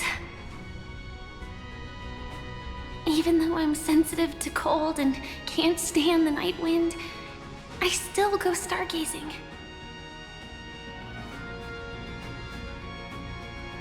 Even though baking cakes is really troublesome, I'll still keep trying. Because I love giving them to people who matter to me and seeing those people smile.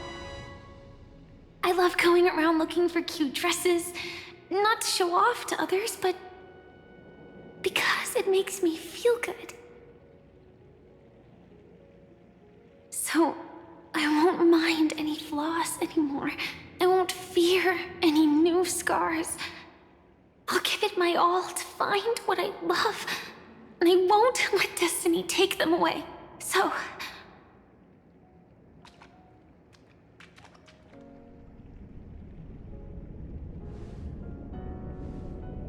moths don't fly to flames because they yearn for light.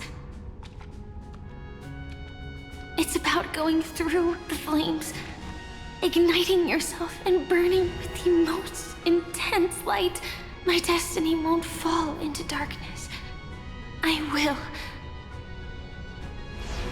light up everything around me. As long as the clock keeps ticking, death comes for us all eventually. And life has its time, too. If my world always ends up being burned to ashes, then let it burn!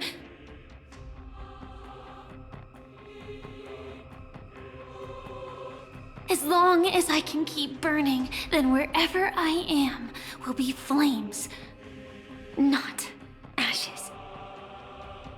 Order. Dismember. Actually, I used to envy you. You wouldn't feel pain, even though you were born to bring disaster.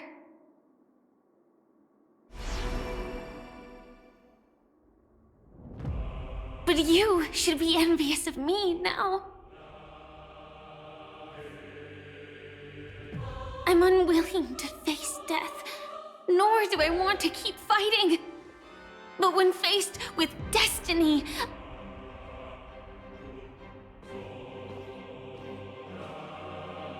I will never run away!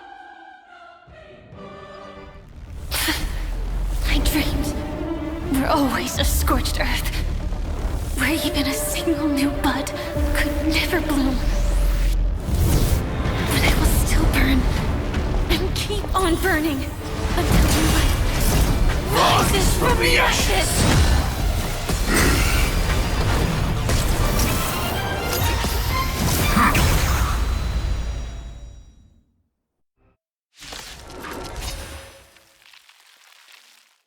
If you are the Dream Master's answer, then listen to my reply in his stead. People hold on to hope not because they have never faced inevitable death. It's precisely because we are destined to die that we hold on to the hope of wanting to change something.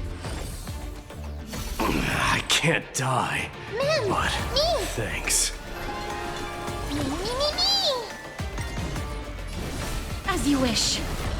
I am Strike. Burn it all. Receive divinity. I shall remember this. Repay. Embrace a new life.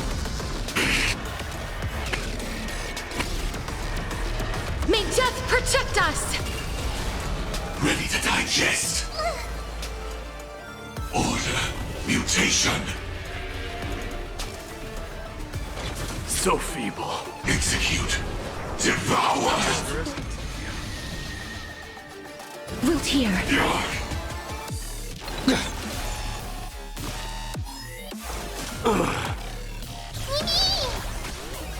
Fury upon you. Embrace a new life. Forever doomed. Dying soul. I'll accept your punishment.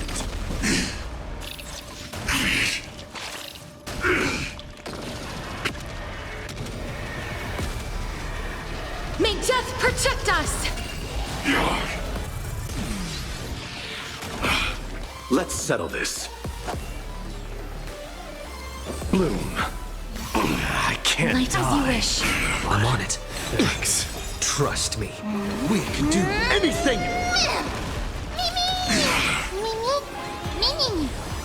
Wilt here. Embrace a new life.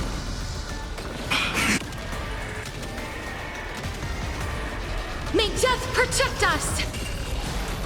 Burn it up! I'll see you off. Receive divinity. I can't die. A new ending. Thanks. So feeble. Conquer all lands. Order, replicate. Eternal step. Dead return! Forever to Bloom. I can't die. But Please cherish thanks. this time. As you wish. Embrace a new life.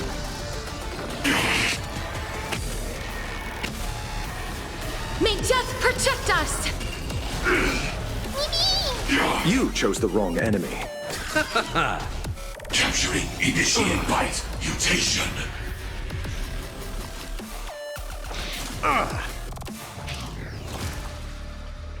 So feeble. Fury upon you. Executing. Scorched earth. Devouring all materials.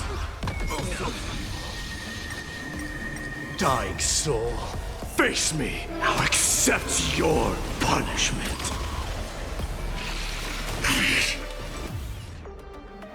You can do it! Embrace a new life. Darkness with me.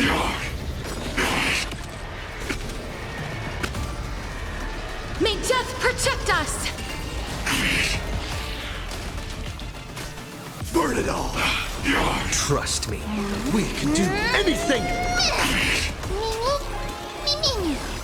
Wilt here. Conquer all lands.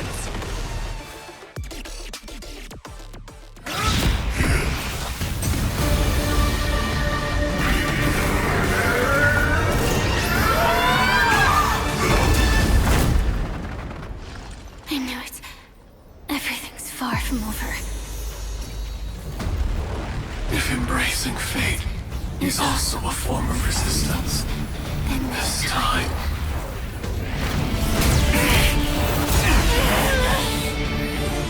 I shall embrace death!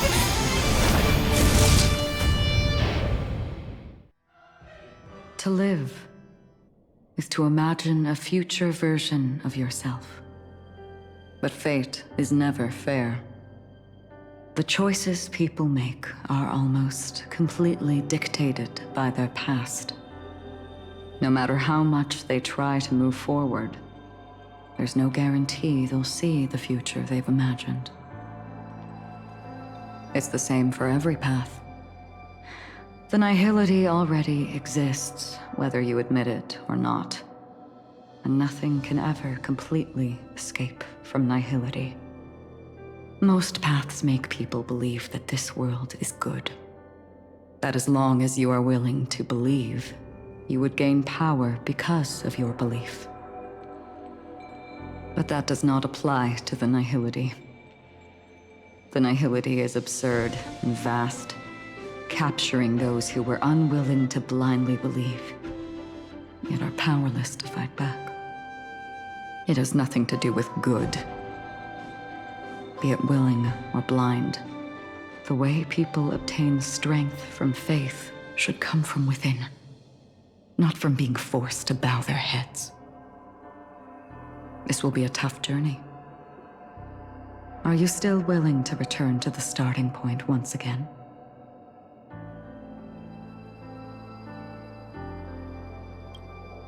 In this way, you will reunite in the warmth of the sunlight. May death yet end her last dream. May you guide people back to the waking world. In the coming long nights, I'm afraid you will face many setbacks and witness many tragedies.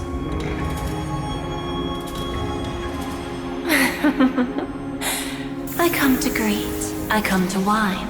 I come to claim. I grant poison for nectar, sow in spring to reap in fall. Await wizened fruit to fill livened boughs. All for the Amber Lord. But when you make a choice, there will be a fleeting red that reappears before you once more in that monochrome world.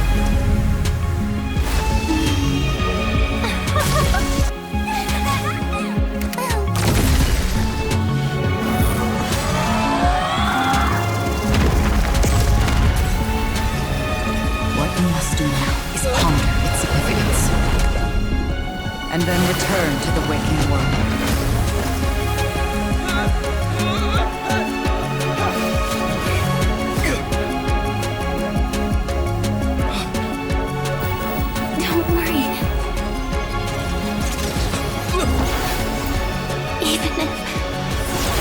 Doomed to fade at dawn.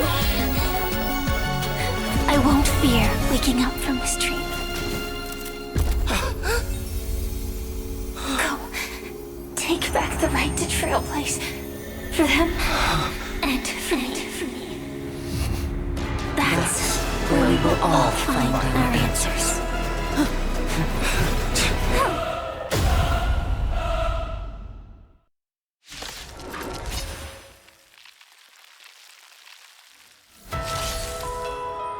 Mr. Sunday, it's time for you to wake up from your dream.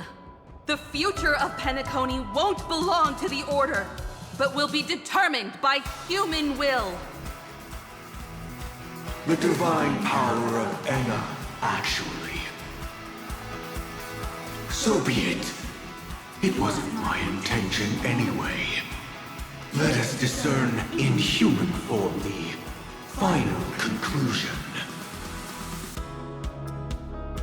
Did the gods create this world? Do the gods love all beings? Oh gods, you only need to hold your tongue here and silently hearken. All life shall grow as nature intended and reach its end. This mortal world should rest in mortal hands. All the work of creation has been completed. The inevitable day has arrived. The embryo of philosophy will reshape for us all of reality.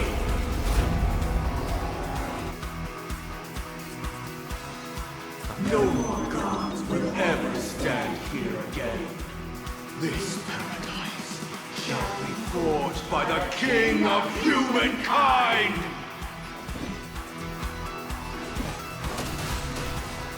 The Order is ultimately flawed. By this decree, it shall be ended!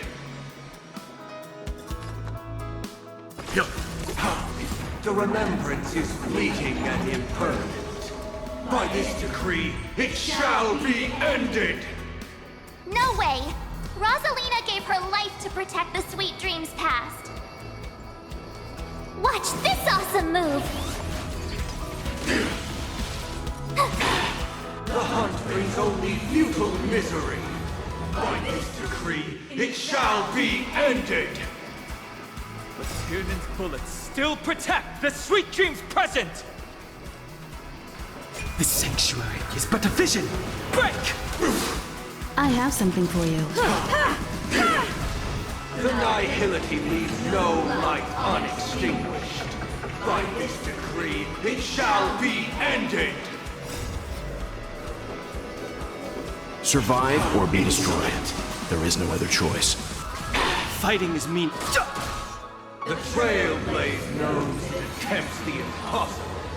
By this decree, it shall be ended! Even so, Mikhail still believed in tomorrow.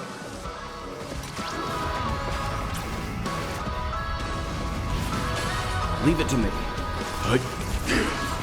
With this perfect melody I command, recreate paradise anew! Robin, Is that you singing? Now, it's time to become the new watchmaker.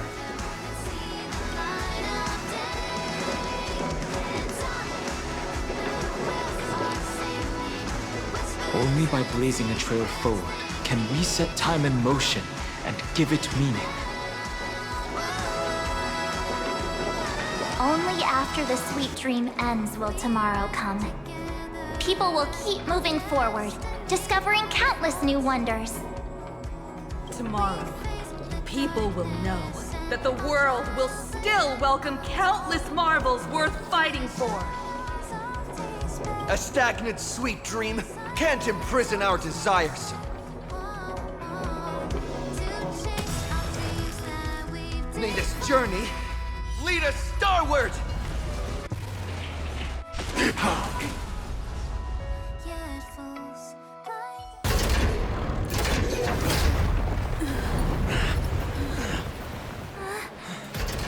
So, why does life slumber?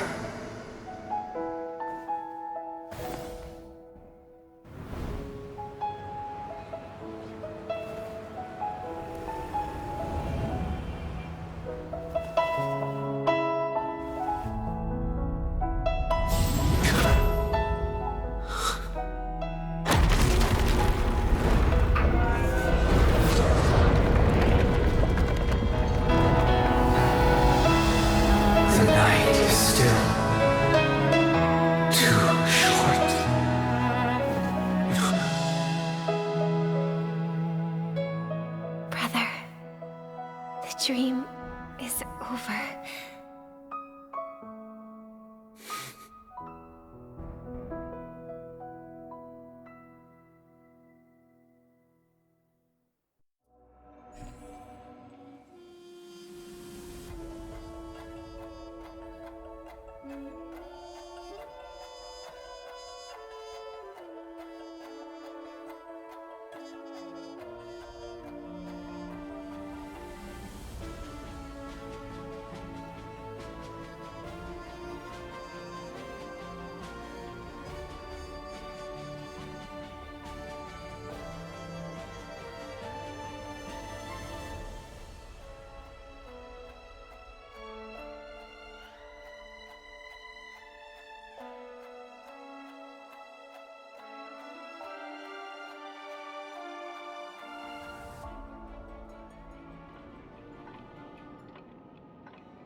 Wake up.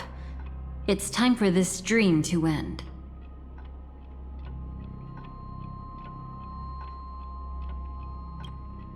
Destiny won't let me give you the answer, and the true ending is too sad. I'd rather you forget about it.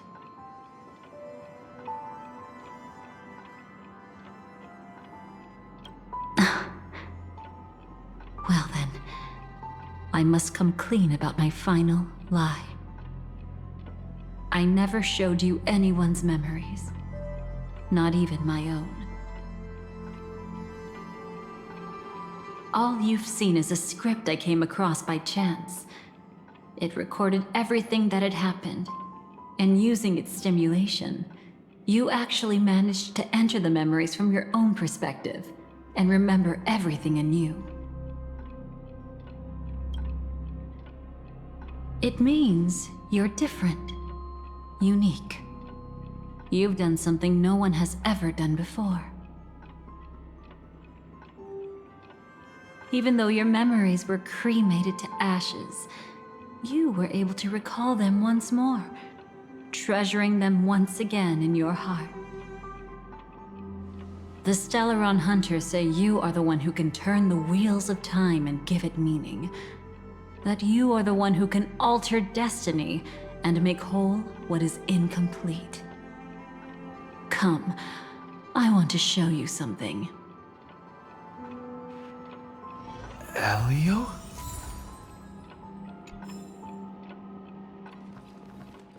Come, I want to show you something.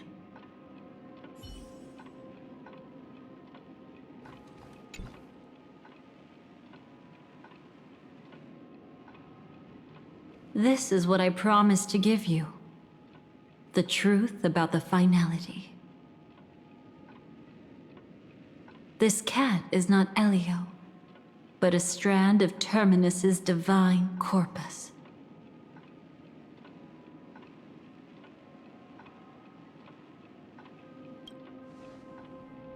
The Stellaron hunters described this scene to me. Something I've never seen myself. When Terminus ascends to godhood once more, they will manifest their 1,000-armed divine form and proclaim, "Now I am become finality, lifting the wheel of time, the destroyer of worlds." Then, Terminus turned into a pack of black cats, distributing every ounce of their divine power between those creatures. The cat shall depart from the end of the world, going against the river of time till the moment of the universe's birth. What you see is one of those cats. As for Elio, he is an even more special existence. Only the Stellaron hunters know his true identity.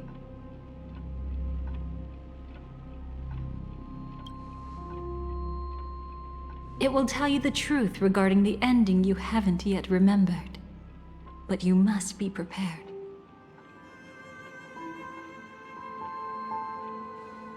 What really happened is that Firefly didn't meet with anyone between the fall of the Great Septimus and when she left Penacony. Not even you.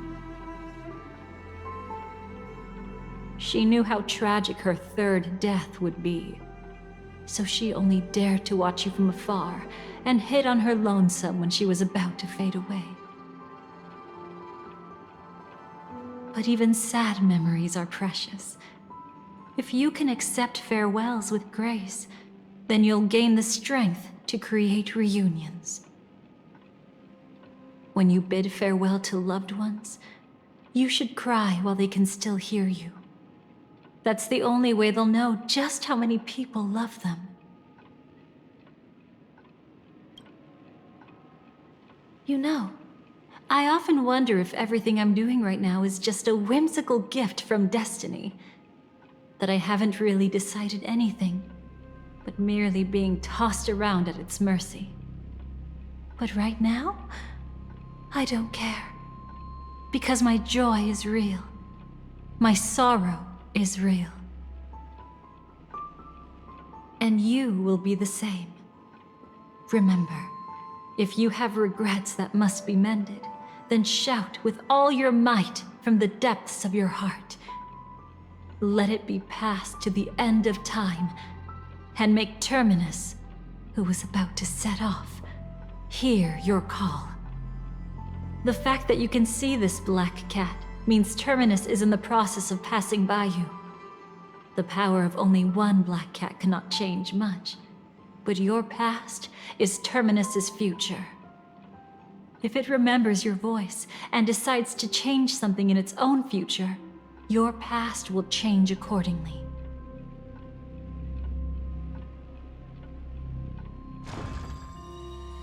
Perhaps it is because the world is destined to shatter that an ordinary girl can obtain the bouquet she yearns for.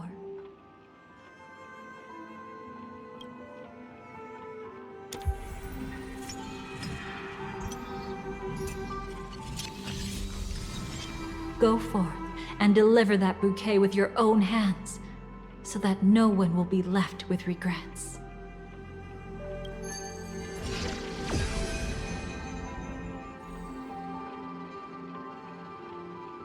I hope we'll meet again.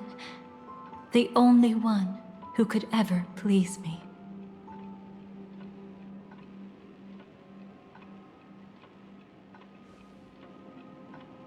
Father, destruction is not just a single glorious moment, and the same applies to destiny and memories. Only by enkindling the winter wilderness with flames that cross the sky can we make the indestructible manifest once more. This is the experience from cultivators who had remade the world, and the wondrous creations from those who painted the world. Sitting among the embers, they drew the morning star, knowing best that only in times of extreme hunger do the stars begin to turn. Why does life slumber? You will eventually find your own answer.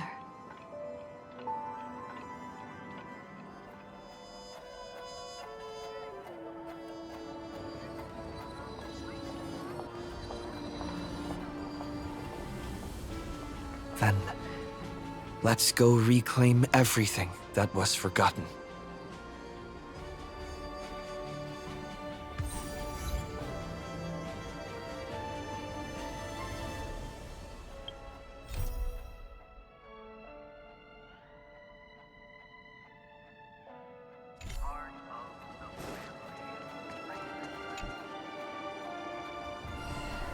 Burnt.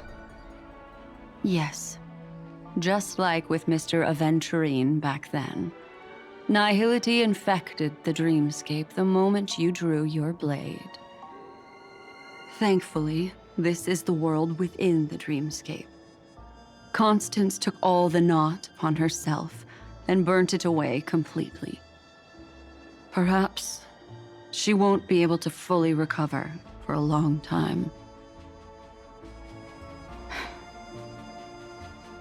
I'm very sorry. Don't be. She's got other pressing matters right now. That's why she asked me to meet you. She really wants to thank you. She's betrayed too many people, facing death threats from Avengers at every moment. She used to delight in dancing with death. But at the moment she burned away the nihility, she said she was blooming. She said that, for the first time, she felt the joy of being alive. Come to think of it, people all believe that the Dahlia's floriography means betrayal. But on the planet where it was first discovered, the locals saw it as a symbol of life and prosperity.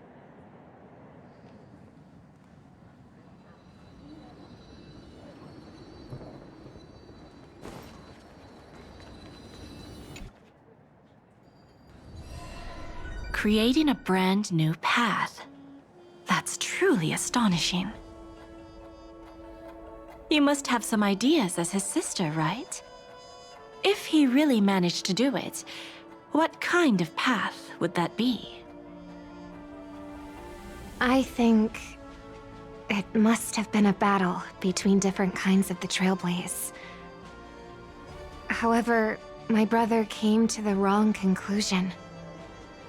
His original aspiration was similar to the Trailblaze, yet the road he walked was one named the Domination, or the Conquest.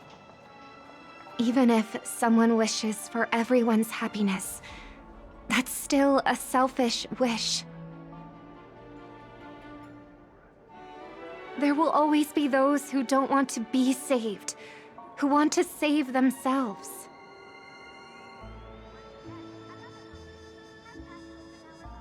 Do you also think that there shouldn't be any God in this world? No. Even a God who does nothing can at least give people something to believe in and find comfort in. But this world definitely no longer needs a king of humankind. That's why I believe my brother will come to understand all of this one day as well. He made mistakes, but he was stopped. I don't want him to spend the rest of his life in prison. I want him to also have a chance to save himself. No wonder you came looking for me. Yes. I want to make a deal with you. And after that, we'll talk about what position Penacony will hold before the IPC.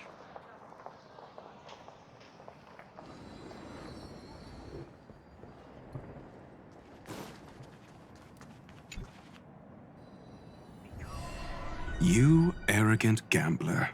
I've already seen through your tricks. Oh, do tell me what you figured out. When sailing through storms, drunkards always beg for mercy from destiny. So? So, they all died. Destiny loves to watch them crash onto the reefs. A fool deserves a fool's end. I feel like I need to read between the lines here, Professor. But you know I'm not that well-read. You're not lucky at all. You chose to forever remain sober, never becoming a drunkard. Let's make an actual bet then. It's the perfect day for a few drinks. Once I'm actually drunk, you'll see just how wrong you are. But I don't even care about the outcome. In this world, what could be more precious than possibilities?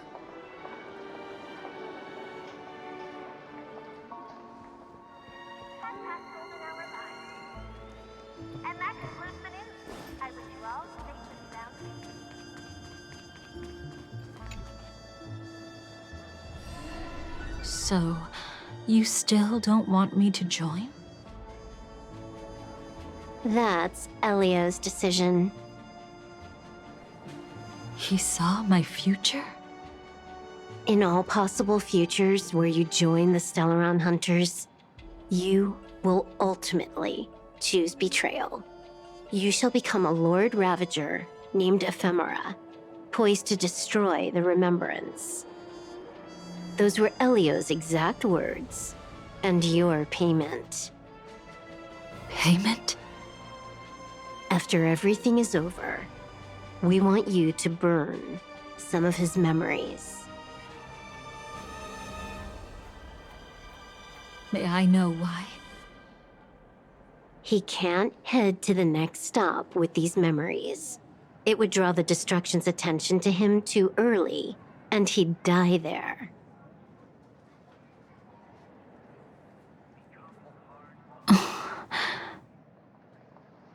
I can do that. But I'll give the memories back to him sooner or later. In my own way. Whether you try to stop me or not. No one will stop you. It is already written in the script.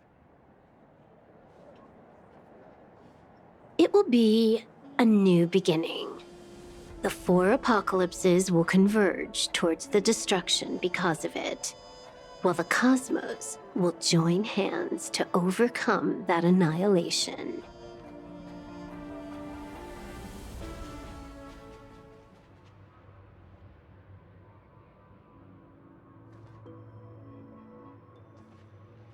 But where's Firefly? I haven't seen her anywhere.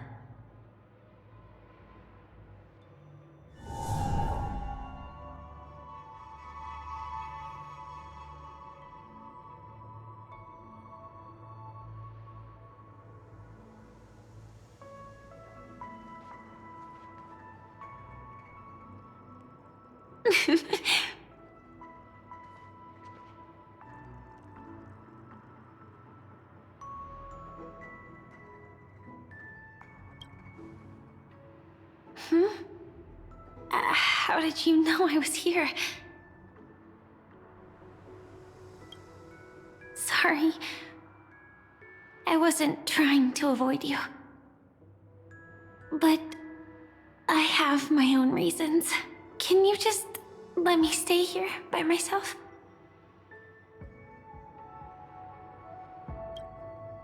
How did you know about the promise? I never mentioned it.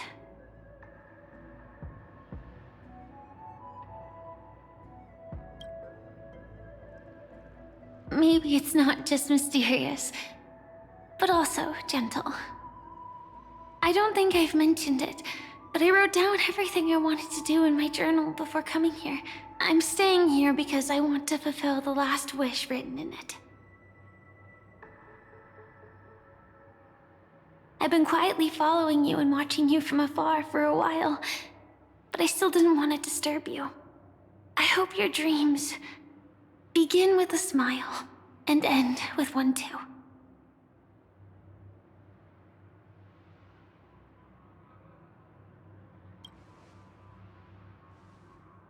To see the fireworks, of course. I heard there's this huge airship in Penacony where you can get an absolutely photo-worthy view of the fireworks. So? Let's go watch the fireworks.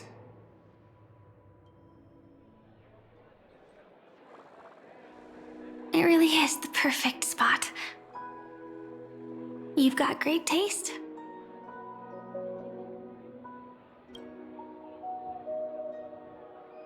Either way, thank you. Looks like it hasn't started yet. Let's sit for a while.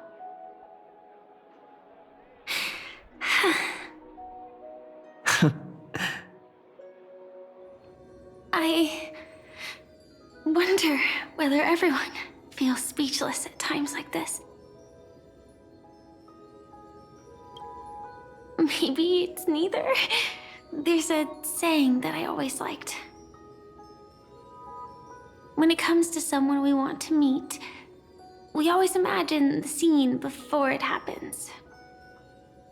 Imagine the words we'll say that would make them smile. Slowly but surely, all the things we want to say would have already been said before we even met the person. And when we finally meet again, we realize they're even more beautiful than anything we could have imagined.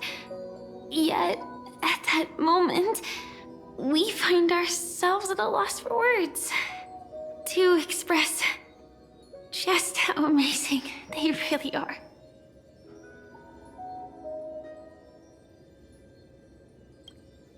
I'm sorry, but I can't tell you. Elio told me that it would lead to a terrible future. If I say even a few words more, you'll die at the next stop. All I can tell you is why our paths crossed again. Long ago, you promised me that if I could dream, then you would make it a beautiful daydream.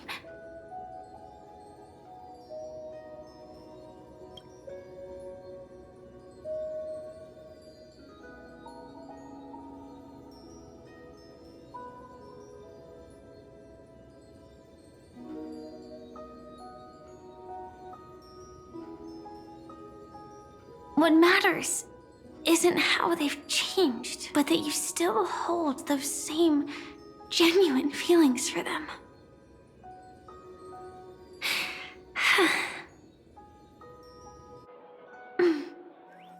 I'm sorry. Yeah, actually, I still haven't experienced one of the 3 deaths written in the script. I only realized it after Anna's dream dissipated. I've made a mistake. Being sent to the dream flux reef by death could hardly be called a death at all. That would have been way too easy. As for the true 3 deaths, the first one, I have known its true form for a long time. I can't dream. After I woke up, I would never dream again. In other words, the me that exists in this dream would completely cease to exist. The second time, I was killed by the swarm disaster. I activated my true power and came back from death. But that power would inevitably lead me to the 3rd death. My symptoms would accelerate uncontrollably until I die of entropy loss. The dreamscape had already started merging with reality when we arrived in Penacony. I thought I was dreaming, but I was actually also living in waking reality. It was causing my entropy loss syndrome to worsen. Don't worry. I asked Silverwolf about it, and she said things won't get that serious in real life. Let's not talk about this anymore. I just don't want to see you looking sad. This is our most beautiful daydream, and we should see it through with smiles on our faces. After all, we never know when we will use up all the moments we have with someone across all space and time. Hey, could you close your eyes? If this is my only chance to dream, then I want you to see the best version of me. As we near the end, let me indulge in a bit of perfectionism. Just like what I used to do. Let's close our eyes and imagine ourselves being together. Even if you can't see me, you'll still know that we've never been far apart.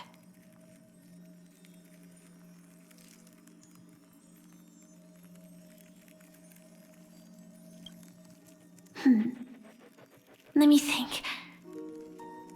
Where should we start?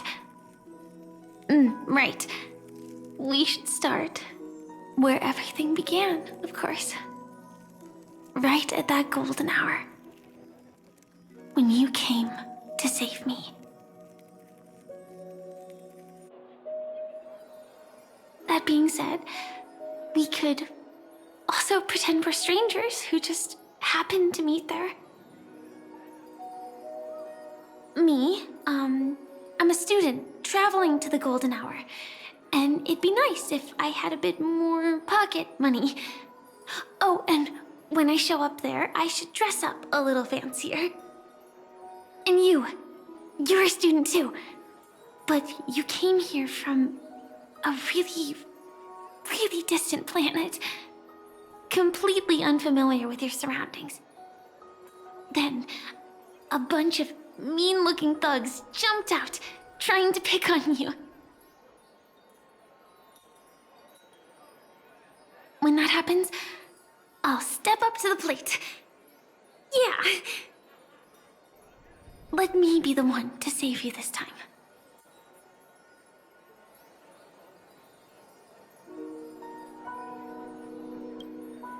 No worries. That's exactly what I'm going to do. The result doesn't matter. And even the process isn't important. What matters is how we take part in this journey and how we choose to view it. So, grant me one more wish. Remember how I held you and flew into the sky when we fought against Enna's dream? Back then, I wasn't sure if I would ever wake up again, but I was happy.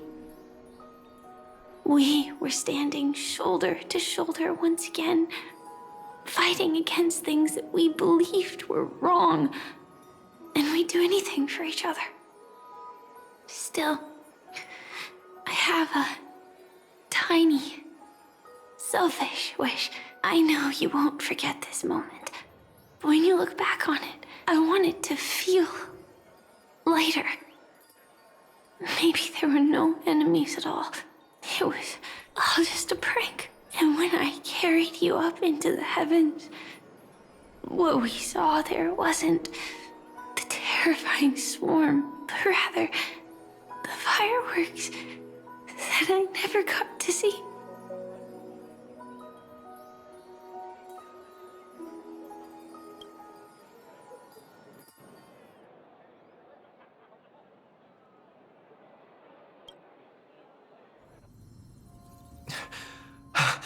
Firefly? Elio said we're destined to head to different finalities, that we can't have a future. That's why you told me that you'll give me a daydream more beautiful than any ending could ever be. I'm looking forward to it. But can we really that ending together. I'm not scared of death, but please don't let me die alone. They say you're destined to bring about the finality. But I believe you'll be there. You definitely will. Only you can know it. And only you can decide. This cosmos certainly doesn't exist solely for you, nor does it flow only under your gaze, but it's forever waiting for you to save it.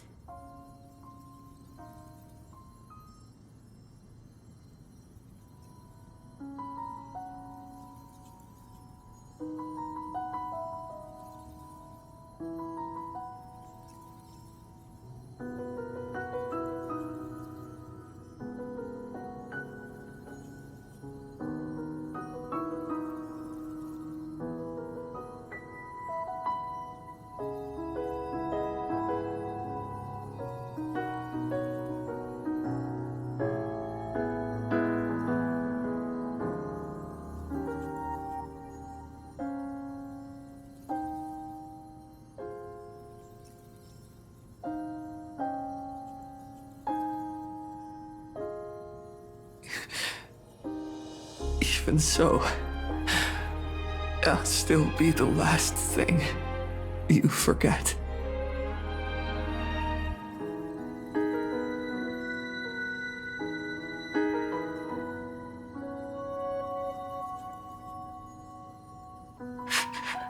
Fireworks.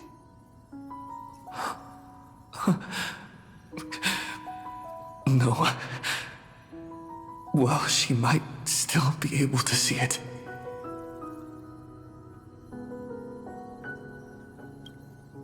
The result doesn't matter. And even the process isn't important. What matters is how we take part in this journey. And how we choose to view it. I'll do everything I promised you.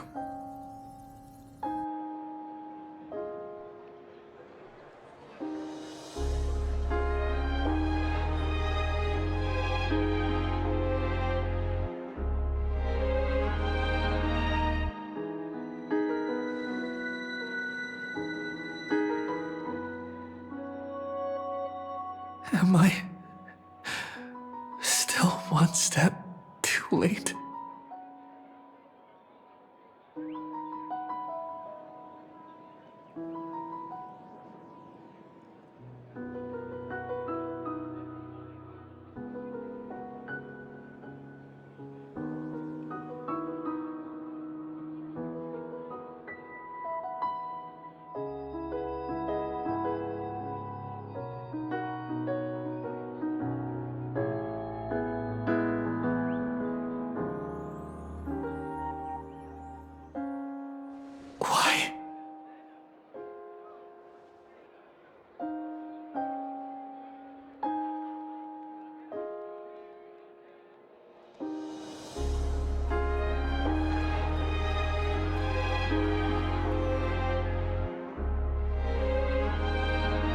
But Firefly can't see it anymore.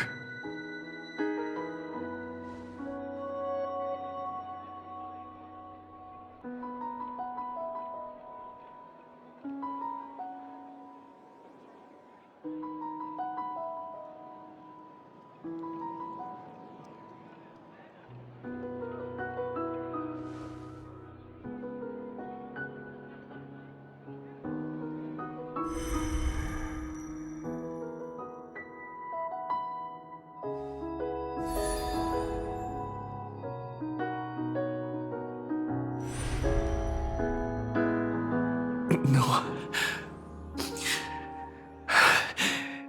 It's not beyond saving. I can change the course of destiny and make up for what's missing. If the world has set an endpoint for our destiny, then at the very least, it owes Firefly the bouquet she wanted.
You see, everything is possible in this land of the dreams. We each came here with our own goals and realized them in unimaginable ways. Whether the outcome was sweet and dreamlike or bitter and real, it is still the answer we longed for. So, why do people choose to sleep? I think it's as you said.